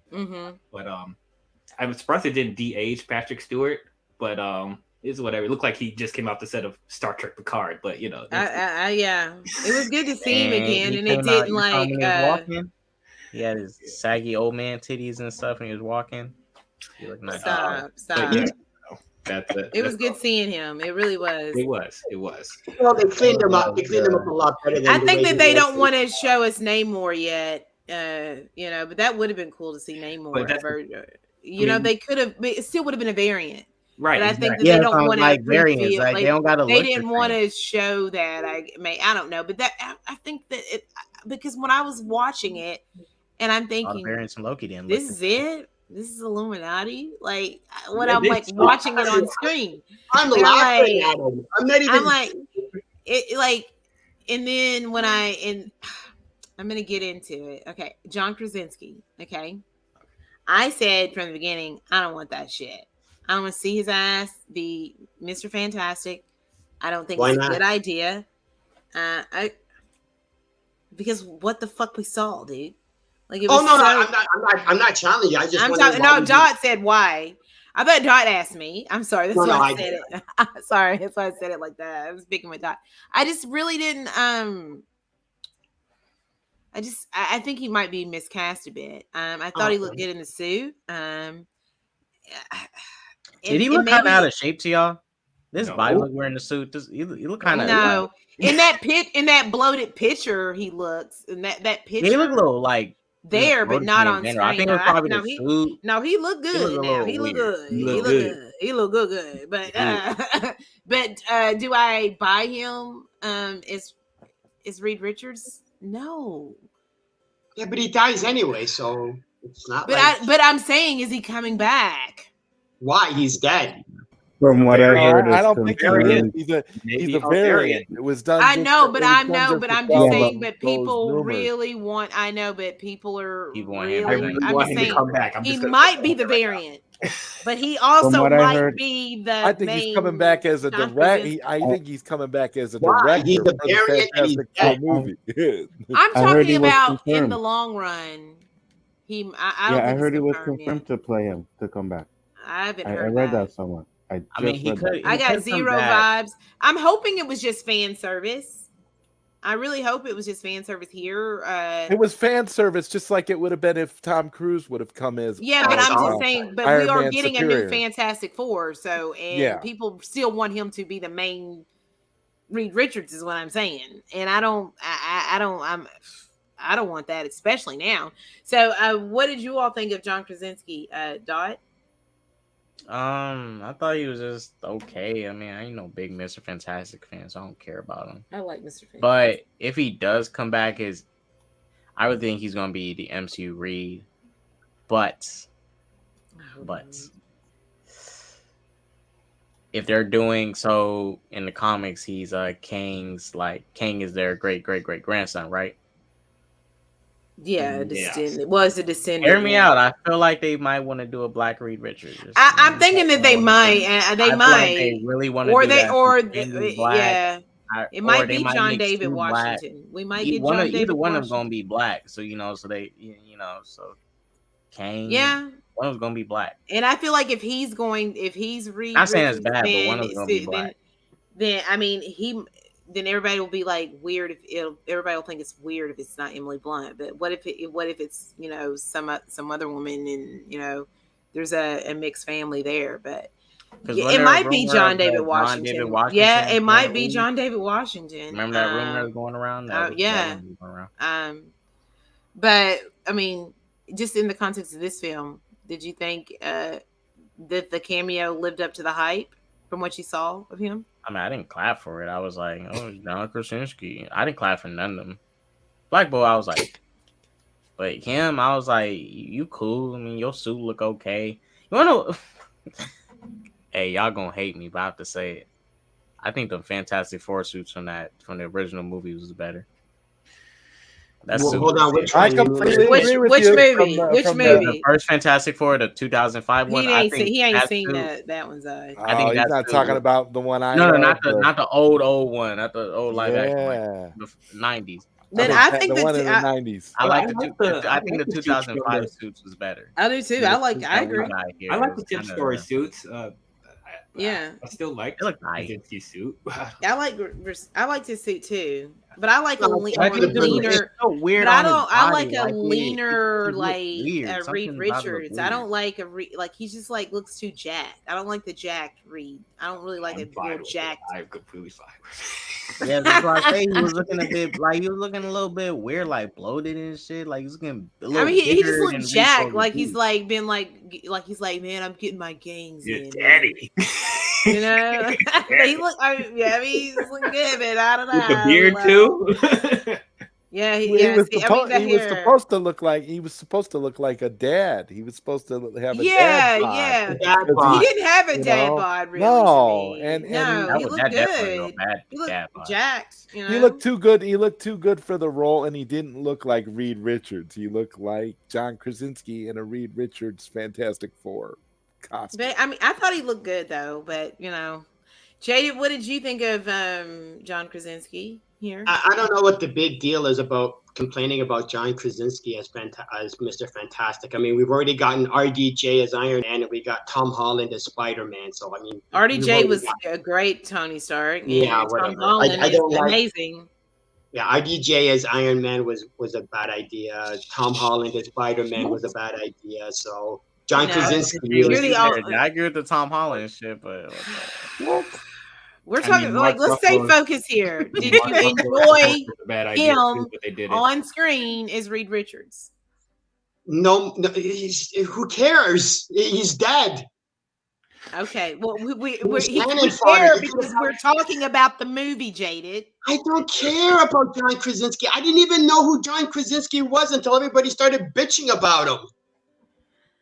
I didn't even know he was from The Office. I didn't even know. I'm going, why does anybody care about John? Why care about John Krasinski? Why care about John Krasinski being Mr. Fantastic any more than that actor who played Black Bolt? Like who cares? Okay. No, I'm serious. Who cares? Because a lot of people care because they want the performance to be top notch. Oh, no, they want the performance because they're such thespians in this movie. Please. The actress that played Chavez was such an amazing actress. Okay. DL, he doesn't care, but what do you think? So I guess I'm going to be the only one on this hill. I still want John Krasinski to stay as Mr. Fantastic, and I hope they do bring Emily Blunt to be Susan Storm. I am one of those people. I really don't understand why people are complaining about that casting. I think that's borderline perfect. You know, I can't really think of anyone else. I mean, I know you in another stream. I heard Ashley, you said you wanted Joseph Gordon-Levitt to be. I've said it like so many times. Yeah, like that's not a bad choice either. And I wouldn't hate it if they did that. That might work. That's good. That's good. I can see that. Hey, if Chris Evans can play two superheroes, so could Andrew Garfield. I could see that. But yeah, I'm glad that they brought him in as Reed Richards. As far as his appearance in this movie, I really don't understand what you guys are expecting from a Reed Richards performance. He is a dry, stoic character. I know, but it felt like John Krasinski though, like just being like himself. Well, here's the thing. That doesn't really mean much. That's the thing. Really boring. I mean, that's the thing. I get the stoic. I know how he is. I get all of yeah, that. I know you know. So that's why I'm questioning is like, you know how Reed Richards is as a character. So it's like he played it to a T. He is dry and stoic. Didn't take it. I just felt like it was just like John Krasinski like saying some lines like on a Friday afternoon. Like that's I didn't get. I just didn't feel it at all. I just felt like it was. You want him to sound nerdy or something? Like I don't know what you. No, it's just like I just felt like it's just to me. It was just like John Krasinski standing there reading the lines, not trying to interpret this character in any way. It just felt like John Krasinski to me. Like that's all. Okay, it did not feel like Reed Richards. It just felt like, hey, what does this prompter tell me to say? Okay, I'm going to say that. It's a wrap. I guess we'll disagree on that, but I guess. And here's the thing: I'm not that big of a John Krasinski fan to be like, oh, he just feels like John Krasinski. I have not seen one episode of The Office, so I don't know how. Yeah, I have. And then, yeah, right. And I've seen him in A Quiet Place, and I thought he was really good in that. And that's one of the reasons why I wanted Emily Blunt and Krasinski to be in the Fantastic Four from that. So that's mainly what I'm going off of. And then as far as the writing, like we can agree, the writing for his character was bad in this movie. Mm-hmm. So it did not make him look like perfect in this. Like he wasn't really able to do what Reed Richards could do because he was serving as cannon fodder with the rest of the Illuminati. So yeah, he's not looking that great. So, but like I don't blame it on him necessarily. I loved his entrance. Yeah, his entrance was awesome. It was great. But it's like, I feel like if they decide to bring him back, which I really hope they do, when they actually give him good writing and he's actually a main focus of the film in the Fantastic Four movie, I feel like he will be a lot better. Like I don't feel like it's fair to judge him, full out from this because it's not the best way to show him off. If he comes back, I'll be open-minded and be like, go John Krasinski, go. Right. But like if he does come back and he still doesn't feel right, I'll be the first to tell you because I am a huge Fantastic Four person and they have not made a good Fantastic Four movie at all. So I'm probably going to nitpick it just as much as you are. So, yes, they did. In the 90s, they did. They made fuck one. That shit. Roger Corman's Fantastic Four. It's the most comic accurate. We're gonna answer. Does anybody have any final? We're gonna get everybody's final scores here for the movie. I think that's good. We're gonna wrap up that, and then we're gonna answer Perp's question really quickly. Dot, grade, final thoughts on Multiverse of Madness. Did it live up for you? And are we gonna be remembering this movie as a top MCU movie, or eventually once the hype of it all dies down? At the moment I give it a 7 out of 10. I kind of bounce between 7.5, 7 out of 10. I'm like bouncing right between there.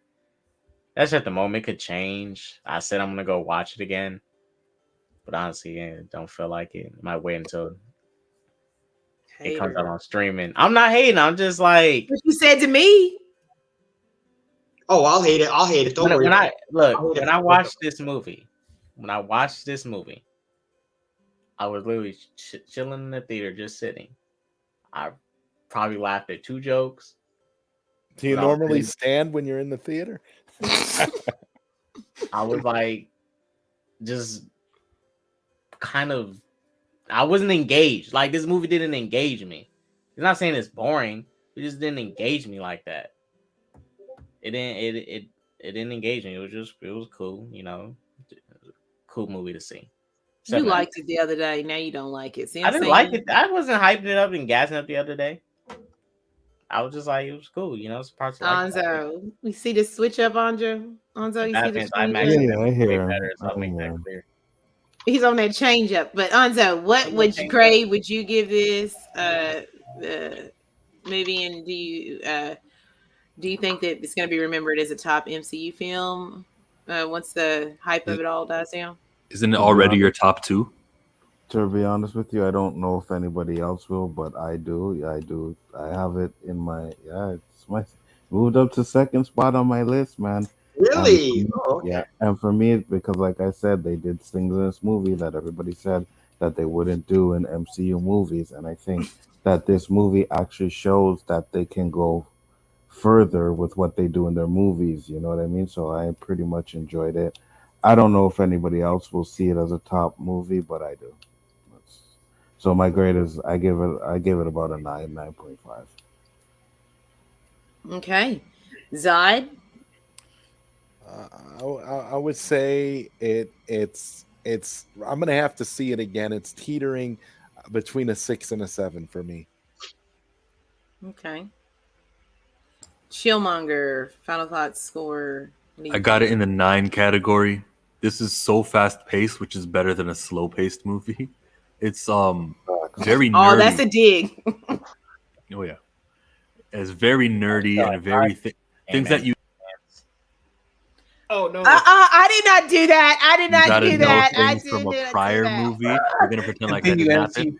So I'll power walk over this, and we're gonna talk about how they rewarded the old time fans for understanding what happened with Thanos, the blip, and everything. There was jokes inside there for us. Mm-hmm. This wasn't a top Marvel movie when it comes to like knowledge about it. Thank you. And do we want to know? Let's go back to Jaded. DL. So before I give my grade, I'm sure people are wondering who would I cast as Human Torch in the Thing if I want Krasinski and Emily Blunt. So Human Torch, I would have Dacre Montgomery, and I would have Alan Ritchson. But that's just me. So for my grading, I would probably give it like 8.9 out of 10. For my own grading system, it would be greatness. It would probably be like a low greatness though, but it still really enjoyed it. This really felt like a Doctor Strange comic book come to life. That's what I really liked about it. And I am already a Sam Raimi guy, so like all the Sam Raimi influences in this movie, I had a ball with. I love how horror influenced it was. I liked how zany the magic is. Some stuff didn't make sense what they were pulling out with the magic, but that's how a Doctor Strange comic book is. And fighting monsters and all this stuff. Like, man, I had a blast from start to finish. But as I said, like the weakest thing is probably the Illuminati thing. But even the Illuminati stuff, I'm glad that they established it in the universe. It was nice to see it. But yeah. I really enjoyed it. It's probably it might end up being my favorite film in Phase 4 so far. Because like I was teetering between that and Spider-Man. But it's like I feel like I like this a little bit more than No Way Home, just because of all the comic influences in there. So yeah, definitely end up being one of my favorites in the MCU. So. I'm gonna give you my score before we get to Jaded, actually, too. So we're gonna save Jaded for last. I'm gonna go ahead and go for him. I'm gonna be a little rude before my guest goes. Right. So for me, Doctor Strange and the Multiverse of Madness, I had said to me that I think that I like it more than No Way Home. Right. And at first I was like, well, maybe I'm walking that back a bit. But the more I think about it, I actually do like this movie more than Spider-Man No Way Home. I love the feel of it, the tone of the film, the way it does feel like something different, and what Sam Raimi brings to this film. You know what Elizabeth Olsen does as Wanda, and Benedict Cumberbatch. Even though his role is a little bit more understated compared to her, he still carries the film a lot when we see him on screen. my main issue outside of the Illuminati, which I feel like the chemistry with him and Christine is off, and I really don't buy that. But it's also, I feel like it's almost built in to be that way in a way, because they can never get on the same page, because the way that he is and how she is, so they can never truly be together. So maybe that, but the chemistry I never really felt like they were in love or a real couple. That's why we're getting Clea. Yeah, and we're getting Clea. Yes, and if I'm gonna give this film a score right now, I'm trying not to go too high, because I can do that like right after I've seen them sometimes. But so that's why it's going to be an 8.5. I want to give it a 9, but I feel like I need to set with it more and really think about it and go back to it to see if it's going to stay a 9 for me. But I really love it. I don't know where it ranks in my overall MCU movies, but I really, really enjoyed this movie. And I felt like I had a good time, and I can't wait to see it again. But I'll see it for the 4th time. Like I loved it so much, I could not wait to see it the 2nd time the first day. But and so that's it for me. 8.5. I love it. I did not like the Illuminati scene. I think that some of the dialogue is silly. I hated the fact that they kept doing the other me and then other me and other that got a little just like Michael Waldron. You wrote Loki. Just call them variants here too. Yeah, that's exactly that. They wrote Loki, and there was some weird stuff in that too, man. Yeah. So for me, it's an 8.5. I can't wait, and I'll probably see it more than 4 times. So we're gonna let Jaded tell us what his score is, but hold on, I gotta do something. I really don't do numbers, but the best way I can describe it is this was part MCU, typical MCU movie, part Army of Darkness, and part Sharknado. This was a ridiculous. This movie was so bad. This movie was so broken and ridiculous. I actually went, you know what? No Way Home isn't as bad as I thought it was, because I thought No Way Home was broken. This movie was absolutely ridiculous. I'm literally watching the movie going, wow, like did they actually? I was Destroy it, David. Pardon? Destroy it. You're doing good. This movie, how anybody can taking this movie seriously is the equivalent of taking the Sharknado movie seriously. Wow, it's insane. Anything else? Do you want to say, Jay? The best thing about this movie, no RDJ and no Tom Holland. All right, cool. I'm not even gonna with you right now because you're being mean. Who should play? Perp has a question. Who should play Johnny Storm? Does anybody have any? Dacre Montgomery. I do. Who? I do. Chris Evans.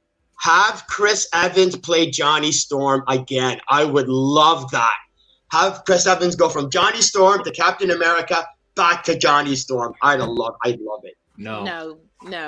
Sorry, I know. You're trolling. Do you have a real? I didn't hear. I know you said someone's name, but I didn't hear you. I said Dacre Montgomery. What's he from? I don't know. He is in Stranger Things. He was the Red Ranger in Power Rangers 2017. Does anybody else have any fan castings? Chill. Zac Efron. Yeah. Zod. No. He's like, no. Nah. Anza. Nah, I don't. Dot.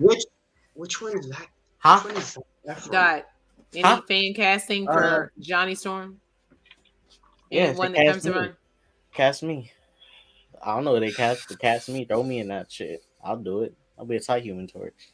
Like flame on. Have Robert Pattinson do it. Have Robert Pattinson be it. Like, that would be epic. Robert Pattinson. Yes. What? That doesn't even sound right. Oh my God! Do it if they do it. Oh, that doesn't sound right. If people can pretend Robert Pattinson can play Batman, people can pretend Robert Pattinson can play. He's a great Batman. Yes, I agree. Oh my God, perfect. Amazing Batman. Yes. I think you've made a brand new friend tonight, Jaded. you and Zod are gonna be best friends. I completely agree with that. That would be the greatest thing ever. As Robert Pattinson as Johnny Storm. Yes, all in. Herb says Michael Cera. No. No. I don't want Robert. No. The MCU cannot have Robert Pattinson. All right. We're going to wrap it on up. We've done this for 4 hours and 22 minutes, and it's 3:47 a.m. where I am. Right. I would like to thank SSJK.Sanctum. I'm gonna go back and I'll put everybody's links in the description box so you'll know where to find them. Subscribe to SSJ. I cannot even say his name half the time. Okay, listen to this. SSJK.Sanctum, aka Brother Dot, aka Spoil Dot, aka DC Dot. What you got coming up this week, Dottie? Hold on. I'm coming. Besides our Moon Knight stuff we have to do. What else you got coming? Brother Hotep Dot is hosting a conference, a meeting. Great minds are coming together, and we're going to figure out how to get these devils out of our country.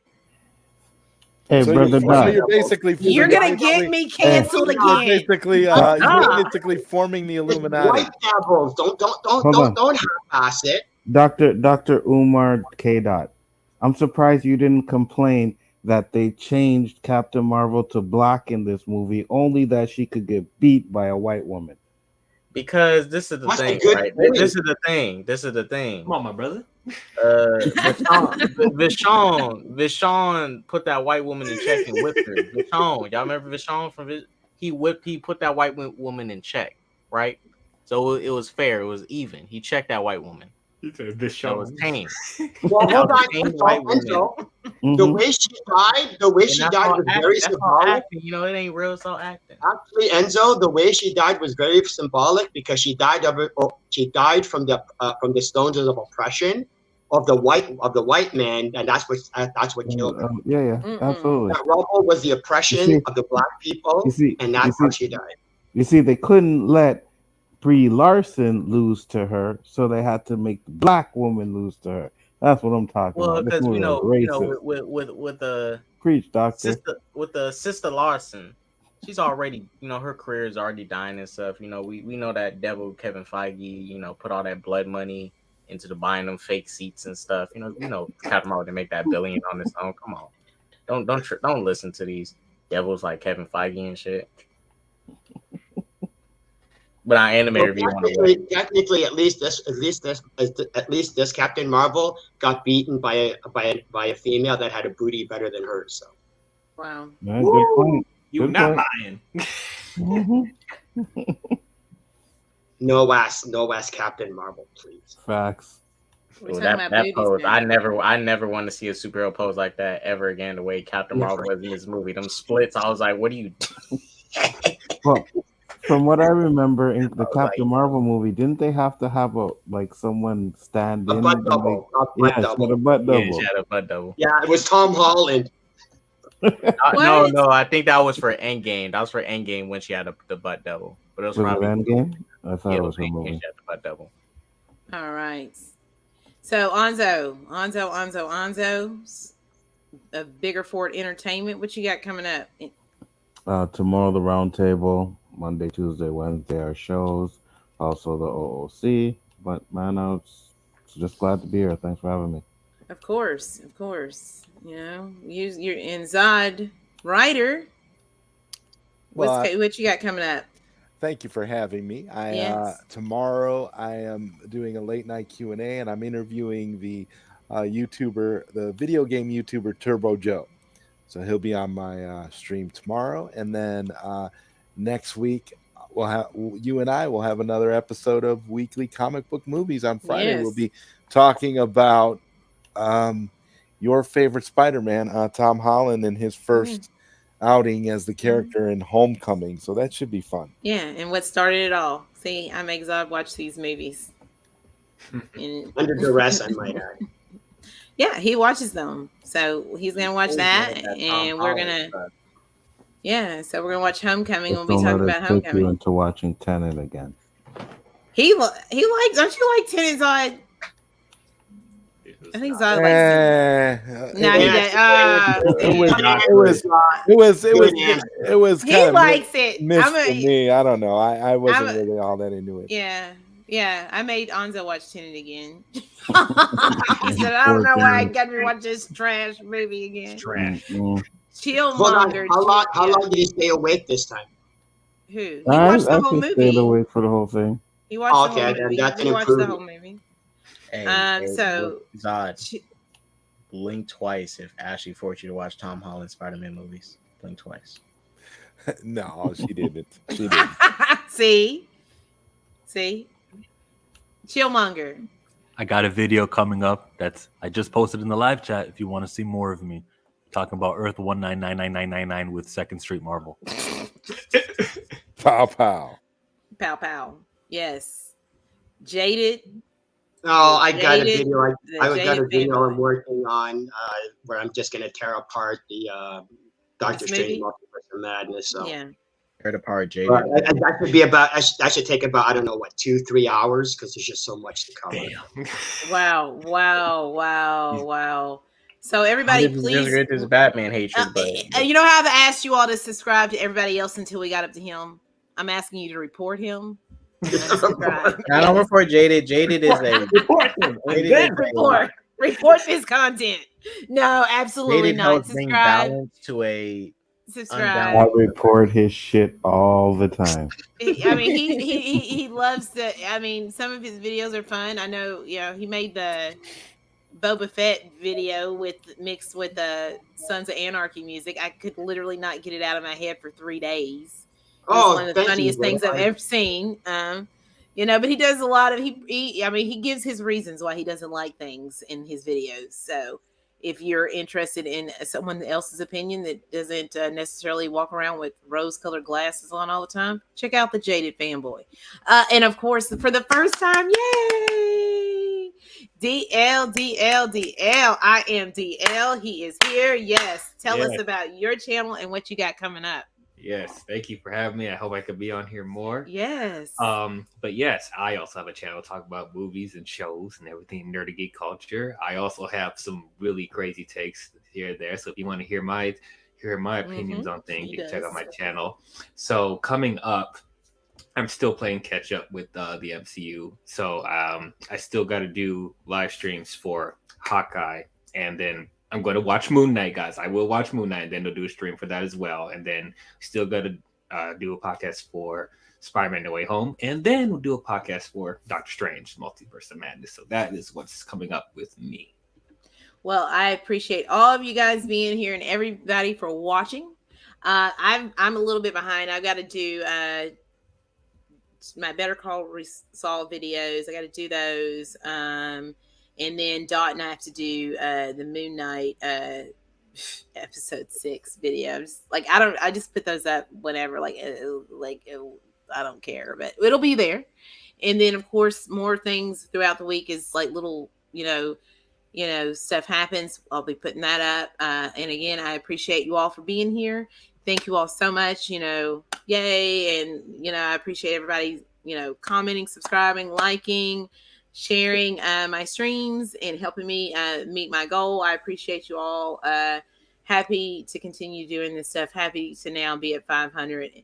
And Monday, I'm going to do something, hopefully, and figure out who the winner is for the 500 sub thing. But thank you guys. Happy Mother's Day, Ashley. Thank you. Thank you. Yes. I appreciate you all. And you know what? Happy Mother's Day to all the DC mothers. You see what he did? You see how he did? Y'all see how he did? Yeah, throw DC in there somehow. Y'all see how he did? Happy Mother's Day to Ashley. Hold on. Wait a minute. K-Dot. I'll save you. Happy Mother's Day to everybody except Tom Holland's mom. That is horrible. But on that note, please subscribe to these dope dudes, dude. And you know what? We're about to be up out of here. Bye. Deuces. Great. I'm going to play it. The